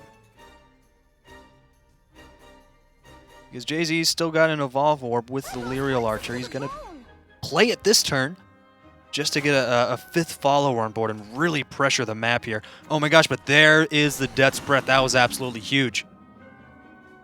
Jay-Z's going to be able to trade that, buffing up his own Shadow Reaper, but Tramps has bought time. The Death's Breath coming in at just the right moment here. Tramps has bought time, but Jay-Z has, of course, he has a Demon Lord Ector of his own coming out next turn. Tramps is deciding whether or not he wants to spend his final Evolve Orb on possibly the Lyrial Archer. I feel like that would be a really great target, getting that off the board, considering that Jay-Z has 1 remaining Evolve Orb. Being able to evolve that Lyrial Archer could prove deadly. I think just overall, Jay-Z's going to be really in the clear. He's going to be able to have at the least an 8/8 Shadow Reaper. I'll show you. Yeah, the Shadow Reaper is going to be big. One of the biggest we've seen, probably, Finally, because of Ector coming out next turn. Oof. Oh my gosh, you've got 4 followers. Ector, come on. Yeah. And this is going to be, 9, 11. Could potentially be 13 damage here from the Shadow Reaper itself.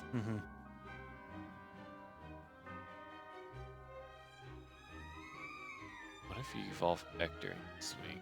You evolve Ector and you swing, then you get...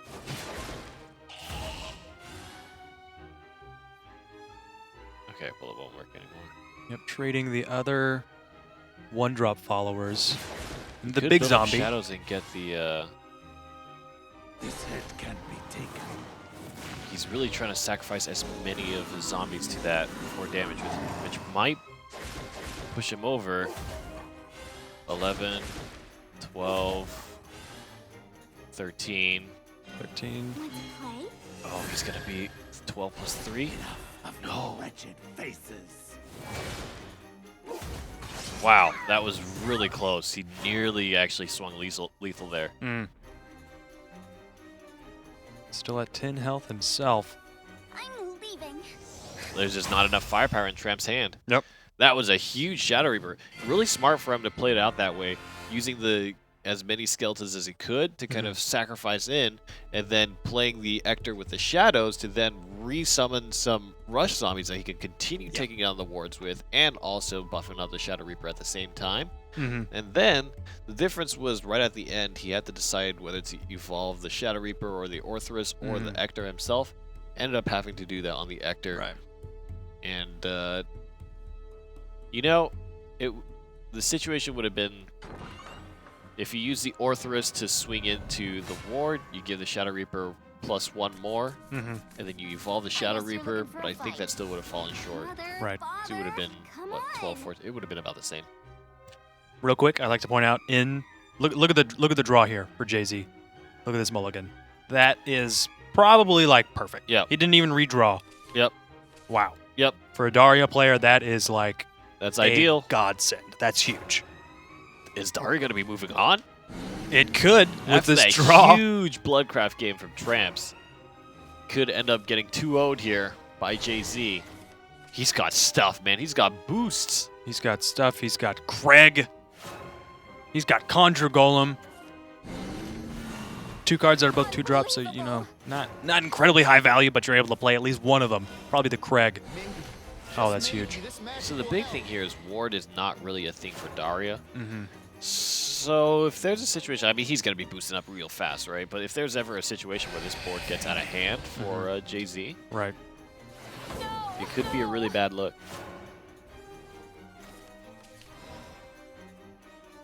It's a Conjure Golem and the Insight and the All of the Angelic Snipe. 1-drop spells. Oh my gosh.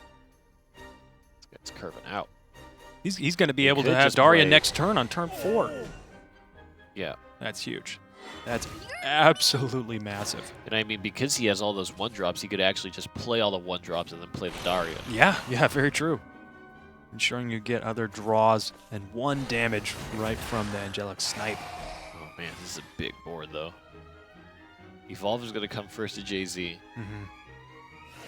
So he's going to have, JZ's going to have the opportunity to gain some tempo back.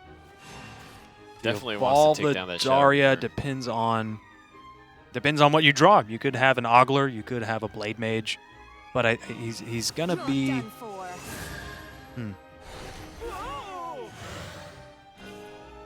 Nice choice to get the double piercing rune there with having the evolved Clay Golem. At least getting one of them to be able to take out the Shadow Reaper that was on 2-2. Doing a lot of face damage, and he Wow. still has a boost. And this could have the potential to just push Blade Mages, right? Yep. You set it up right, the Blade Mages come down. Blade Mages come into Daria. When you Daria and you draw Blade Mages, they come down to 1 cost. So having a low-cost Daria and having Play Orbs left to spend is huge. And the big thing is if he draws any other 1-drop spell, right, and he can just play that 1-drop spell and turn all the Blade Mages to 0 cost, that changes everything. Yeah, that would be huge. It's a difference between, like, if they're 1 cost, then you can only play 1 of them, but the instant them can 0 cost, you play all of them, right? My power's It's a big thing about spell boost that Couldn't do it after all. really helps it excel. The ward is frustrating. The Ogler is not ideal. With a bang and a boom. Doesn't want to play the inside because doesn't want to draw more cards. As they're all going to get banished. Ooh, into the second And Daria. another my. Daria. And the oh 1-drop. my gosh, that is cash money. And he has a 1-drop here. Goodness, this Daria deck showing up in the round of 16. Oh my god. This is probably the That's most huge. picture-perfect Daria game I've ever seen.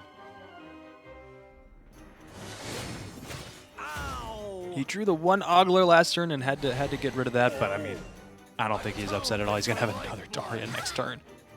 Tempo Daria.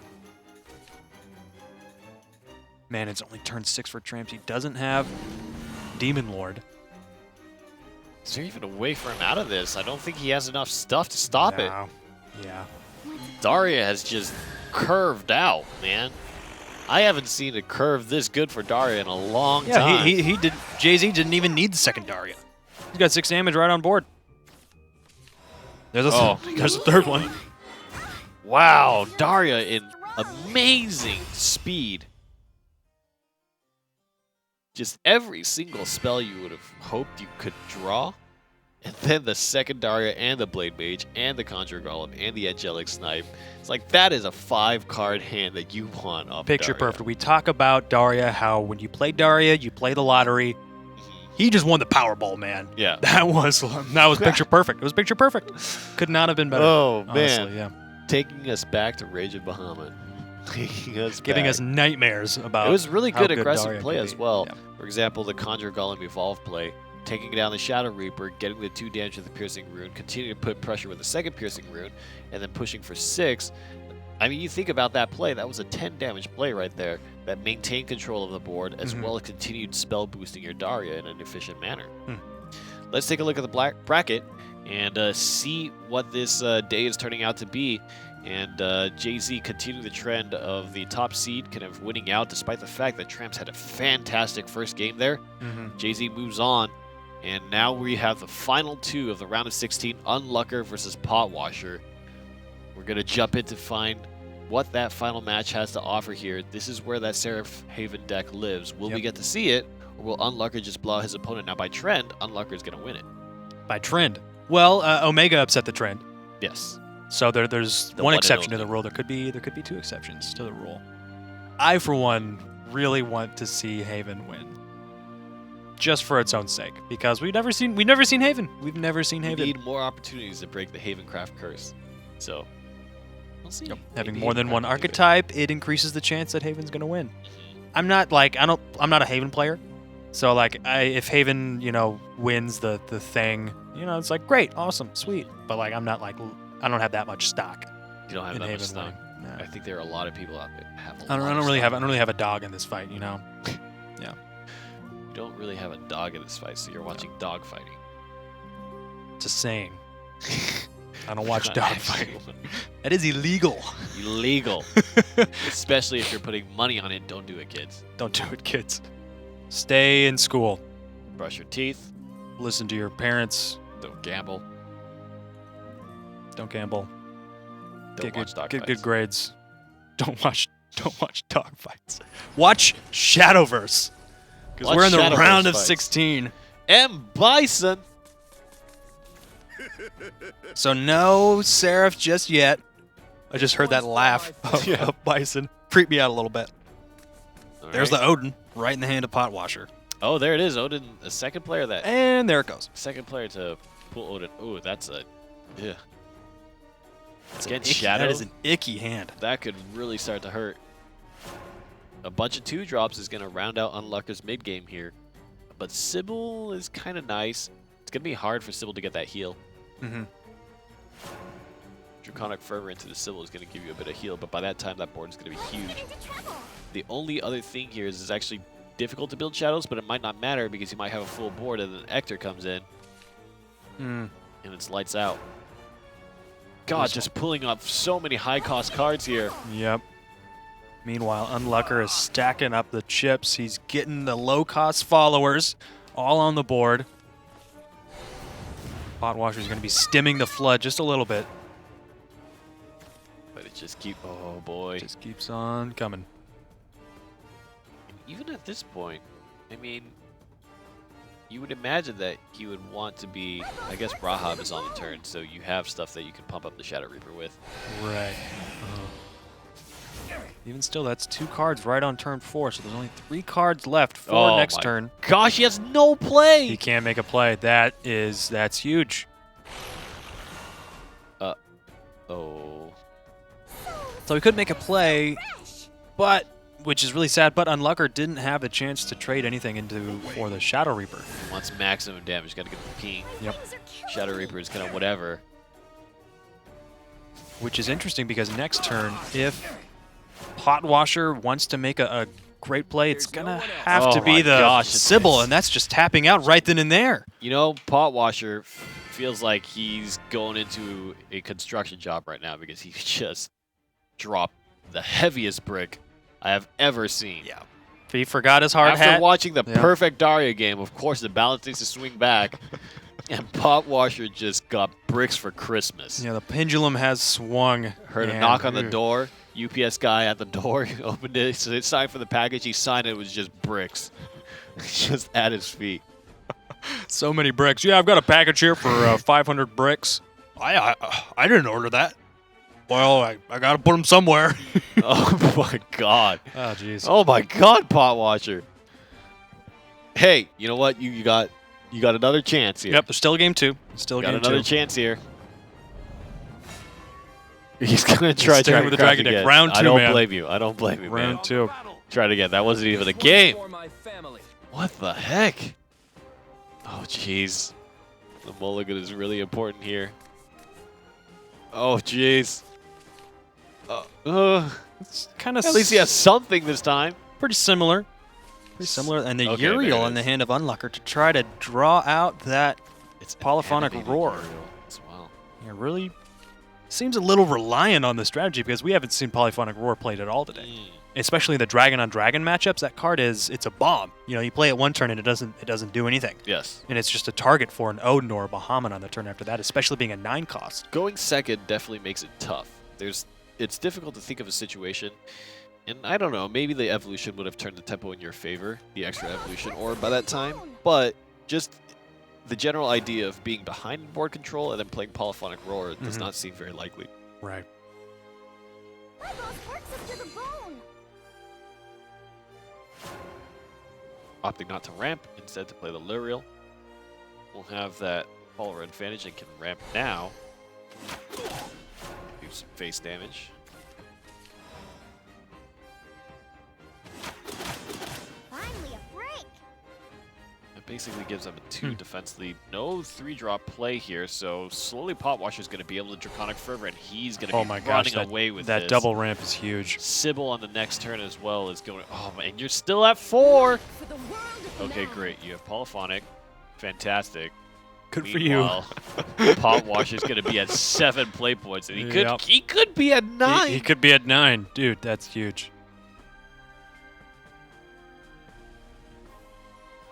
Yeah, I think Sybil seems really great because you get a follower on board and you can evolve trade into the Uriel, but You could even just Sybil yeah, and Draconic Fervor is great too. I mean, the draw Blazing is the Breath main or reason. There's a Lightning Salamander. Blast. That's huge. Back to the And coming into Breath of the skies. Salamander was really nice. Being able to clear the board, you get the draw and the ramp as well. Bluest water. Oh, man. So we'll see if Potwasher can make use of this extra play point here.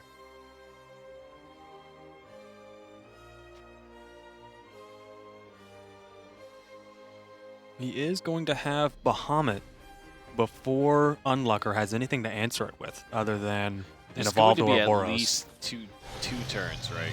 Uh-huh. So next turn he goes to 7. Maybe he ramps up. And then it's going to be Potwasher's turn. He plays a Bahamut. All must come to an end. And then it comes back to Unlucker's turn. He's at 9 play points. So he Hmm. still can't challenge the Bahamut. I think that's a play. Yeah, Potwasher's going to have a Grimnir next turn as well, which is absolutely huge. This Ouroboros as well is just going to run. Run rampant. Unlucker out of options here. Yep. I do think that the choice is to Bahamut here. It's just so tough because your opponent is 2 play points behind you, right? Hmm. Passes to your turn, you play Bahamut. Passes to Unlucker's turn, he has 9 play points. Yeah, Ouroboros again. Potwasher has the Lightning Blast. He has the Odin. So if we do see an Ouroboros from Unlucker, he's got the tools he needs to get rid of it. There it is. Played right into his Keikaku, which means plan, by the way. Oh, I actually didn't know that. Yeah. Very interesting. You're like, yes, of course. Duh.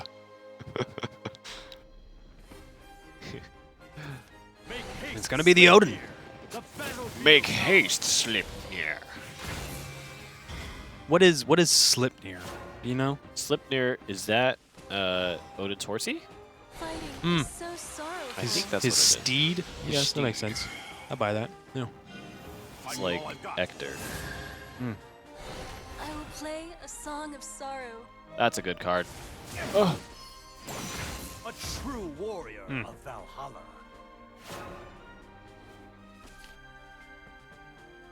There's another Israfil. There's a Cross Israfil? Bahamut. I think it's not that worth it because you can take down the Israfil in other methods and then play your Right. own Israfil and have it remain. I think it's too valuable. Base damage here? No. He's got Breath of the Salamander just Okay. to get rid of that. Sorrow. He's been spinning those pretty liberally. He's going to be. I think he's out actually. Yeah. But I mean, most of the time, these Dragoncraft mirrors just end up being one big card versus one big card, you know? Rather than just like something that you would really want to AoE Salamander. It's not like Shadowcraft where you get a zombie party or something like that, you know? Very true. Very true. Chipping away with a lot of incidental damage, the Ouroboros is doing its best to try to heal it all back up. But Grimnir just gets eaten alive by Ouroboros. Is a perfect target. Eaten alive Not by only the. does the 4 damage get mitigated, but then the Ouroboros comes back for the counterattack, right? It's going to be mitigated again because of the healing when it dies the next turn. Because there's no banishment in the hand Yeah. of Unlucker. Potwasher, playing the smart game, says, you know what? Banish is still pretty good. There's no banishment in the hand of Unlucker and not really a chance to play Polyphonic Roar. We've seen that The only card thing is, if you more in play popularity, yeah. if you play Ouroboros, you're gonna mill your next card. That's very true. Likely gonna mill your next card. We might just be seeing the Bahamut come down. Nope, it's going to be the Wrath Drake. Ow! See what the response here is. Polyphonic, he's taking the opportunity. Is there any storm? Yep, he knows he's not going to be able to die next turn. Oh my god, he drew into the Zeus. But there is the Lightning Blast in the hand of Potwasher. Yes. Could effectively waste that card, waste the turn of Unlucker. But Unlucker saw the advantage, and we'll see if it pays off. Okay, he's gonna swing at Bahamut.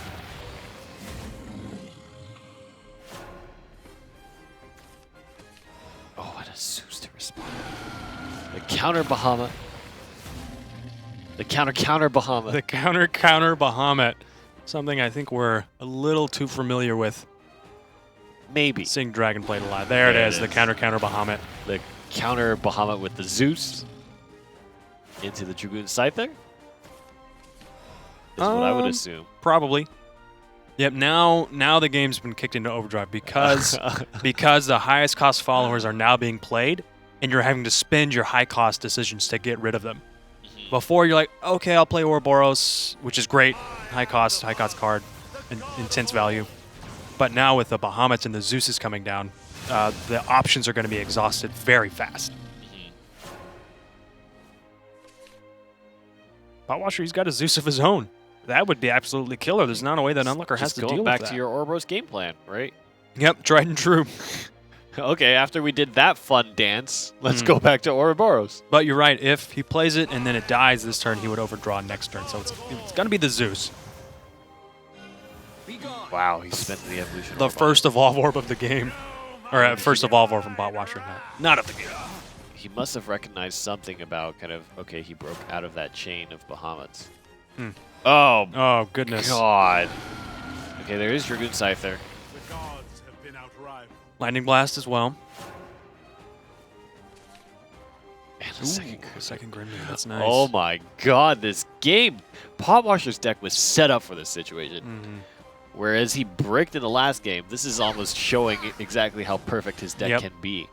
Don't look at that last game. Look at this one. Look at the second game. Much better. Much better. And we'll get the heal. They're putting it back at 20 health.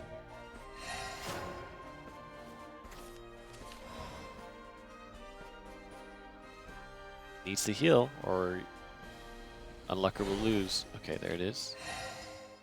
Pulls a Grimnir. Got all three Alas in hand. That's pretty funny. Healing a little bit more here as well. Yeah, the Draconic Fervor into Sybil being able to heal for 6 damage. That's huge. But does Unlucker want to spend his last Evolve Orb? He's not going to do it. There's still Ouroboros. Ouroboros Forever Israfil too, actually. Sahakis.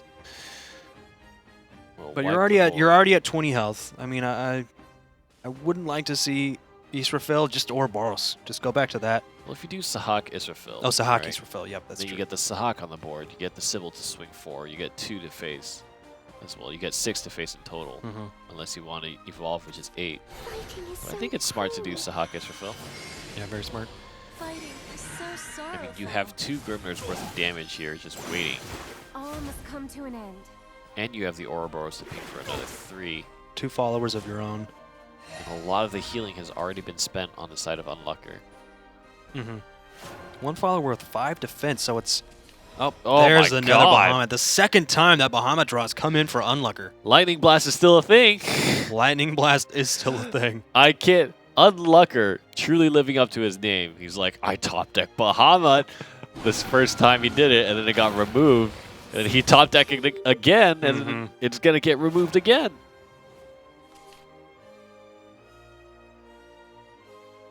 With another Israfil, that, I mean, though having 2, I mean, that's huge. Those cards are absolutely going to come in handy. It's a massive bomb that, I mean, it's so difficult to get through, especially when you've already spent your 3 Bahamuts.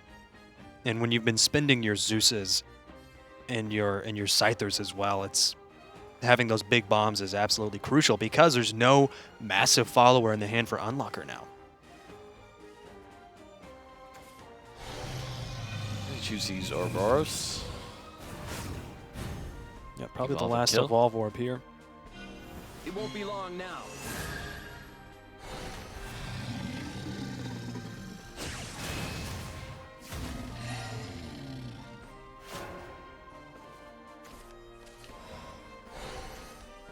Yeah, trying there's to still the Lightning Blast as well, so whatever Unlucker does draw, he drew into the Israfil. Okay, Dragoon Scyther is a good option for Unlucker to draw into. Oh yeah, that was huge.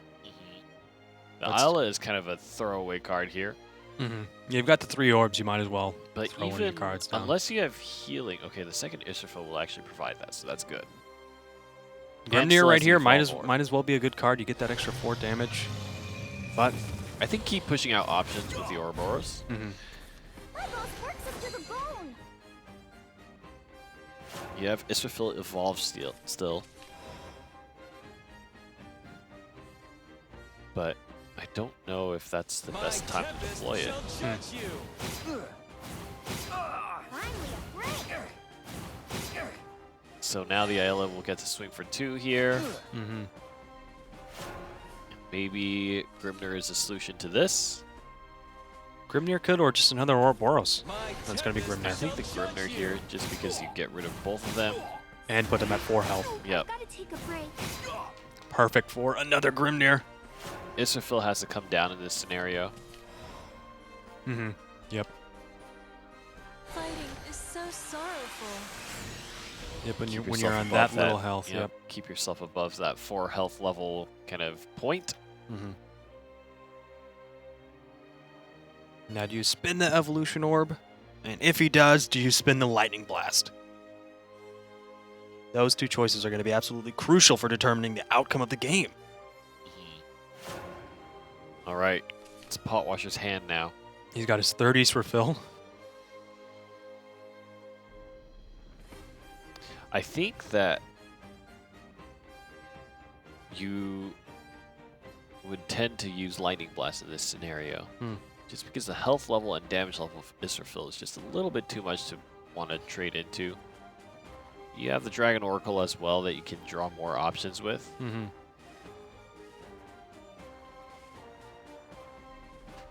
But I think he wants to save that Lightning Blast for a situation where he really needs the Banish. You could always Dragon Oracle to see if you get a Scyther.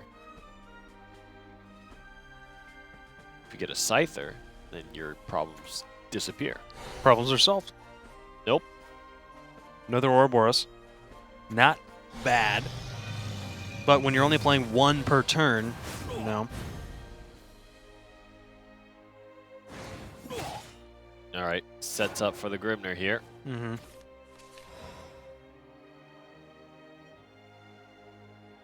And is there any self-healing here? Is there any card draw? There is a Dragon Oracle. Draconic Fervor, is going to great. heal. Yep, he's got to put himself over He that. has a Scyther as well, threshold. so he can clear out the board here and heal up. Lost to Sahak.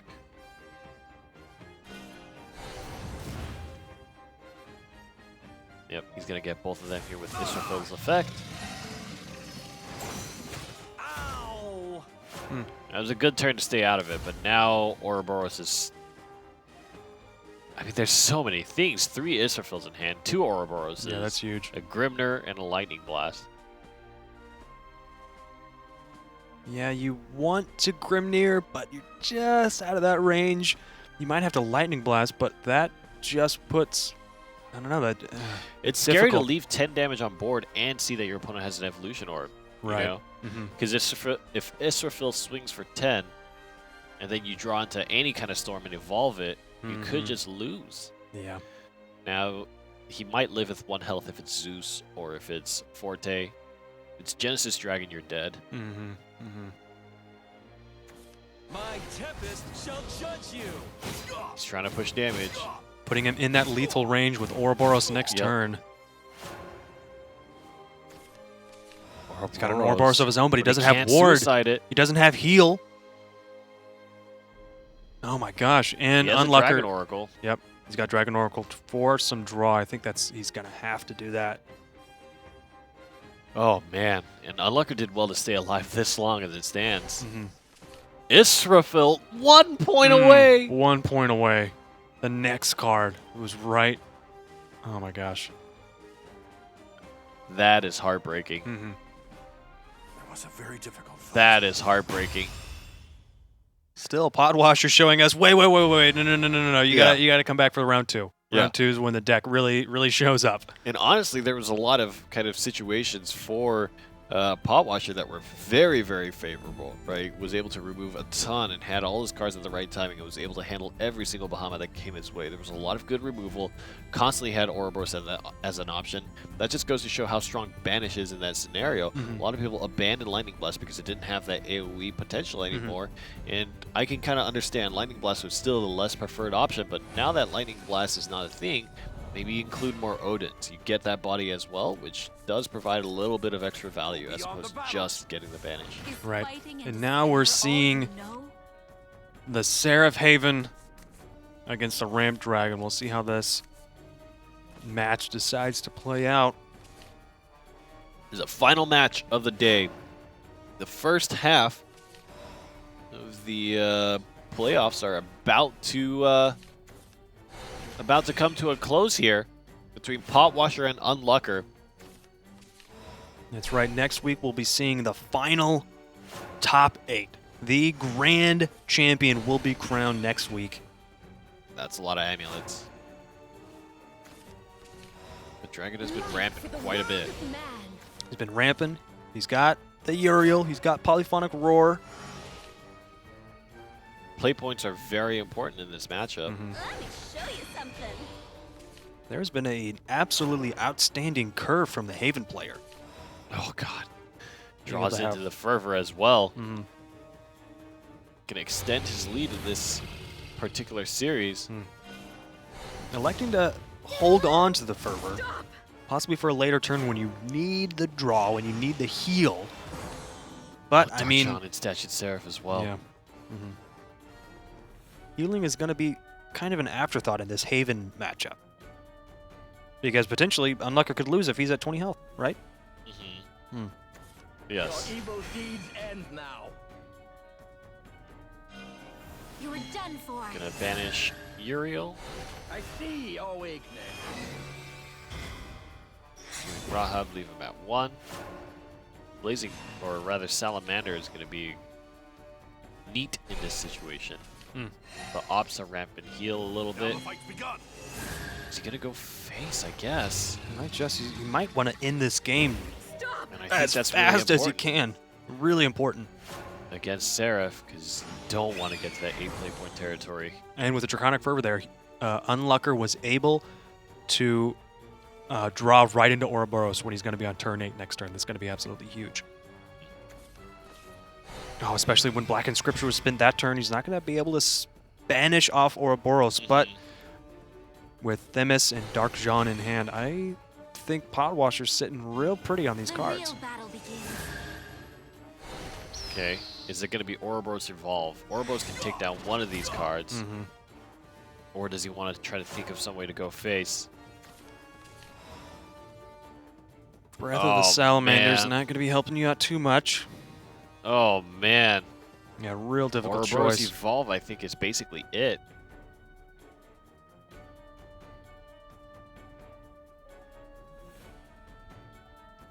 We'll see. 4, 4, and 4 on the board. You definitely can't let that sit. That's lethal right there. And the Dark Jean on top of that all. Okay, Dark Jean won't be able to buff it. Spending all 3 of your removal cards. Or excuse me, 2 of your removal cards. So this is an important turn. He's got the Black Inscripture again. Frogclair can heal a little bit. Can use the Prison Priestess as well.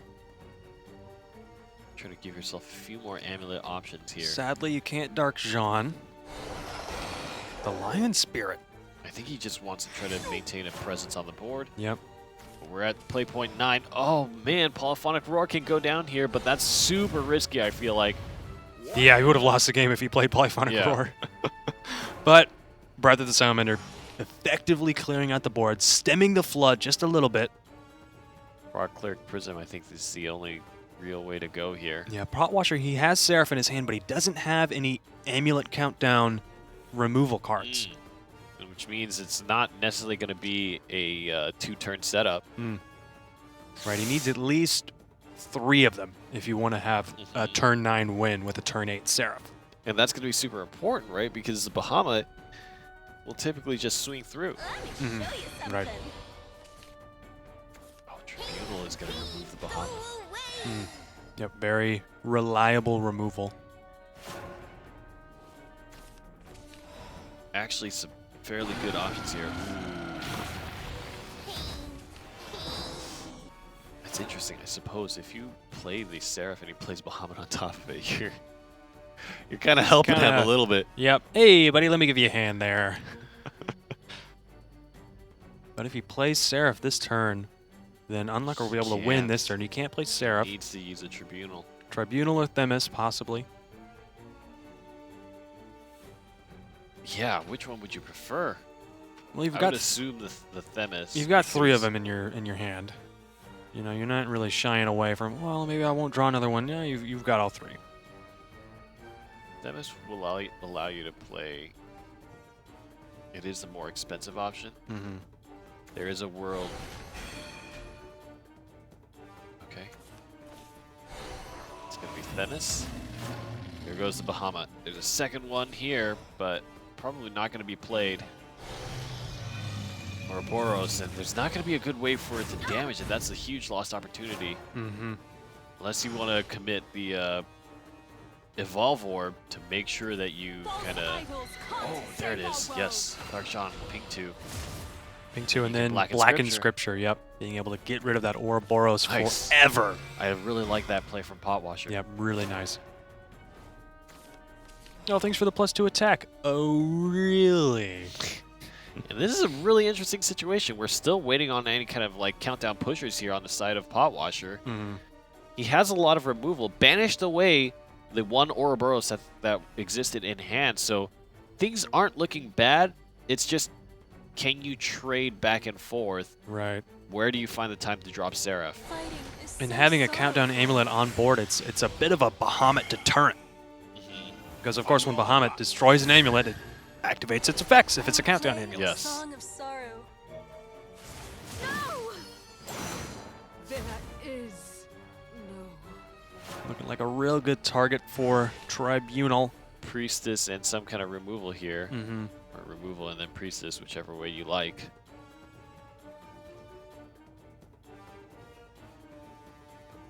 There's Sacred Plea, Tribunal, you get rid of the board, you get the card draw, which I think Potwasher is really fishing for the cards that will be able to reduce the countdown of Seraph when he gets that card finally on the board. Mm-hmm. Oh, grabs another Beast Call. I'll be able to put that down here. Which is great, yeah, he gets the option for having the Storm and the 4/4 follower as well, which is huge. Such a dangerous situation. I kind of feel like Unlucker is getting pushed out of options a little bit here. Just a little bit. Bahamut, you can't play Bahamut. You've got Grimnir as well. Draconic Fervor as well for a little bit more of healing. Oh, a two second Grimnirs. Grimnir. That's nice. That's really good.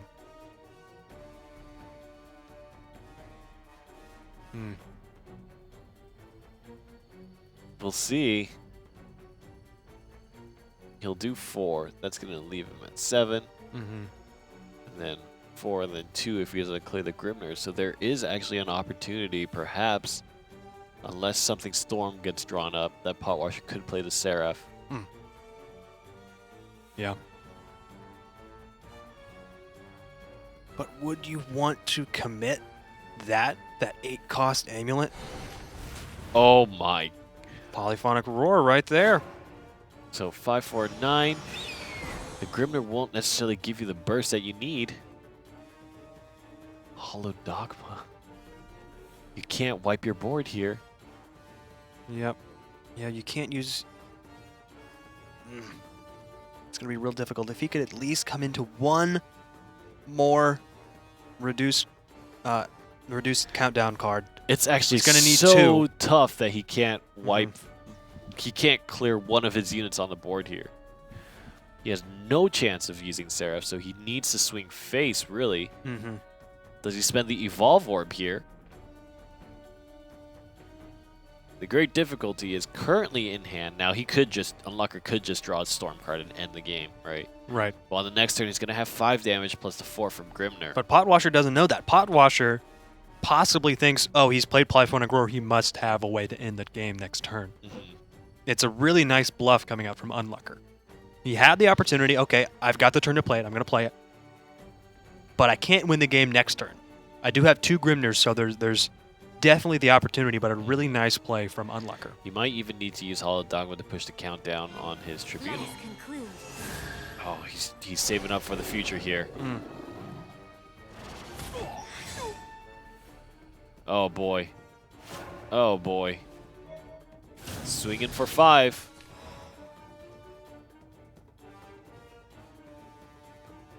Yep. He's got... Oh, yeah, Grimnir's not going to be able to take out the lion. Really great So choice actually, there to evolve if the he lion. The tiger. excuse me. Doesn't wipe... Okay, he's definitely going to wipe the board because he's either going to play Grimnir or Bahamut. Mhm. He needs to. Yep. My tempest There it shall is. judge you. And then you go face with the dragon, or try to get rid of the tiger. It's a tiger. Yep, and I think that's smart. That's very smart because there is a world where if you didn't do that right, he would actually just lose.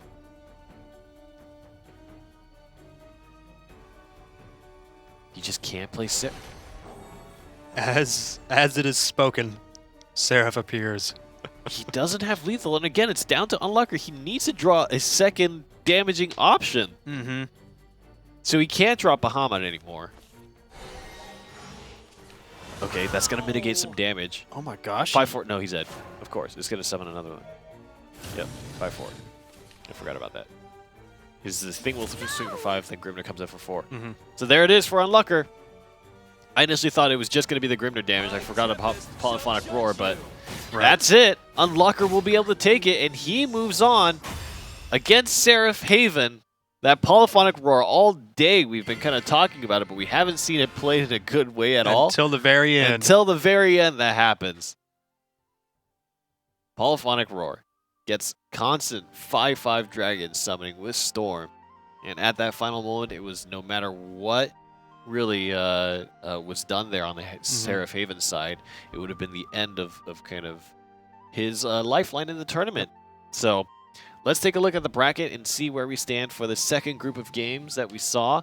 Limit 787 will move on to fight EXG Omega, and Mana Surge's Jay-Z will move on to fight Shadow Nexus's Unlucker, defeating Potwasher right at the end there. Very, very close games.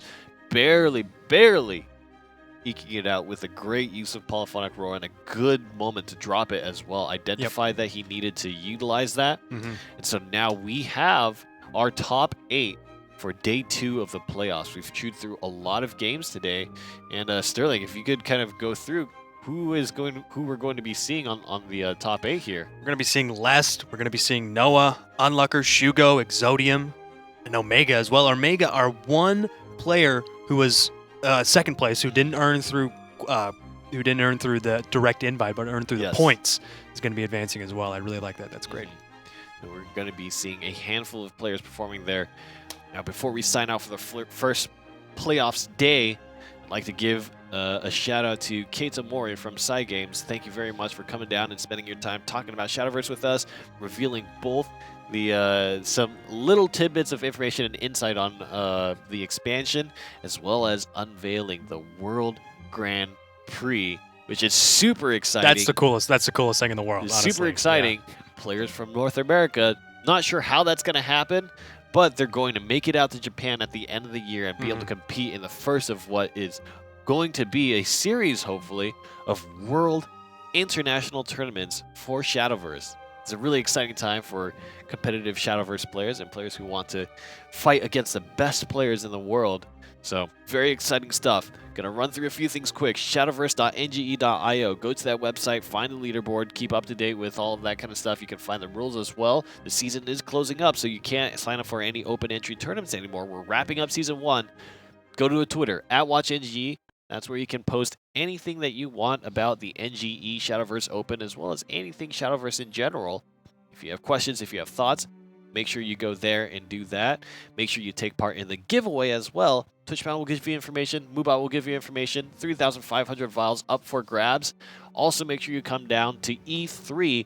Today was Tuesday, we were here. Wednesday, Thursday, we will be here at the Twitch Gaming Zone. Come and play a game, get a promo card pack, come with your friends, play some constructed decks, meet some side games people, have a lot of fun. as well as look on Thursday for the Twitch stream for the Shadowverse segment where Hafu will be joining us, and we'll talk through the game, talk about some of the things that we like about Shadowverse and some of the things that are exciting, as well as revealing 2 new cards from the expansion not yet to be seen. Very exciting stuff. Hope to see you guys there.